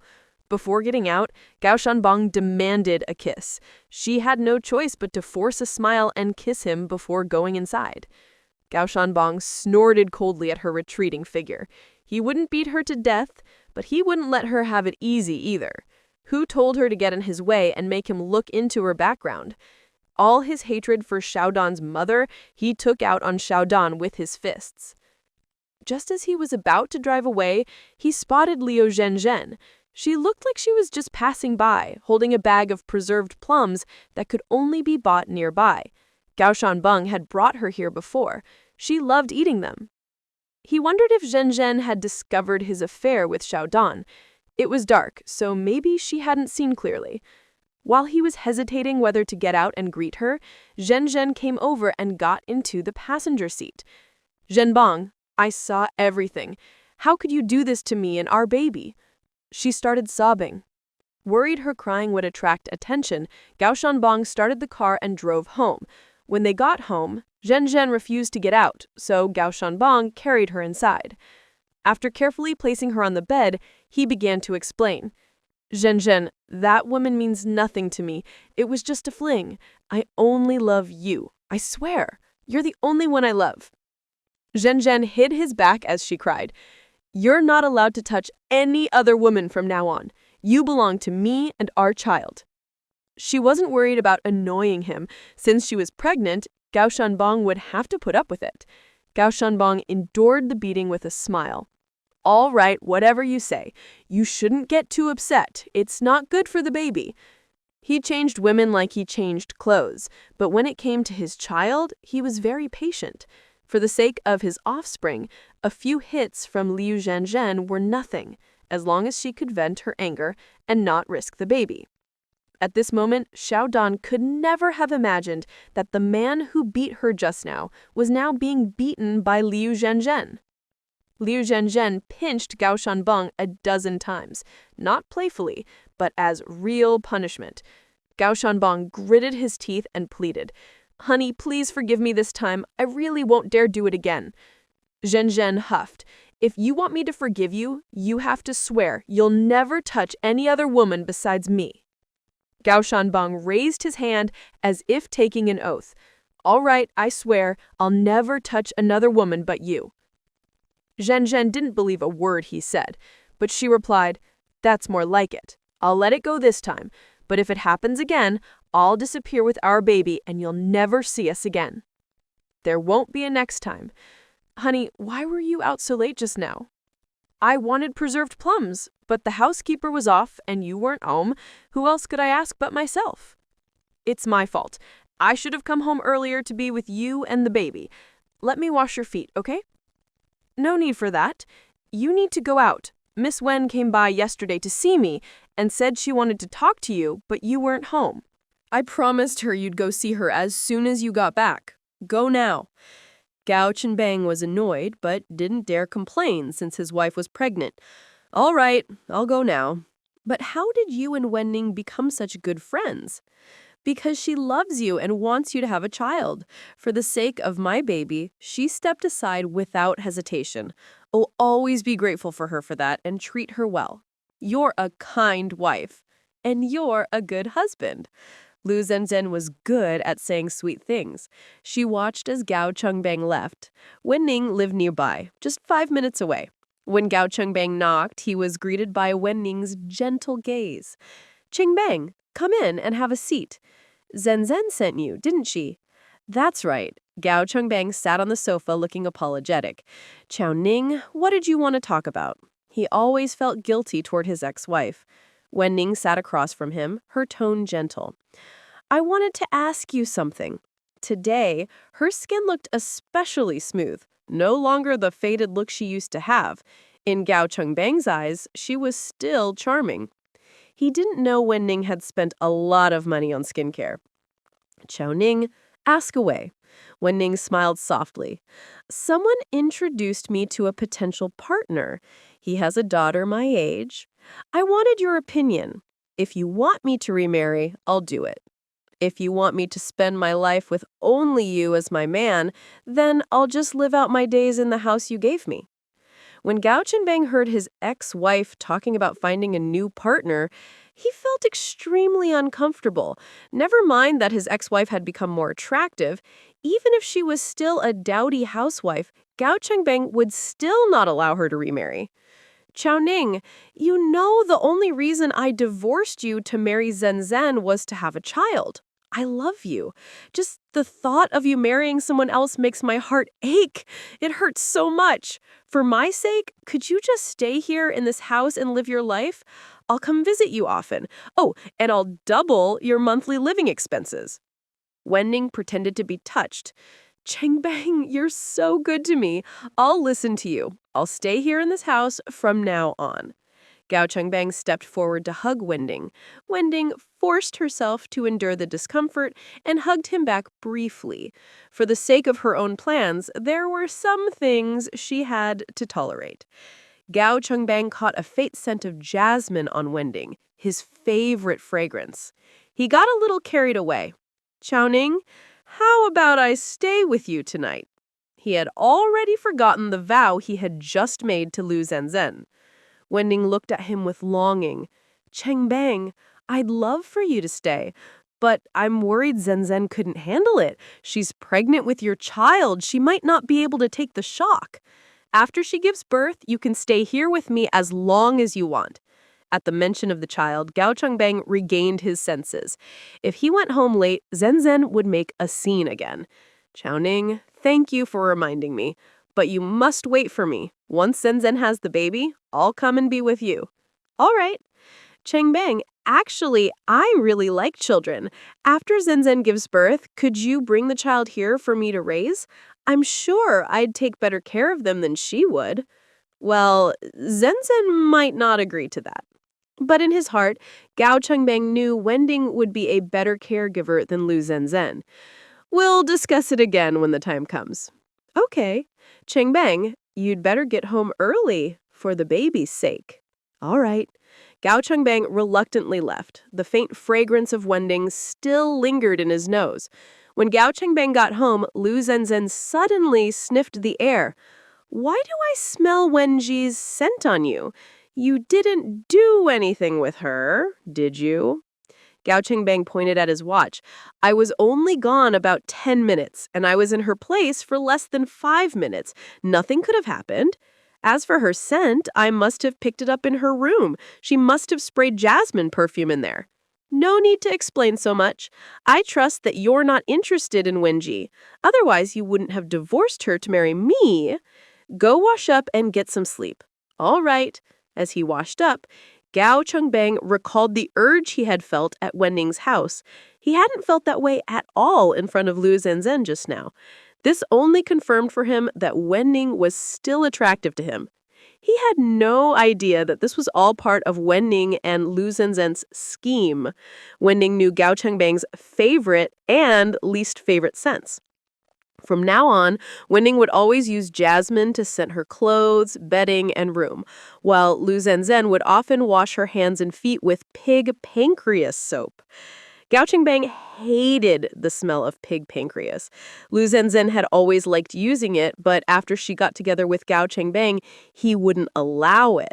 Now that she was pregnant, he didn't stop her from using whatever she wanted. Their plan was to gradually make him lose interest in Lu Zenzhen and be drawn to Wen Ning. Once Lu Zenzhen gave birth, Gao Chungbang would have no hesitation in divorcing her and letting her go. After washing up, Gao Chungbang returned to the bedroom to find Lu Zenzhen already asleep. He checked his injuries and couldn't help but curse, "Damn, that was ruthless," as he found some ointment to apply. But this punishment did nothing to stop him from keeping mistresses outside. Meanwhile, overseas, Chu Huan had already woken up. While she was washing up, Mu Chenzhe heated up breakfast for her. After eating, the two of them got ready to go out. Just as they were about to lock the door, 2 workers arrived to deliver a mattress, saying that Miss Tian Xiaoyan had already paid for it and asked them to bring it over. Chu Huan signed for it but didn't let the workers carry it upstairs. She wasn't comfortable with strangers entering her and Chenzhe's bedroom. After seeing the workers out, Chu Huan and Mu Chenzhe carried the mattress up to the second-floor bedroom themselves, unwrapped it, and set it up. They remade the bed and laid down to test it out. The mattress suited both her and Chenzhe's sleeping preferences. After tidying up the bedroom, they went downstairs. They happened to run into Willam Hua, who had just come back from grocery shopping. Mu Chenzhe introduced Xiao Xian to her.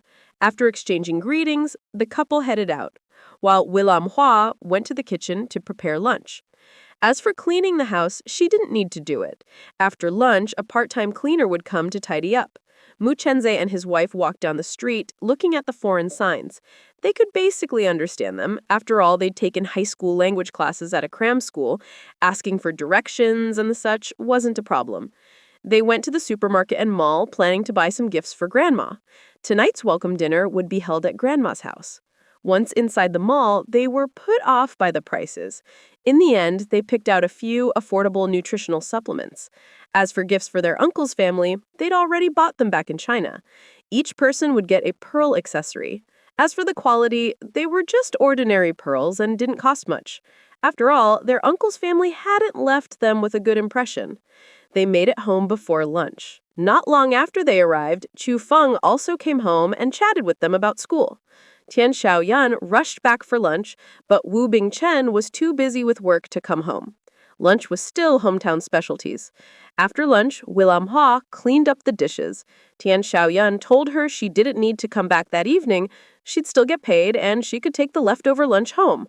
Willam Hua happily thanked her, packed up the food, and left. The part-time cleaner, Xiao Ying, knocked and came in, changed into slippers, and started cleaning. Chu Huan specifically told her not to clean their bedroom. Xiao Ying immediately agreed. Chu Huan could tell that the housekeeper and cleaner they'd hired were both honest, hard-working women. Tian Xiaoyan couldn't stay home long. She had work at the company. Chu Feng took a 20-minute nap, then got up, changed shoes, and caught the school bus. After seeing him off, Mu Chenzhe and his wife went back to their room for a nap. Seshang had already finished cleaning upstairs and was about to start downstairs. That way, she wouldn't disturb their rest. An hour later, they woke up to find Seshang hanging up the laundry. Mu Chenzhe realized that washing machines abroad were much more convenient. The clothes came out almost dry. Once the laundry was hung, Seshang finished her work and left. She had another house to clean and was in a hurry, so Chu Xuan didn't keep her to chat. Now only Mu Chenzhe and his wife were at home. Ze, I suddenly want to bring a washing machine back home. Xu Xuan checked the freshly washed clothes. They were very clean. Mu Chenzhe patted his chest. No problem. Leave it to me. Whenever his wife wanted to buy something, Mu Chenzhe always supported her. As for how to bring a washing machine back from abroad, he planned to ask Wu Bingcheng for advice when he had time. Zhu Xuan took out some ambergris from her suitcase. Should we sell this soon? Sure. Tonight, let's discuss with your parents how best to sell it. If they put it up for auction, it might fetch a high price. Or it might not sell at all. If they found a buyer directly, the price would only be fair, nothing more. The two of them didn't really understand the market here, so it was definitely best to listen to their elders' advice. Although the dragon's blood incense didn't belong to them, they still needed to help Chu Dashan hold on to half the money as his retirement fund. The higher the selling price, the less pressure they'd feel in the future when it came to hiring someone to care for Chu Dashan in his old age. If Chu Dashan behaved well, they'd take better care of him themselves. If not, they'd just use the money to hire a caretaker. At 4 p.m, Chu Feng came home from school. He greeted his sister and brother-in-law, then went to his room to review what he'd learned that day. The teachers rarely assigned homework, so it all depended on self-discipline. Chu Feng had developed a habit of independent study, reviewing each day's lessons and preparing for the next day's classes. At 6 p.m, Wu Bingcheng and Tian Xiaoyun came home, both looking happy. It turned out that because the jade pieces had been delivered on time, the client was very satisfied and placed another order on the spot, paying a 50% deposit up front. The whole family drove to visit Grandma Wu at her place. Grandma Wu lived in a small apartment with 1 bedroom and 2 living rooms. Once they started chatting, Mu Chenzhe and his wife learned that Wu Bingcheng had bought this apartment for her after his company's fortunes improved. As for the villa where Wu Bingcheng and his family lived, it was rented. The villa where Wu Bingwan's family lived was under the name of Wu Mingpeng. Currently, Wu Mingpeng had started a company with some friends, and business was going well. Wu Bingwan and wife occasionally helped out, but most of the time they stayed at home, with their daily expenses covered by their eldest son, Wu Mingpeng. As for the other 2 sons, Wu Mingwan and Wu Mingli, they still worked at Wu Bingcheng's company. Hearing the names of their 3 cousins, Chu Xuan could guess that their names came from the phrase Peng Cheng Wan Li, soaring thousands of miles. No one used the character Cheng because it sounded the same as the Cheng in Wu Bingcheng's name, so they avoided it. Wu Bingwan and his wife, as well as Wu Mingpeng, were very warm towards Mu Chenzhe and his wife, while Wu Mingwan and Wu Mingli simply nodded politely. Wu Mingpeng's wife wasn't there. Apparently, she was off on vacation with her own family. People say a father's debts are paid by his sons, but in Wu Mingpeng's eyes, that wasn't the case at all. He made it clear to Mu Chenze and his wife that his money was his and his father's money was his father's. No matter how wealthy he was, he wouldn't pay off his father's debts, or else his father would never learn to stop borrowing and not pay back. Besides, in a year, his father should be able to pay off the debts himself. What he said wasn't wrong, but Mu Chenze and his wife still felt uncomfortable. Grandma Wu frowned, wanting to scold Wu Mingpeng, but Wu Bingcheng stopped her. Wu Bingcheng could see that Wu Mingpeng was deliberately stirring up trouble, trying to ruin the welcome dinner. For the sake of everyone's mood, Grandma Wu swallowed her words. Chushuan also noticed her father and grandmother's expressions and whispered to Mu Chenze, "Our eldest cousin is no good." Mu Chenze nodded in agreement. Wu Mingpeng would rather spend money on his wife and her family's vacations than help his own father pay off his debts. Either he was unfilial or he was doing it on purpose. As for the other two cousins, it was hard to tell if they were good or bad. The meal had been ordered from a restaurant, 10 dishes and 2 soups. The portions were generous and the food was delicious. In the end, only a little was left, so not much was wasted. After dinner, the eldest uncle's family wiped their mouths and said their goodbyes. Clearly, they had no intention of helping clean up, saying that a cleaning lady would be coming tomorrow. Of course, Wu Mingli and Wu Mingwan tried to stay and help, but Wu Mingpeng dragged them away, saying he wanted to discuss something with them. The cleaning lady wouldn't come until the next afternoon, so they couldn't just leave the mess for over 10 hours. Jian Xiao Yun and the others tidied up, cleaned the living room, and only then left. By this time, Wu Bingwan's family had already returned home. Wu Mingpeng sat on the sofa, legs crossed. "Second and third brothers? How's it going at second uncle's company lately?" Wu Mingli said nothing, while Wu Mingwan tried to smooth things over. "It's going well. Second uncle said the company belongs to Dad and him. Big brother, you don't need to be so distant." Wu Mingpeng scoffed. "Right now, second uncle and second aunt are in charge. Dad doesn't have a say anymore.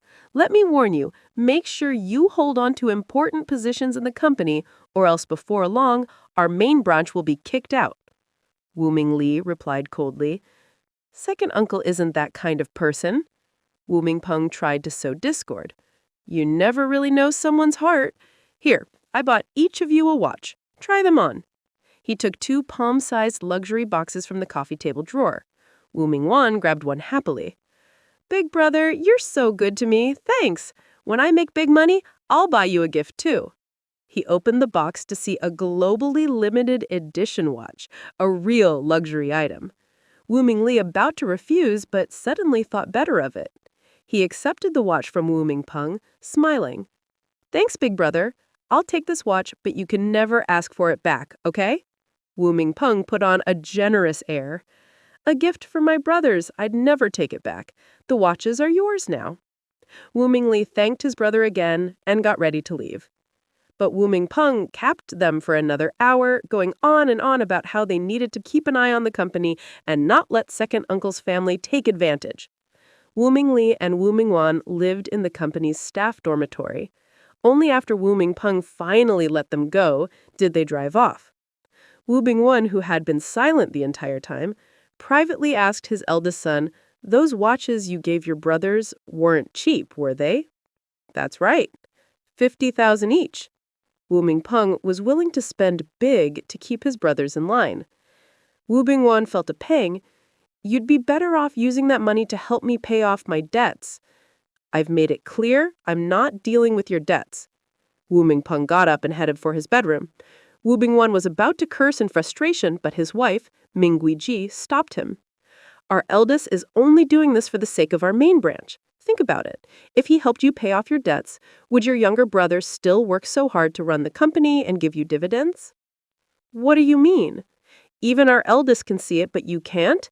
The day the company makes enough profit to pay you dividends to clear your debts will be the day you're kicked out of the company." "No way!" "Why not? Don't forget how disappointed Mom was with what you did." "How is it all my fault? Wasn't it you and our eldest who egged me on?" Otherwise, I wouldn't have lost everything. Shut up. Do you want our eldest to throw us out on the street? When you're under someone else's roof, you have to keep your head down. We're living in our eldest's house now, so you'd better behave. From now on, whatever he says goes. Wu Bingwen's eyes darted. Fine, I'll behave. But don't you think our eldest is making money a little too easily? What kind of business brings in cash so fast?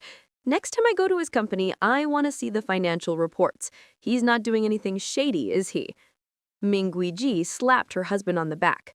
What kind of father are you? Our son finally made a lot of money, and you're already doubting where it came from? If he heard you say that, he'd kick you out on the spot. Wu Bingwen hurriedly covered his mouth. Even if the money really was questionable, it wasn't his place to say so. Ming Guiji lowered her voice on purpose. As long as there's money to spend, that's all that matters. Stop worrying about things that aren't your business. Wu Bingwen looked helpless. Fine, I get it. I'm tired. I want to wash my feet and go to bed. Go get some water for me. Ming Guiji snorted coldly. You still think you're the big shot bringing in the money? Right now we're equals. Neither of us is earning, so everyone takes care of themselves. She went straight back to the bedroom. Wu Bingwen was fuming. Just because he hadn't made money for a few months, his wife was already losing patience. Didn't she remember whose money she'd been spending all these years? Was she just pretending before? Is it really that we can share wealth but not hardship? A heartless wife like this, he should have divorced her long ago. But just thinking of divorce gave him a headache. The eldest son was close to Ming Guiji. If they really divorced, the eldest might just kick him out. He'd have to put up with it for now. Once he made a fortune again, that would be the day he divorced her. With that thought, he went to get the foot-washing water himself. Half an hour later, he returned to his own bedroom and lay down. Right now, Ming Guiji was sleeping in a separate room. Back when he had money, she used to cling to him, refusing to leave his side. He sighed, clenched his fists. He couldn't keep going on like this. It felt awful to be scolded by his son when he asked for money. He had to start over. Tomorrow, he'd talk to his younger brother about returning to the company. If he explained how tough things were, maybe his brother would take pity on him. If his brother refused, he'd go crying to his mother, even bring up divorce and blame everything on Ming Guiji. He didn't believe his mother wouldn't give him another chance. Meanwhile, Wu Bingcheng's family had already returned home. Chu Feng had school the next day, so after washing up, he went to bed. Mu Chenzhe and his wife, along with Wu Bingcheng and his wife, sat in the living room discussing how to sell the ambergris. Wu Bingcheng and his wife suggested going through an auction house. The process would be formal, and whatever price they got would be clear-cut. Chu Dashan wouldn't be able to find any loopholes. Tian Xiaoyun was worried that if her daughter and son-in-law helped Chu Dashan sell the ambergris, Chu Dashan would end up suspecting and mistrusting them.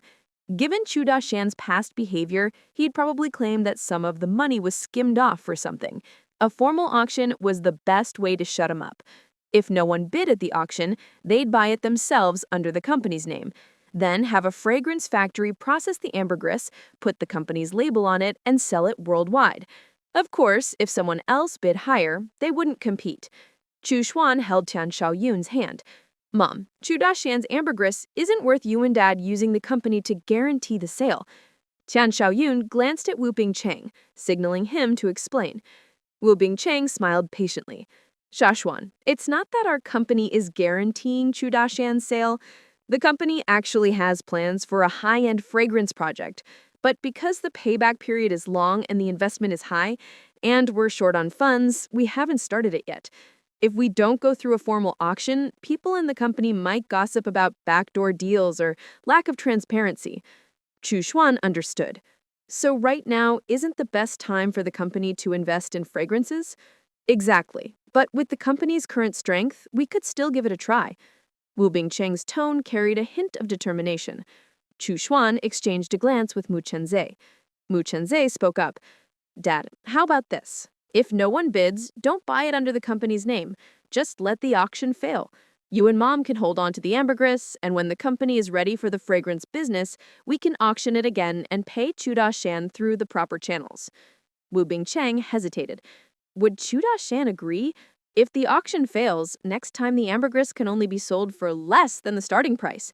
Chu Xuan replied softly, "Even so, it'll still be sold for tens of thousands more than it would in China. He'll definitely be willing." Tian Shaoyun suggested, "You two should call him when you have time and discuss it." Mu Chenzhe checked his watch. "It's 9:45 p.m. here, so morning in China. Chu Daxian wouldn't be at work yet. I'll call him now." Soon he dialed the village office in Nanyu Village. Chu Daxian answered. "Hello? Grandpa Wang, it's me. Chenzhe, I already told your parents you arrived safely. Who do you need to talk to today?" "I'm looking for Chu Daxian." "What a coincidence. He's right here. I'll get him." "Thanks." Soon, Chu Daxian's voice came on the line. "Hello? Uncle Chu, I need to discuss the ambergris with you."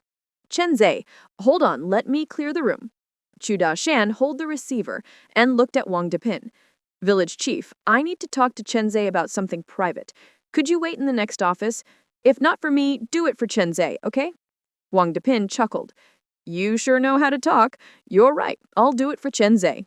He left the office. He'd already guessed Chu Daxian had something going on, otherwise he wouldn't have come so early to wait for the call. Normally, Chu Daxian slept in until after 9:30 a.m. He was curious, but he knew Chu Daxian wouldn't say anything, so he didn't ask. Chu Daxian put the receiver down, locked the door, then picked it up again. "Chenzhe, go ahead." Mu Chenzhe replied, "Here's the thing. If we auction the ambergris, it might fetch a high price, or it might not sell at all, but the process is formal and transparent." Before he could finish, Chu Daxian interrupted. "Long-distance calls are expensive. Let's keep it short. Auction it, that's fine. Don't worry about me. My ambergris will definitely sell. Just do your best. I trust you. What if it doesn't sell? Put Xu Xuan on the phone." "Okay." Mu Chenzhe handed the receiver to his wife. "Chu Daxian wants to talk to you." Chu Xuan smiled and picked up the phone. "Hello, go ahead." Chu Daxian spoke quickly. "I had a dream. The ambergris was a hot item at the auction, sold for a high price. Don't worry, don't hesitate. You must sell it within a month, or the price will drop." "Understood." Chu Xuan believed him, because she knew it wasn't a dream. It was something Chu Daxian had experienced in his previous life. After hanging up, Chu Daxian told her family. Chu Daxian said that if it doesn't sell at auction in a week, he'll agree to whatever we decide. She said this to put everyone at ease, because she would never reveal Chu Daxian's secret of being reborn. 5 minutes later, Chu Daxian walked into the village factory's guard office. With nothing to do, he sat in a chair, lost in thought, unable to help recalling his previous life. In his previous life, Chu Daxian remembered that Mu Chenzhe and his wife hadn't gone abroad so early. They'd had an accident and were injured, and only after a month of recovery did they take the ambergris overseas. They sold it for a decent price, but not the highest, because they missed the best market timing. Back then, he'd given half the money to Chu Xuan to hold on to. Later, he wrote a statement saying Mu Chenzhe and his wife didn't need to support him in his old age and took the money back from Chu Xuan. In the end, it all fell into the hands of Feng Chunhua and her son, while he himself ended up starving to death. In this life, he'd reminded Mu Chenzhe and his wife and unintentionally benefited himself. His ambergris could catch the best market overseas. A familiar voice interrupted his thoughts. "Uncle Chu, are you getting used to my mom's cooking?" It was Liu Dapeng's voice. Chu Daxian smiled and replied, "Of course I am. Your mom's cooking is delicious. Did you just get back from your business trip? Let me tell you, you missed a big order while you were away from the village." "What big order?" "Boss Gao Zhenbong came again and placed an order for 20,000 cans of fish. The sales commission goes to Wang Chunyang and Mu Chenzhe." "I'm not jealous. On this trip, I also signed an order for 20,000 cans of fish and sold 2 tons of crispy yellow croaker." "You're amazing. Haven't even had time to go home and see your mom, have you?" "That's right. I came to the factory to report in first. Village Chief Wang is at the village office. You can find him there." "Thanks for the heads up." "No problem." After watching Liu Dapeng leave, Chu Daxian finally looked away. He knew Liu Dapeng was a natural-born salesman. Not long after, Liu Dapeng entered the village office and saw Wang Dapin on the phone. It was Minyi calling. After learning what Gao Zhenbong had done, Wang Dapin immediately decided that from now on, any orders from Gao Zhenbong would require payment in advance before delivery. Otherwise, the risk was too high. After hanging up, Wang Dapin poured Liu Dapeng a cup of tea. Was your business trip successful? Liu Dapeng took the cup and set it on the table. Very successful. Here are the contracts I signed. Please take a look. He took 2 contracts out of his briefcase. The official seals had been stamped before he left, saving him the trouble of running back and forth to deliver the contracts to clients. After reading the contracts, Wang Dapin praised Liu Dapeng. They chatted for a while longer. Liu Dapeng left a box of local specialties for Wang Dapin before hurrying home to see his mother and eat her cooking. Wang Dapin locked the gift in a drawer, took the contracts, and went to the village factory. After filing the contracts, he found Wang Chenyang. Chenyang, that Gao Dambong is no good. His private life is a mess. If he ends up in jail for it one day, we might never see our payment. He might even be involved in a homicide case. Doing business with him is risky. Wang Chenyang looked helpless. We've already signed the contract. We can't just refuse to deliver. Wait until he pays in full before shipping. That'll be tough.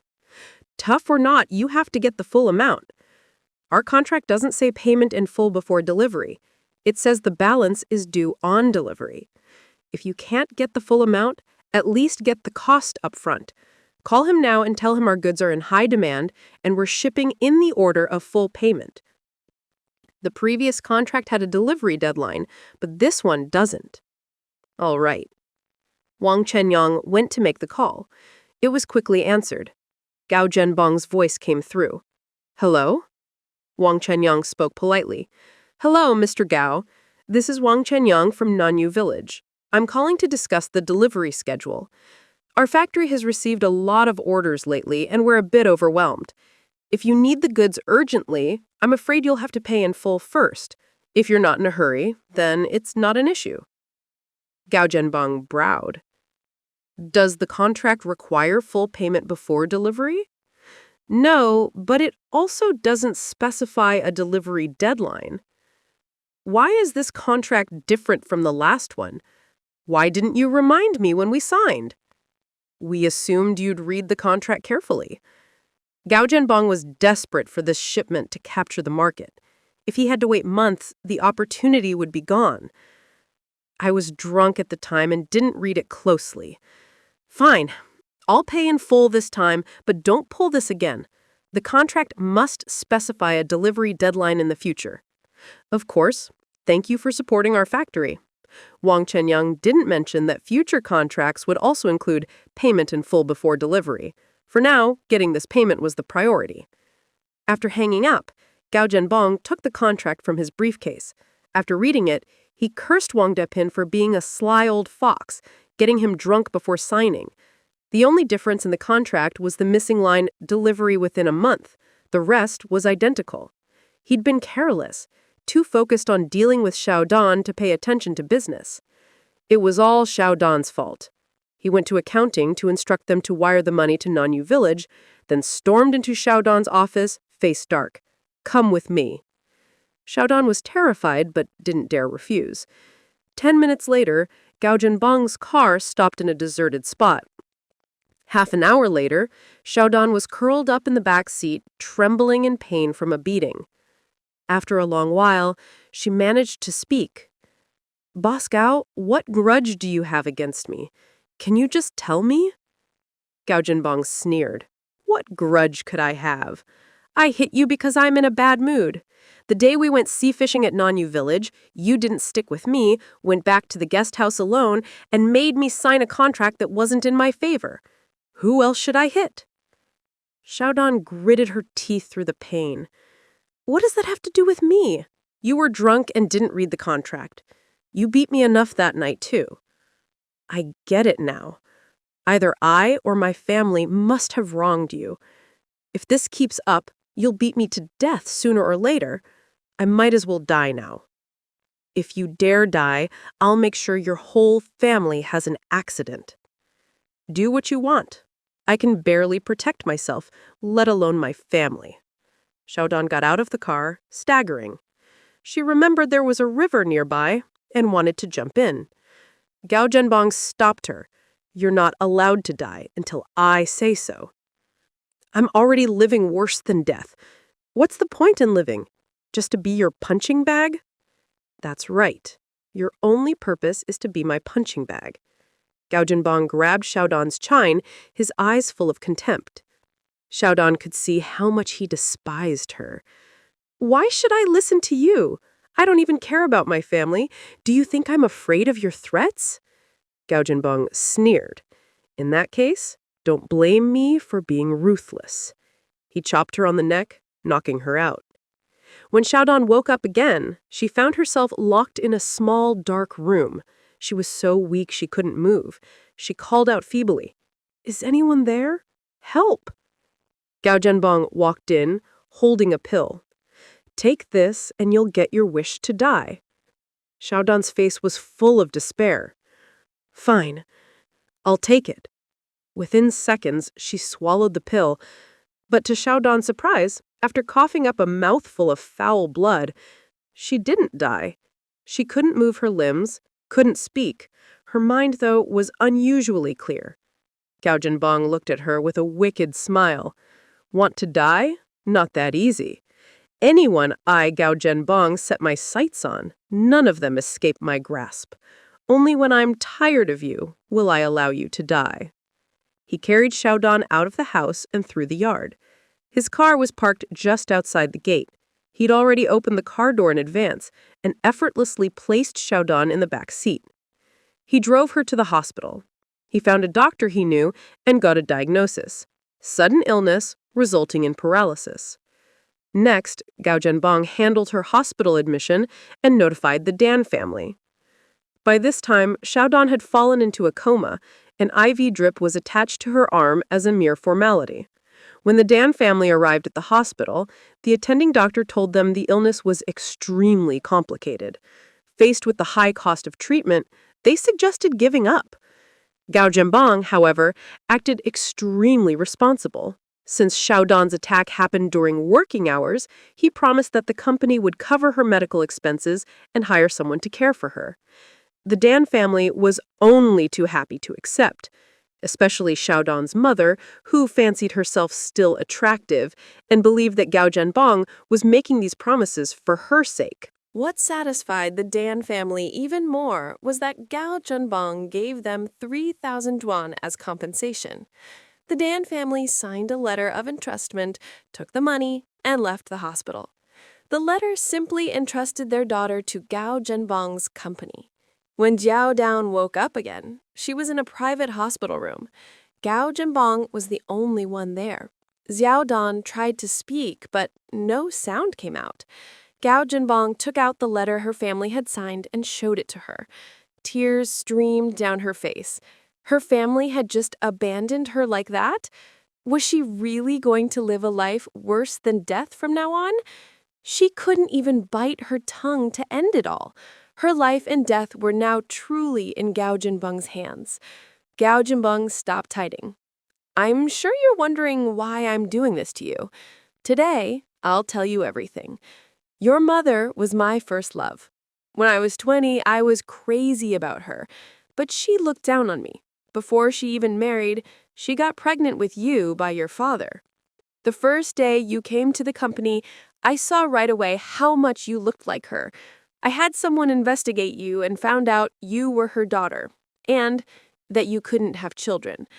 As for why you're infertile, it turns out you got pregnant out of wedlock, had a miscarriage, lost a lot of blood, and weren't treated in time. You'll never be a mother. You're just as shameless as your mother, so you'll bear the brunt of my hatred for her. To be honest, if you'd kept yourself pure, if you'd been a virgin when you were with me, I would have cherished you like a treasure. But too bad. You're damaged goods. You destroyed all my fantasies about my first love. I won't let you die so easily. After a while, I'll discharge you from the hospital, and hire someone to look after you. Whenever I feel like it, I'll come and beat you. When I finally get bored of this, that's when you'll be allowed to die. Oh, and by the way, the medical staff here won't really treat you. Don't bother trying to ask for help. Right now, you're paralyzed in bed. You have no choice." The more Xiao Dan listened, the more shocked she became, cursing Gao Jinbong in her heart as less than human, worse than a beast.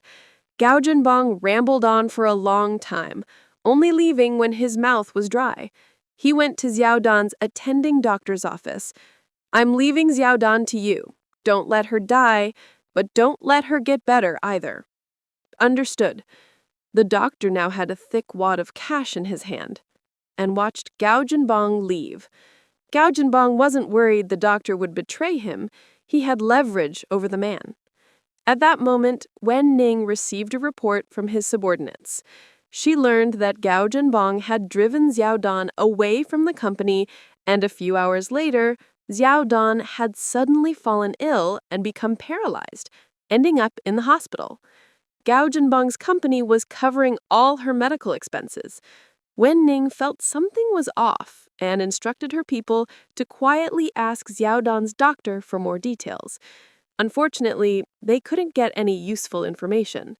After returning to the company, Gao Jinbong sat at his desk and let out a long sigh. He closed his eyes, replaying everything he'd done that day, searching for any slip-ups. Only after confirming there were no issues did he start working. The next day, overseas, Wu Bingchen and Chen Xiaoyun had just arrived at their company when Wu Bingwen came over. "Second brother, sister-in-law, I've been waiting for you two for a while." Wu Bingchen and Chen Xiaoyun exchanged a glance before Wu Bingchen looked at Wu Bingwen. "Big brother, is something urgent?"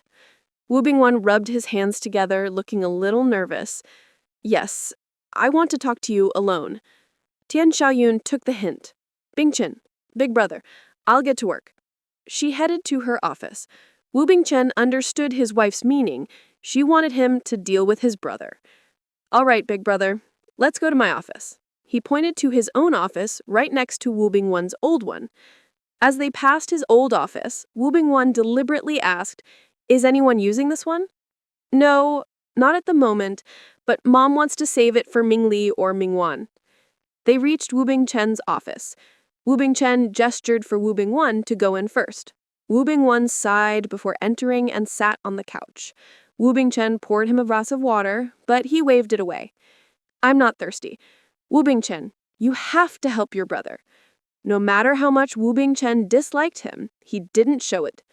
"Big brother, just say what you need to say." Wu Bingwen hesitated. I want to come back to the company. If this goes on, I'll be finished." Wu Bingchen's face grew serious. "That's not up to me. You'll have to ask Mom." "All right, I'll go to Mom then." Wu Bingwen jumped up and left without looking back. Wu Bingchen immediately called his mother to inform her about Wu Bingwen. When Wu Bingwen arrived at Madame Wu's house, she was pruning flowers in the garden. He trailed behind her, muttering, "Mom, I know I was wrong. Mingguiji was always the one egging me on. I've really reflected these past days. If I can come back to the company, I'd even start as a janitor. I'd be happy to." He figured his mother wouldn't really make him a janitor. At worst, he'd be a department manager. Madame Wu snipped some branches and said unhurriedly, "What, your wife doesn't want you around anymore?" "How did you know? You never used to blame her for anything. You always defended her." Wu Bingwen dropped to his knees. "Mom, life's been hard for me. Mingui Ji only wants to share the good times, not the bad. Now she despises me, won't even share a room with me, and is this close to asking for a divorce." Madame Wu was a little surprised.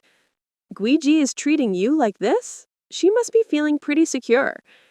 Ever since all the Wu family antiques were smashed, she knows I won't inherit anything from you.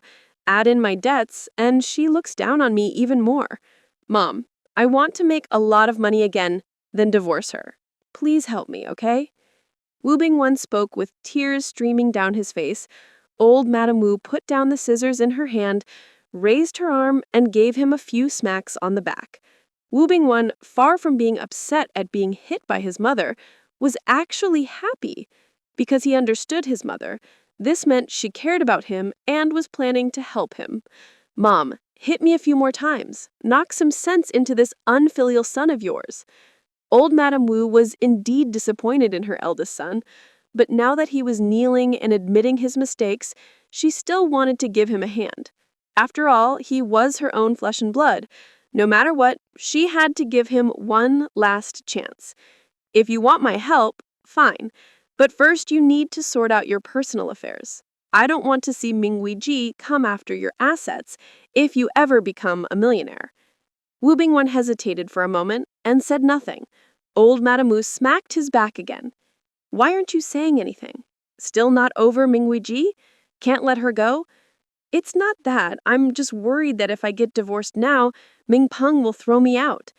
That boy is very close to his mother. They're always on the same side." "Then let him throw you out. I want to see just how unfilial my eldest grandson can be. Don't worry, I'll back you up. Worst comes to worst, you can move in with me." There was still a spare bedroom here. Wu Bingwen clenched his fists. "I'll listen to you. I'll go home right now and divorce her. I want to see just how heartless Ming Peng can be to his own father." He got up, ready to leave. Old Madame Wu stopped him. "Wait. Go to the washroom and dust off your knees before you go out. Mind your appearance." "Okay. And if Mingweiji refuses to divorce, make her sell her luxury goods to help pay off your debts. The eldest daughter-in-law always claims she had no money and no luxury goods, but in reality, she had plenty." Wu Bingwen knew this too. 5 minutes later, old Madame Wu watched her eldest son leave. An hour later, old Madame Wu received a call from Ming Peng. "Grandma, Dad insists on divorcing Mom." Please talk some sense into him. Your dad's an adult. I can't control him. He can do whatever he wants. Grandma, if you don't stop them, they'll really get divorced. Let them do whatever they want. I'm not getting involved." Old Madame Wu hung up the phone. Meanwhile, in Wu Mingpeng's villa living room, Mingweiji was screaming, "Wu Bingwen, you loser! You want a divorce and expect me to take on your debts? You're not even a man." Wu Bingwen held up the bills for Mingweji's spending over the years. "Take a look at how much you've spent. Over $1 million. Now I'm just asking you to share a debt of a little over 100,000, and you curse me like this? Heartless woman, marrying you was the worst luck of my life." Mingweiji snatched the bills and tore them to shreds. "You want a divorce? Fine, but only if you give me 200,000 in alimony." Wu Bingwen glared at her in anger. "I don't have a penny to my name. I can't pay you. If you won't divorce, then sell your luxury goods and help me pay off my debts." "So that's what you're after. You just want me to pay your debts? Ha, no way. Once something's in my hands, nobody's getting it back." "Fine, then I'll go borrow from loan sharks. Pay the company back first and let the debt collectors come after you." "Shameless. You're the shameless one." Neither would back down, and their insults grew nastier and nastier. Standing off to the side, Wu Mingpeng looked puzzled. They'd previously agreed that the debts would be paid off once Wu Bingwen got his company bonus. Why was he in such a rush to pay them now?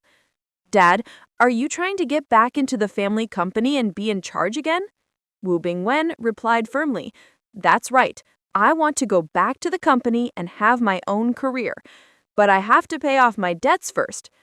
Wu Mingpeng sneered. "In that case, Mom, just divorce Dad. Let's see how he gets back into the company and restarts his career." Mingweiji crossed her arms. "I'll divorce, but I'm not taking on any debt. And I want alimony." Wu Bingwen slumped onto the sofa. "If you won't share the debt, don't even think about getting alimony.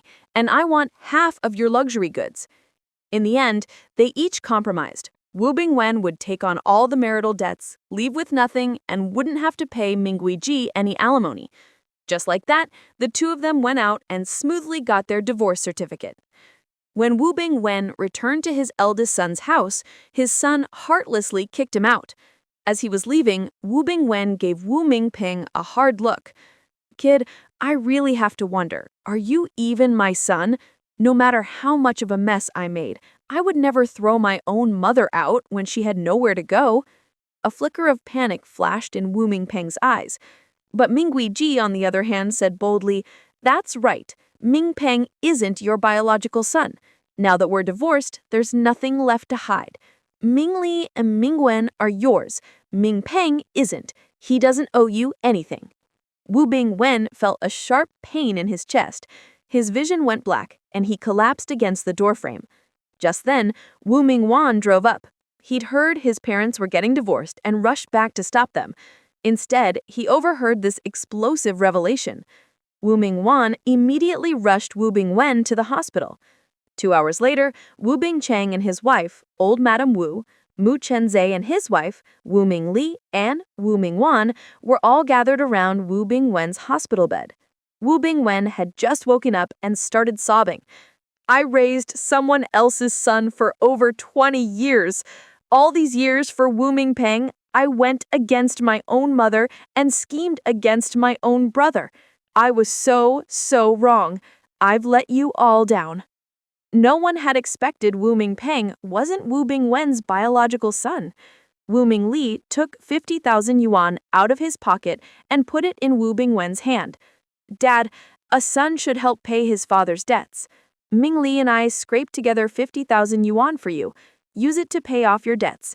Even without Big Brother, you still have Mingwan and me." Wu Mingwan looked at Mingli in surprise. He hadn't chipped in any money and figured Mingli was just saying it to comfort their dad. So he quickly chimed in, "That's right, Dad. You still have Mingli and me. And Grandma and second uncle have agreed to let you back into the company." Wu Bingwen looked gratefully at his mother and younger brother. In truth, Wu Bingcheng didn't want his big brother to return to the company at this point, but his mother insisted. It's true that Wu Bingcheng was running the company, but his mother had the final say. She wanted to give Wu Bingwen one last chance, and even if Wu Bingcheng objected, it wouldn't matter. What's more, with their mother personally speaking up for Wu Bingwen, all the company's top management agreed to give him another chance. Suddenly, Wu Bingwen said, "Mom, second brother, I have something important to discuss with you two." Old Madam Wu looked at the others and waved her hand, signaling them to leave. The three of them had something to talk about. The others tactfully left the hospital room. Old Madam Wu spoke first. "Bingwen, just say what you need to say." Wu Bingwen took a deep breath. "Mingpeng's new company can't be making that much money. I suspect he's up to something shady. Mom, second brother, I can't swallow this. I want to see him ruined." Wu Bingcheng asked in a low voice, "Big brother, do you have any evidence?" Wu Bingwen wore a confident expression. "I don't have evidence, but I'd trust my own judgment." Old Madam Wu knew her eldest son well. He always paid back his grudges. There was no point stopping him now. Once you've recovered, collect evidence while you work, but don't let it affect your job. Wu Bingcheng chimed in, "I agree with Mom." Meanwhile, out in the hallway, Wu Mingwan and Wu Mingli were whispering to each other. "Mingli, where did you get that 50,000 yuan?" "I sold a watch." "You sold the gift our eldest brother gave you?" "That's right." "But that was a gift from him. How could you bear to sell it?" "Don't you get why he was so generous?" "It's just because we're his brothers, isn't it?" "You're wrong. He wanted to use luxury goods to buy our silence. If Mom hadn't revealed that he wasn't Dad's biological son, do you think he would have come clean himself? And do you really believe his company is making that much money?" "If his company isn't making money, how could he afford to buy a villa?" "Maybe he's using money from our Wu family. He just gave us a tiny share. Don't forget, Mom has always favored him." At this point, Wu Mingwan was deep in thought. Back when their eldest brother worked at the family company, the three brothers earned about the same. After daily expenses, they could save at most 3,000 yuan a year. Their father would split the company dividends, giving half to his mother and keeping the rest for himself. On the surface, the three brothers never got a penny. Now that he thought about it, their mother must have secretly given their eldest brother extra money. Their eldest brother claimed his company was doing well and that he made a lot of money, which is why he could buy a villa, but that had to be a lie. Wu Mingwan took off his watch and handed it to Ming Li. Sell it and use the money to help pay off Dad's debts. Ming Li gave him an approving look. I'll get you the money in 3 days at the latest. All right. By the way, you said earlier that our eldest brother gave us those luxury watches to buy our silence. Did we accidentally discover some secret of his? Remember the days before our house was robbed? What happened then? Our eldest brother was playing with an antique and accidentally dropped it on the floor. I remember. We both saw it, and he told us not to say anything. The next day, there was a fake in its place. That's it. The night we got robbed, who knows if the thing that got smashed was the real one or the fake? You mean our eldest brother swapped out all the antiques for fakes ahead of time? It's possible. If that's true, he's basically guilty of theft. Now that Wu Mingpeng wasn't considered part of the Wu family, those were all family heirlooms. Exactly. Should we tell Grandma and second uncle? Does Dad know about this? Dad definitely doesn't know. We'll tell him when we get the chance. As for Grandma and second uncle, let's see what Dad thinks. All right. At the same time, Mu Chenzhe and his wife were also whispering, "Zat, I'm really curious who Wu Mingpeng's real father is." I'm curious too. I bet eldest uncle will do everything he can to find out. Let's just wait patiently. Okay. Chu Xuan suddenly thought of Chu Dashan. Since he'd been reborn, did he know about the Wu family's affairs? I'm going to make a phone call. To whom? To Chu Dashan. I want to confirm something with him. I'll go with you. No need. You stay here in case Mom and Dad need your help. Don't worry, I won't go far. I'll use the phone downstairs in the hospital. You can see me from the window. All right. Mu Chenzhe watched his wife go downstairs before turning his gaze to the window. Soon, he saw her making a call. Chu Xuan got through. It was Wang Chenyang who answered. Hello? Chu Xuan recognized his voice. Uncle Chenyang, are you on duty at the village factory tonight? Yes. Xuan, why are you calling so late? Is something important going on? Chu Xuan smacked her forehead, realizing she'd forgotten about the time difference. Sorry about that. I'm looking for Chu Dashan. Is he still at the factory gatehouse? It's already 10:30 p.m. He's probably gone home. How about this? Call back in 20 minutes and I'll go get him. All right. Sorry to trouble you, Uncle Chenyang. It's no problem. I'm on duty all night anyway. Talk soon. To save Chu Xuan phone charges, Wang Chenyang hung up before she could reply. At that moment, Chu Dashan was already home, soaking his feet. This time around, he'd learned to enjoy life. He'd gotten some special herbal foot soak from the county hospital and made it a nightly ritual. After finishing his soak and getting ready for bed, someone knocked on the door. At first, he pretended not to hear. He hated people knocking late at night. But then he heard Wang Chenyang's voice. Uncle Chu Xuan is calling from overseas. It might be important. Coming! Chu Dashan hurriedly put on his coat and shoes to answer the door. When Chu Xuan called the factory again, she heard Chu Dashan's voice. Hello? Is that Xuan? Is something wrong? My ambergris. Wang Chenyang wasn't in the room, leaving Chu Dashan free to speak his mind. Chu Xuan replied quietly, It's not about your ambergris. Ooh, you scared me. So, what's up? Uncle Chu, you often have dreams. I wanted to ask if you've ever dreamed who Fan Shunhua's eldest son is. Chu Dashan looked helpless. I dream about it all the time, but I've never actually dreamed who her eldest son is. In his previous life, he died of starvation before he could find out. But he couldn't say that. Chu Xuan pressed on. Have you dreamed about anything to do with Wu Bingwen's family? Wu Bingwen? That's your stepfather's older brother, right? That's right. I haven't dreamed about him directly, but I dreamed someone mentioned his name. He raised someone else's son for over 20 years only to be kicked out by that son. Oh, and I dreamed that his eldest son wasn't a good person. He swapped the Wu family's antiques for fakes and made a fortune. Wu Bingwen's wife always favored the eldest son. Oh no, I'm getting a nosebleed. Chu Dashan's first thought was that he was being punished for revealing secrets. Chu Xuan only heard the sound of the phone hanging up. Chu Dashan shouted, "Chenyang, help! I'm dying!" Wang Chenyang rushed into the office and saw blood streaming from Chu Dashan's nose. He quickly handed him a handkerchief. Chu Dashan tilted his head back, feeling blood in his throat and trembling all over. He didn't even reach for the handkerchief. Wang Chenyang had to pinch his nose for him. "Uncle Chu, you need to stop the bleeding." Chu Dashan said weakly, I'm dying. Save me. Take me to the hospital. I'm not ready to die yet." He fainted. Wang Chenyang was speechless. Fainting from a nosebleed? How cowardly. He quickly supported him and grabbed some cotton from the drawer to stop the bleeding. It really wasn't enough blood to warrant a hospital trip. What Wang Chenyang hadn't expected was that Chu Dashan's nosebleed just wouldn't stop. Seeing things were getting serious, he immediately called the village office. Tonight, the patrol team captain was on duty. As soon as they got the call, they quickly gathered people and drove Chu Dashan to the hospital on a tractor. At the hospital, the doctors gave Chu Dashan a blood transfusion while trying to stop the nosebleed. It took a lot of effort, but they finally managed to stop it. A nosebleed this severe truly was rare. The attending doctor gave him a thorough examination. Aside from a minor issue with the nasal mucosa, they found nothing else wrong. After receiving 2 bags of blood, Chu Dashan finally woke up.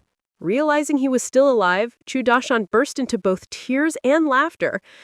The next day, Chu Dashan was lively and energetic as he was discharged from the hospital. He bought 10 jin of pork in town. Back in the village, he brought the pork to Wang Chenyang, asking him to help distribute it among those who had taken him to the hospital the night before.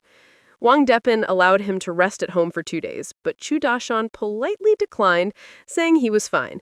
He changed clothes at home and went straight to his job at the village factory security office. Those who received pork all praised Chu Dashan. Chu Dashan really has changed. He's so much more considerate now. Yeah, he took us to the hospital and he actually showed his gratitude. In the past, even if someone helped him, he'd at most say, "Thank you." He'd never buy pork or anything to show his appreciation. Because of this, Chu Dashan earned himself a wave of praise. Sitting in the security office sipping tea, Chu Dashan couldn't help but feel a lingering fear. In his previous life, he'd never had such a life-threatening nosebleed at this time. He swore never to casually reveal things about his past life again. At that moment, overseas, Chu Xuan had already told Wu Bingchen and his wife, as well as old Madame Wu, about her suspicions that Wu Mingpeng had swapped out the antiques. In the end, old Madame Wu decided to report it to the police. Wu Mingpeng was taken in for investigation. Of course, Wu Mingpeng refused to admit anything. Due to lack of evidence, Wu Mingpeng was bailed out by Ming Guiji. But the matter wasn't over. A little after 11 that night, after confirming a few things with her parents, Chu Xuan called the village factory again. This time, Wang Depin answered. "Hello?" "So Wang, it's me." "Xuan? Is something up? Did we get an order for canned fish and crispy yellow crack?" "Yes. The Wu family's company wants to order 100,000 cans of fish and 10 tons of crispy yellow crack. They want delivery within 2 months, and the deposit will be transferred company to company." "That's great. I'll get on it right away." "Grandpa Wang, don't hang up just yet. Is Chu Dashan at the factory? I need to talk to him." "He's here. That old guy had a nosebleed last night that wouldn't stop. Almost lost his life. It took 2 bags of blood to save him." A nosebleed? 2 bags of blood? Doesn't he have any other illnesses? No. The medical staff gave him a full checkup. He's as healthy as can be. As for why the nosebleed wouldn't stop, they can't explain it for now. Xuan, call back in 5 minutes, okay? I'll hang up for now. Hearing the click as the call ended, Chu Xuan put down the receiver, deep in thought. Could it be that if Chu Dashan reveals too much about his past life, he'll get a nosebleed? 5 minutes passed quickly. Chu Xuan called the factory again. This time, Chu Dashan's voice came through the line. "Hello, is that Xuan?" "Grandpa Chu, it's me. I heard you had a terrible nosebleed and it was hard to stop. You must have suffered." "Xuan, you almost didn't get to hear your Grandpa Chu's voice again. Last night was so dangerous. I hadn't even finished talking to you before my nose started bleeding and it just wouldn't stop. almost cost me my life. It took 2 whole bags of blood before I woke up. I'm never daring to dream again. I hope you understand. Chu Xuan immediately caught the meaning behind his words. Grandpa Chu, have you ever had nosebleeds before? I had them as a kid, but not as an adult, except for last night. The doctor said I'm very healthy. My blood work is normal. There's no reason the nosebleed shouldn't stop. It's a bit of a mystery. I guess I'm a special case for the hospital now. As long as you don't get nosebleeds like that again, everyone will just think it was a fluke. Grandpa Chu, I'll reimburse you for your medical expenses when I get back. No need, no need. I can afford it. Did you call to ask if I've had any more dreams? Unless it's absolutely necessary, I won't ask again. I just wanted to make sure you were okay. As for the ambergris, arrangements will be made soon. There should be news within a week. Thank you. Shall we hang up now? Save on phone bills? All right. After hanging up, Chu Dashan let out a long sigh of relief. Luckily, Chu Xuan understood. Thinking about the blood-stained clothes at home that needed washing, he felt a headache coming on, just as Liu Dapeng showed up. Grandpa Chu, I heard your nosebleed wouldn't stop and you needed 2 bags of blood. Chu Dashan knew he was now famous in the village. That's right. How are you feeling now? I feel great, no problem working. But just thinking about that blood-stained cotton jacket gives me a headache. Washing it is a real problem. I want to hire someone to help, and if it can't be cleaned, I'll have to get a new one made. You telling me this, do you want me to ask around for someone willing to do it? I was hoping you could ask your mom if she'd be willing. It's the dead of winter, and I don't want my mom soaking her hands in cold water for long. But she could help you make a new one. Bloodstains on clothes have to be washed with cold water. Hot water won't get them out at all. Chu Dashan had lost so much blood that more than half the jacket was stained. A new one would be good too. I'll give you 20 yuan. Please give it to your mom and ask her to make me a thick cotton jacket. Also, I'll give you another 100 yuan. Please help me buy a padded overcoat. Can you do that? No problem. Liu Dapeng agreed readily, and Chu Dashan was just as happy to pay. The next morning, overseas, Chu Feng finished breakfast and was about to go out to wait for the school bus. Tu Xuan suddenly asked, Xiao Feng, since I arrived, why haven't you asked about Liu Jiaodi even once? Before Chu Feng went abroad, he'd been very reluctant to part with Liu Jiaodi. Tu Feng replied calmly, That's a secret. I'll tell you in a few years. How many years is a few? 6 years. With that, Tu Feng headed out. Chu Xuan watched from the window as he got on the school bus, then turned away. This time, after coming abroad, Liu Jiaodi hadn't asked her to bring any gifts for Chu Feng, and it had been a month or 2 since she'd even mentioned his name. Just then, Mu Chenze came over. Xiaoshuan, Mom says she's taking us to the auction house today. Okay, I'll go get the ambergris. You two wait for me outside. All right. Soon, Chu Xuan came out carrying a wooden box and got into the back seat of the car. Mu Chenze sat in the front passenger seat and Tian Xiaoyun was driving. On the way to the auction house, the 3 of them chatted. Xiaoshuan, do you think your uncle has really changed this time? Chu Xuan didn't like Wu Bingwen, but he was her grandmother's eldest son. Since Grandma wanted to give him one last chance, she would support her. Mom, for Grandma's sake, let's choose to believe Uncle really has changed. Yes, for your grandmother's sake. By the way, what price are you two hoping for with this piece of ambergris? Mu Chenze and Chu Xuan exchanged glances, signaling for his wife to speak. With a gentle smile, Chu Xuan replied, Mom, Chenze and I are hoping for around 200,000 yuan, but privately, Tu Dashan told us 150,000 is the minimum. While driving, Chan Xiaoyun said, when we get to the auction house, we'll tell the owner we want the starting bid to be 200,000. The more we can get, the better. Even though the money from the sale belongs to Chu Dashan, half of it will stay with you two. Having more money on hand will ease the pressure of supporting him in the future. All right. When they arrived at the auction house, the 3 of them spotted a familiar figure, Wu Mingli. The auction house owner, with his back to Tian Xiaoyun and the others, was enthusiastically chatting with Wu Mingli. Mr. Wu, this watch is very similar to the one you brought in yesterday, only the serial number is different. I'll definitely give you a fair price. Wu Mingli was just about to say thank you, but when he looked up and saw Chu Xuan on the others, he looked a bit embarrassed and quickly hid what he was holding behind his back. Chu Xuan's gaze fell on the watch in his hand. Mingli Ge, are you planning to sell your watch? Her tone was full of concern. Last night, he had taken out money to help Wu Bingwen pay off his debt, which had changed Chu Xuan's opinion of him.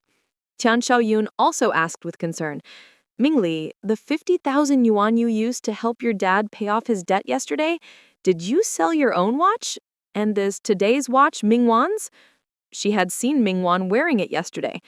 Wu Mingli decided not to hide it anymore. Yes, yesterday's watch sold for 45,000 yuan, and with my 5,000 in savings, I scraped together 50,000. This watch was a gift from my eldest brother.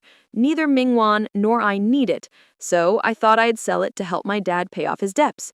He took the watch from behind his back and handed it to the auction house owner. Boss Jin happily accepted it. The watch could fetch 50,000 yuan, but he was buying it for 45,000. At auction, it would definitely go for around 60,000. After all, it was a limited edition luxury watch. It might even appreciate in value in the future. Boss Jin promptly wrote Wu Mingli a check. Wu Mingli checked it over, and after confirming it was correct, he greeted everyone and left. He was eager to give the check to Mingwan so they could pay their second uncle back together. Tian Xiaoyun and the others stayed at the auction house to discuss auctioning the ambergris. When Boss Jun saw such a large piece of ambergris, he was visibly excited. This will definitely fetch a high price. To be honest, several wealthy businessmen have been asking me about this recently. They all want to buy it. The three of them were overjoyed. They'd been worried it might not sell before coming. Tian Xiaoyun joked, Boss Jin, last time I asked you about the price of ambergris, you didn't mention so many people wanted it. Boss Jin spread his hands. Back then, no one was asking. It's only in the last few days that it's suddenly become popular. Apparently, some rich businessmen heard that ambergris was used by emperors in the past, so now they're interested. They say they want to experience what it's like to live like an emperor. Mu Chenze and Chu Xuan exchanged a smile. After all, this really was something only ancient emperors could enjoy. They settled on the auction date 3 days later at 10 a.m. Boss Jin needed 3 days to build up hype. Mu Chenze and Chu Xuan signed a consignment agreement with Boss Jin and insured the ambergris. They left the ambergris with Boss Jin with peace of mind. With the agreement and insurance in place, if the ambergris was lost or damaged before the auction house and the insurance company would compensate them with 200,000 yuan. Mu Chenze and Chu Xuan understood the compensation amount in the contract. It was the equivalent in local currency. After everything was settled, Tian Xiaoyun drove her daughter and son-in-law to the company. I'll give you two a tour of the company today. Mu Chenze and his wife were a little excited. They'd always heard the Wu family's company was big, but this was their first time seeing it. Only after arriving did they realize just how big it was. It was 10 times the size of the factory in Nanyu Village. The company didn't just do trade. It had its own production workshops. They mainly produced stainless steel pots and basins. Seeing the production line, Mu Chenze didn't blink. He noticed it was semi-automated and required very little manual labor. He couldn't help but marvel at how advanced it was. After the tour, Tian Xiaoyun took them to her office. She asked her assistant to make coffee. Mu Chenze had drunk coffee before in China, so this time he wasn't overwhelmed by the bitterness. He'd added plenty of sugar in advance. After a sip, he found it much better than his first time. Chu Xuan loved the taste of coffee and savored it slowly. Before they finished, Wu Bingchen knocked and came in. Xiaoyun, could you come to my office for a moment? Tian Xiaoyun smiled. Of course. She could guess what her husband wanted to talk about. In Wu Bingchen's office, he took out 2 checks and 2 stacks of cash from a drawer. This is just enough to pay back Xiao Xuan. I'd like to return it to her. What do you think? He'd already told Tian Xiaoyun about borrowing money from Xiao Xuan. She'd been angry at first, but later realized that helping the company through tough times was the only way to pay Xiaoshuan back quickly. Tian Xiaoyun knew exactly how much money the company had. With what Mingli and Mingwan had scraped together, it was just enough to pay back the debt. But if they did, the company would have no working capital and might run into trouble. Tian Xiaoyun, I suggest we pay back half first and use the rest for company operations. I believe Xiaoshuan would agree. I just feel uncomfortable owing her money. I'll go talk to her. Tian Xiaoyun turned to leave, but Wu Bingchen stopped her. Xiaoyun, I borrowed the money, so I should talk to Xiaoshuan myself. How about you wait here so she won't feel awkward saying what she really thinks in front of you? All right. A moment later, Wu Bingchen went to see Mu Chenzhe and Shuxuan, speaking warmly. Chenzhe, Xiaoshuan, I'd like to discuss something. The company has just enough to pay you back, but that would leave us with no working capital. Could we pay you part now and the rest in 6 months? Or, if you trust me and the company, you could use the rest to buy shares and we'll pay you dividends every year. What do you think? Mu Chenzhe looked at Shuxuan with a doting smile. Honey, I'll go with whatever you decide. Shuxuan smiled. Actually, I'd prefer to invest all the money in the company. Dad, next year, you can just give Chenzhe and me dividends. Wu Bingchen understood that his daughter and son-in-law were thinking of him. How about a 5% dividend on sales revenue starting from the month I borrowed the money? Mu Chenzhe and Shuxuan knew Wu Bingchen was also thinking of them. With dividends based on sales revenue, they'd get paid regardless of profit. Shuxuan said, Dad, let's do dividends based on profit. These are the hardest years for the company. Chenzhe and I can't take dividends until there's a profit. Wu Bingchen didn't want his daughter and son-in-law to lose out and shook his head. No way. If you don't agree to dividends based on sales revenue, I'll just pay you back in full right now. If you agree, let's sign the dividend agreement now. Under Wu Bingchen's insistence, Shuxuan had no choice but to agree. Soon, Mu Chenzhe and his wife signed a profit-sharing agreement with the Wu family's company. The agreement stipulated that dividends would be settled at mid-year and end-year each year. Tian Xiaoyun was happy for her daughter and son-in-law because she knew better than anyone that 5% of the Wu company's sales revenue was no small sum. Just as she was about to speak, the phone rang. Tian Xiaoyun answered, Hello, Boss Hao. About those items you mentioned, I'm still comparing prices. It'll take another half month. Boss Hao's voice came through. Can you make it a bit sooner? I want to get the goods early and capture the market. I've heard competitors are also planning to stock those items. Tian Xiaoyun didn't suspect anything. I'll do my best, but the soonest would still be 10 days from now. All right, sorry to trouble you. After hanging up, Boss Hao let out a long sigh of relief and drove off. He found a payphone and called his boss. Hello, it's Monkey. Is the boss there? Monkey! What a coincidence. The boss is right here. A moment later, a sinister voice came through the phone. Monkey, how's the task I gave you coming along? Boss, I'm useless. I couldn't set up Mu Chenzhe and his wife during the new year. I'm planning to target Tian Xiaoyun first. If you can scam Tian Xiaoyun out of 1,000,000 yuan, I'll let bygones be bygones. I promise I'll get it done.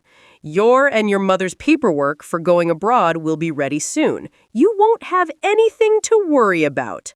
Thank you, boss. In the blink of an eye, 3 days had passed. The day to auction the ambergris had arrived. Mu Chenzhe and his wife, along with Wu Bingchen and his wife, arrived early at the auction house to check on the preparations. For the past few days, the auction house had been hyping up the ambergris auction. They'd been calling wealthy clients and advertising in newspapers and on TV. By around 9:50 a.m., the auction hall was already packed. Of course, today's auction wasn't just for the ambergris. There were also luxury watches, calligraphy, paintings, antiques, and more. After all, advertising for the auction cost quite a bit, so they wanted to use the buzz around the ambergris to auction off more items and earn higher commissions. At exactly 10 a.m., the auction began on time. The staff started things off with a limited edition luxury watch. Most of the attendees knew how these things worked, so no one rushed the staff. A global limited edition watch, tag still attached, starting bid 50,000 yuan. As soon as the words left his mouth, someone called out, 55,000, 56,000, 56,000, 60,000, 65,000, 65,000 once, 65,000 twice, 65,000 three times. Bang! Sold for 65,000. Tian Xiaoyun whispered to Xu Xuan, "That watch should be the Mingli one. The tags are still on." Xu Xuan couldn't help but admire the auction house owner's business. Just like that, they made a quick 20,000 profit. The second item was a famous painting. Unfortunately, no one in the audience was interested. The painting went unsold. The third item was an antique. When Wu Bingchen saw it, his eyes widened. It was a porcelain vase, the same kind the Wu family used to own. Any antique that made it to this auction house was definitely authentic. Wu Mingpeng had always refused to admit to swapping the original, but maybe if they could find the seller of this vase, they'd uncover some clues. Wu Bingchen quietly slipped out, tipped a staff member at the entrance, and asked, "Who's the seller of that antique vase being auctioned right now?" The auction house staff were always sharp-eyed and sharp-eared. After pocketing the tip, he whispered, "It's Miss Amy, the lady sitting in the corner of the auction hall." Wu Bingchen thanked him and returned to the auction. In just a short while, the antique vase had already been bid up to 100,000 yuan. Sitting in the corner, Amy looked completely confident and at ease. Wu Bingchen didn't go over to her right away. Instead, he first walked up to his wife and whispered, "Xiaoyun, the lady in the corner is the seller of the antique vase. Her name is Amy. Could you help me get some information out of her later? That vase looks a lot like the Wu family heirloom." Tian Xiaoyun knew her husband wouldn't be mistaken. No problem. Soon after, the antique vase was bought by a wealthy businessman for 156,000 yuan. The next item up for auction was Dragon's Fragrance, Longxian Shuang. The staff member announced excitedly. As everyone knows, each grade of Dragon's Fragrance has its own unique scent. This piece is a top-grade Dragon's Fragrance. Its aroma is ever-changing. This one is called 100 Flowers in Bloom. Everyone present could smell the rich blend of fragrances in the air. Someone called out, "What's the starting bid?" The staff member replied with a smile, "Starting at 90,000. Mu Chenze and Xu Xuan exchanged glances. Xu Xuan nodded, indicating the price was acceptable. At this time, 90,000 in this country's currency was equal to 198,000 yuan back home. Just then, Mu Mingli also entered the auction house. In fact, the money he got from selling those two watches was enough to pay back Xiao Xuan if converted to domestic currency. Unfortunately, his father didn't just owe Xiao Xuan, he also owed the company and the bank. Hello! We're excited to tell you that we now have a membership plan for you. If you are interested, click on the link in the descriptions box. If you like this video, please click on the like button and make a comment below so the video would get more views. Don't forget to subscribe to the channel to get the next series or the next episodes.